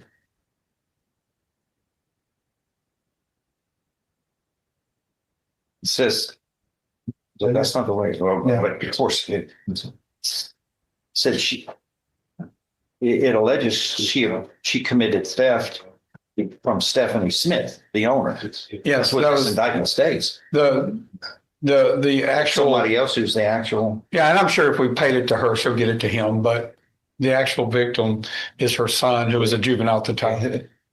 Here's what I think we need to do is both names need to be in here. They're not separate and individual, but the total amount is $3,300 between those two. Yes, sir. Who are the Stephanie Smith, who is named the owner, and Not the indictment. Yeah. that's what it states in the indictment is that's the complainant. And what's the name of the other person who will be a Looks like recipient? Joaquin de Verona, and that spells JOAQUIN Do you know those people? No, sir. Well, the probation office will get that information and Yes, sir. you must pay $3,300 to those as restitution, and those will be ferreted to either or both of those people in some way that we will deem appropriate, but you must pay $3,300 to satisfy restitution in that case. And those will be ordered to be the recipients in the restitution. Now, it's also showing $3,300 restitution in the aggravated robbery. Is that right? That should not be there, Judge. Okay. There was no request that I received for restitution. I think it just probably a typo. So we'll fix that then. Yes, sir.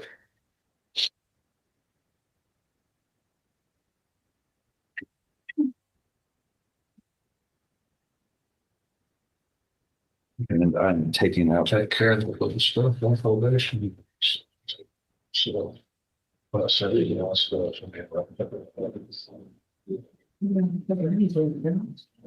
I'll tell you.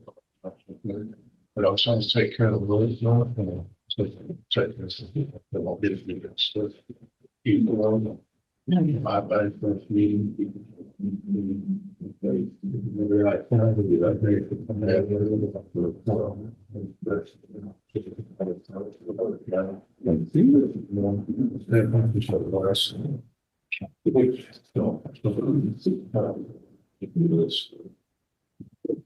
The court is excising restitution of $3,300 in the aggravated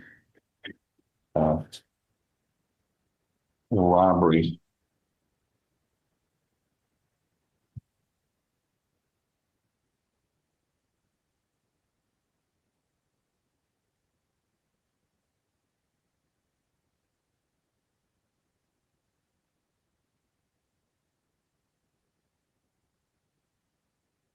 But you must pay a fine of $500 in the aggravated robbery cases. Was there a fine? In that theft? There was 500. And 500 in the theft. So fines in the amount of $500 are ordered in each case as part of the agreement.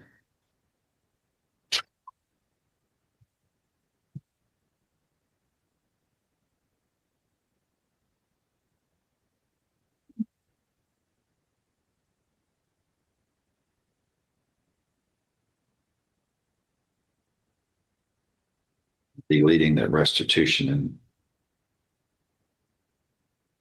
ordering in the aggravated robbery.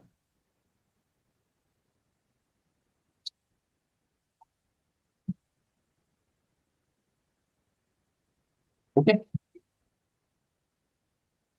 Do you understand what has happened today, man? Yes, sir. You see, you got it. 1 foot on the banana peel. Don't lose your footing. There's a lot to lose here. Everything to gain by doing the right thing. Okay? All right. See the probation officer. Good luck.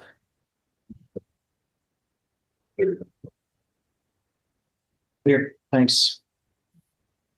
Earl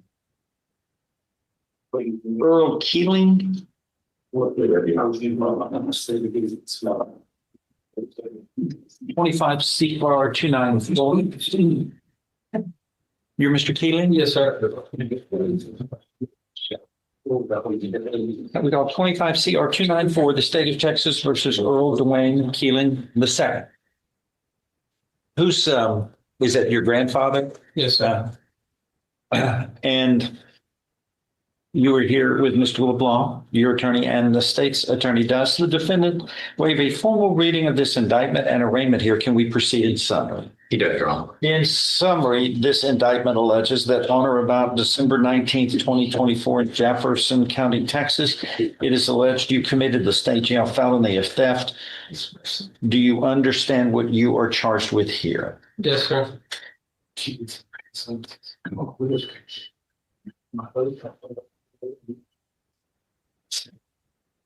If convicted of a state jail felony, you face a term of confinement in the state jail for any term of not less than 180 days or more than 2 years. In addition, a fine may be assessed up to $10,000. Do you understand the punishment range applicable for all state jail felonies, including this one? Yes, sir. An agreement has been reached in your case where you would be pleading guilty, a sentence to 2 years in the state jail.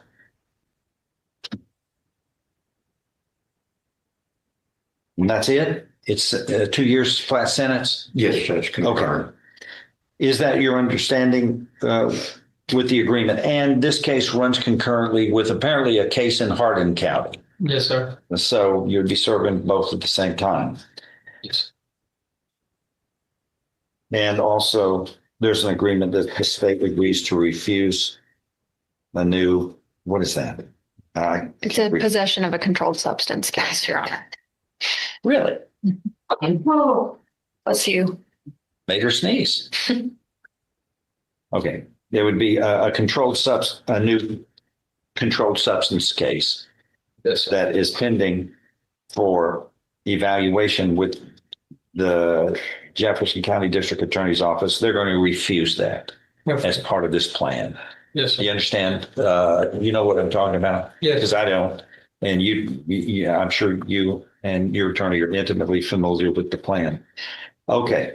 Is that all your understanding of the agreement? Yes, sir. If I follow this agreement, you have no right of appeal of your case. Do you understand? Yes, sir. How do you plead to this? Guilty or not guilty? Yes, sir. Are you pleading guilty voluntarily? That is on your own free will and because you are guilty. Yes, sir. I show you what's marked as State's Exhibit 1 here.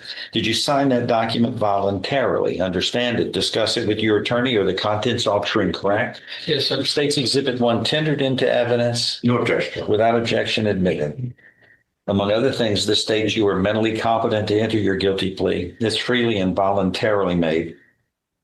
You know what you've been charged with. The indictment's been read to you. You've read it. You were guilty of the crime charged on any lesser included offenses. You were giving up your rights to a jury trial and rights to the appearance, confrontation, cross-examination of witnesses. Totally satisfied with the representation provided by your lawyer. All of this is true. It states, so help you God. Yes, sir. States Exhibit 1, part of the record for all purposes. There's no restitution here. No, Your Honor. I believe Right. the car was returned. Okay. That's what everybody understands? Yes, sir. Okay. I'm going to follow this agreement. Find you are pleading guilty voluntarily. You are mentally competent to do so. You understand and appreciate the consequences of pleading guilty. There's sufficient evidence supporting your guilty plea from State's Exhibit 1 admitted to find you guilty beyond a reasonable doubt. I now find you guilty beyond a reasonable doubt of this state jail felony. I am following this agreement. You are hereby sentenced to confinement in the state jail for 2 years.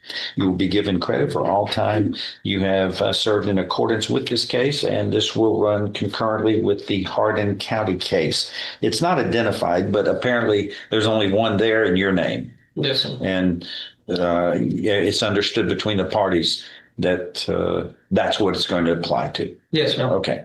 Anything else? No, that's all. Thank you. Thank you.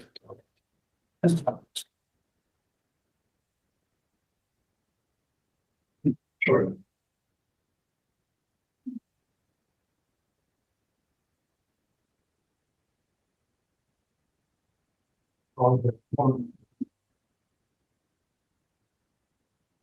Next case, Judge Simpson.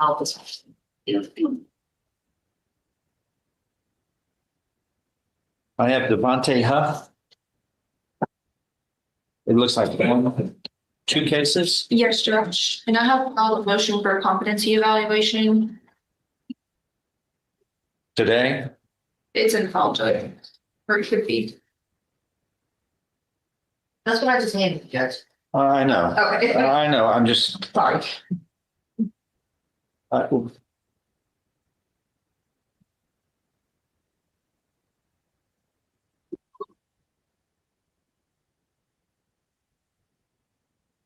Okay, the defendant was placed on deferred or unadjudicated probation December 2nd of last year. Looks like for 2 criminal mischiefs. But I don't see anything in the file about competency issues. He became incompetent after all of this was done, and nobody saw this coming? Yes, no? Judge, whenever we actually handled his pleas in December of 2024, he was fine. I know that there has been time in this court since then, but last time we were here, we had taken a little bit of a resetting to give me time to file the competency motion issues and to give the state time to file the first amended motion to revoke probation. So these are the filings that are before you.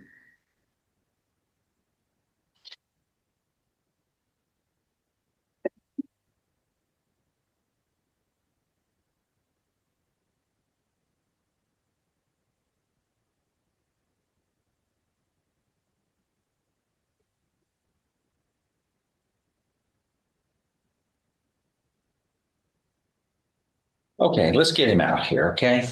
Mr. Huff, Devontae.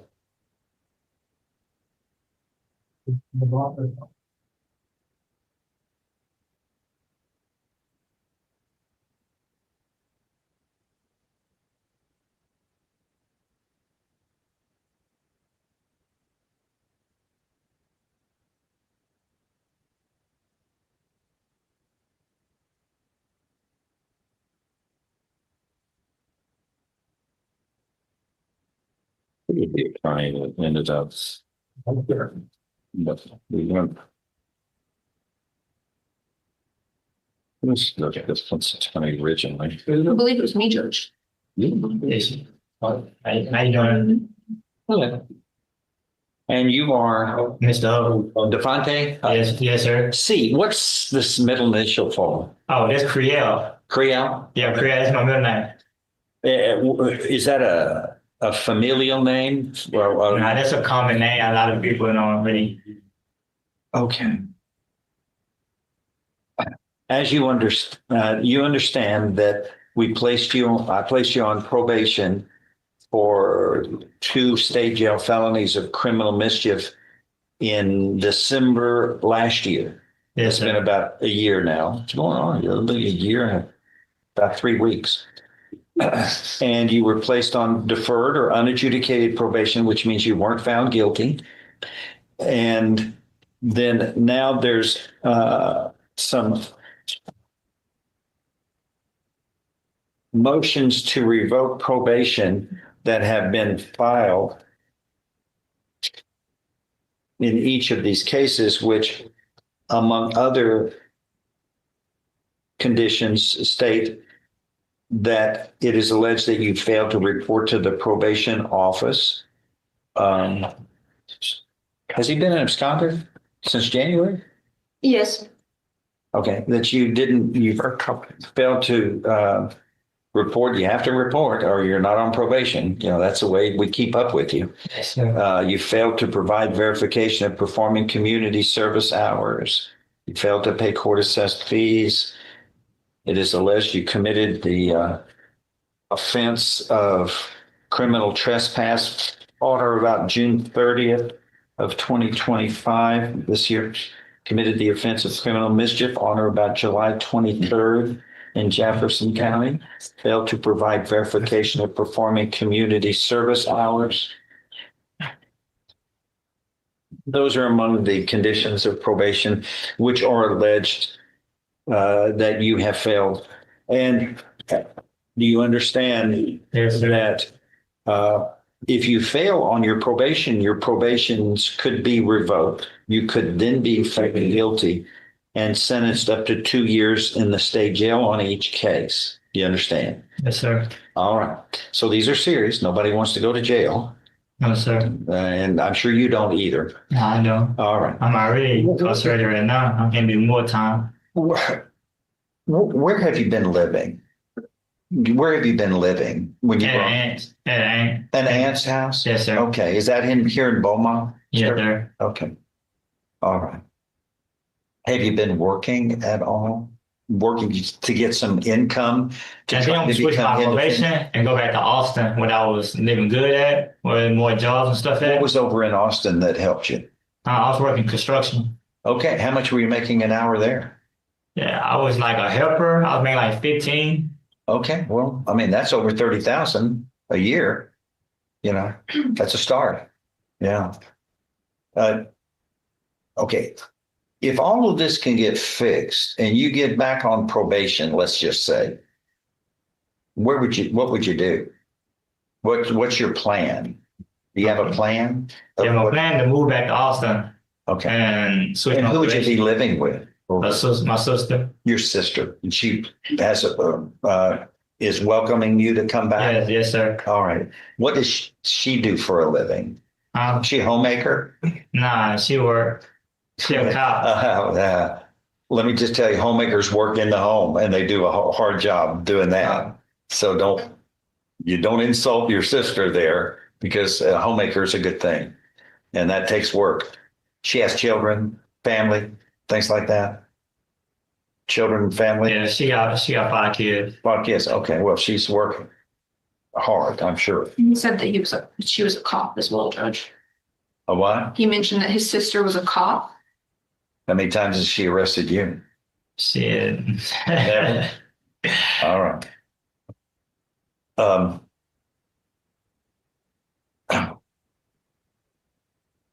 Do you feel as though you could satisfactorily complete this probation Yes, sir. given a chance? Yes, sir. They sent me to jail for trespass. That's okay. That's why I was. Yeah, that's why it messed me up. They sent me to jail for trespassing, so I didn't really get to go. Yes, sir. I had got locked right back up after that. Okay. Have you ever talked to any doctors about any mental issues, for example?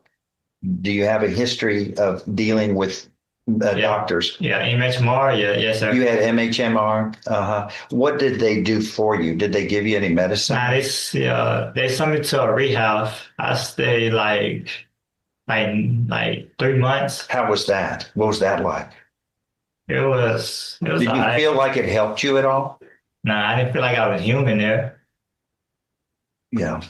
Not like the medicine, they want to talk to me like I'm blaming others. Like, yes, sir. Like thinking there's like stuff yes, like that. Do you understand the importance of making sure that when you make choices, that they're the right choices, that they don't hurt you, they don't hurt others, that you follow the rules? Yes, and sir. if you don't, here we are. You get put in a red jumpsuit and you end up sitting in jail with some of the other guys that you'd probably rather be spending time with others and then making a living. Yes, sir. Okay. You don't enjoy being in jail. No, sir. Okay. That's important for me to hear. What we're going to do is make sure that we're going to get a doctor to evaluate you, who's a very good person. I'm going to ask Dr. Ed Rapon, a licensed psychiatrist, to come in and evaluate you. And he's, I've worked with him for a long time, and he's one of the very best in the whole land on evaluating folks. And we're going to try to figure out what the root of the problem is so that you aren't back here. I want you to be successful. And he's going to evaluate you. So be frank and forthright with him. And Rapon, doctor, he's a psychiatrist. He's a physician. He's a medical doctor as well.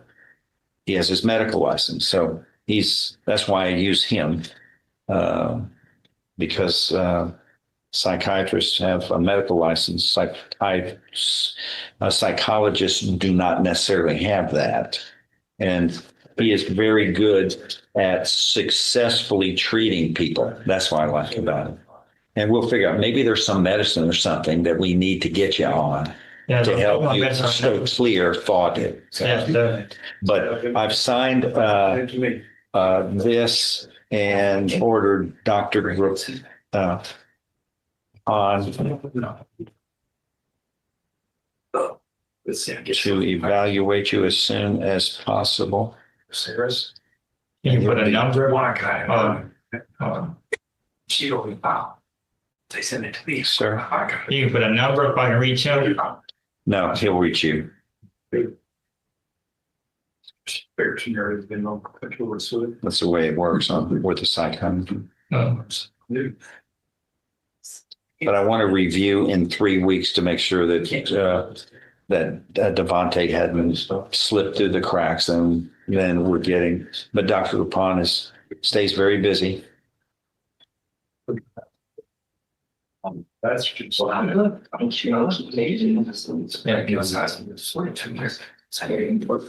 Didn't usually even see them switch inside the honest towns. These came. Yeah, it's something you can see. Let's go. I want to show you. And the Facebook consent on parents. Oh.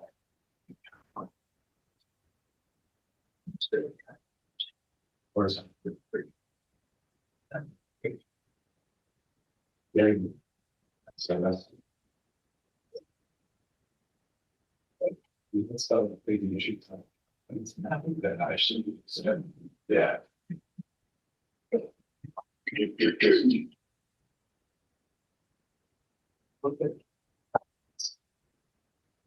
Okay.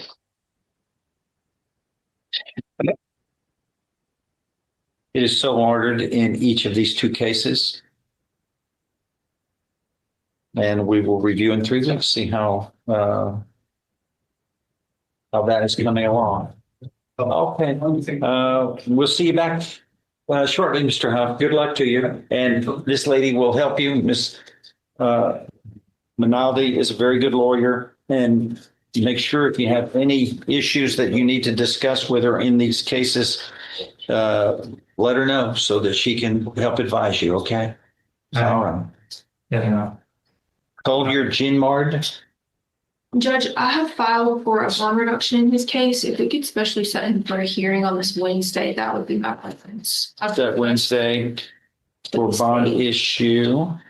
Jolie Lowe. She's a plea judge. Jolie Lowe, please.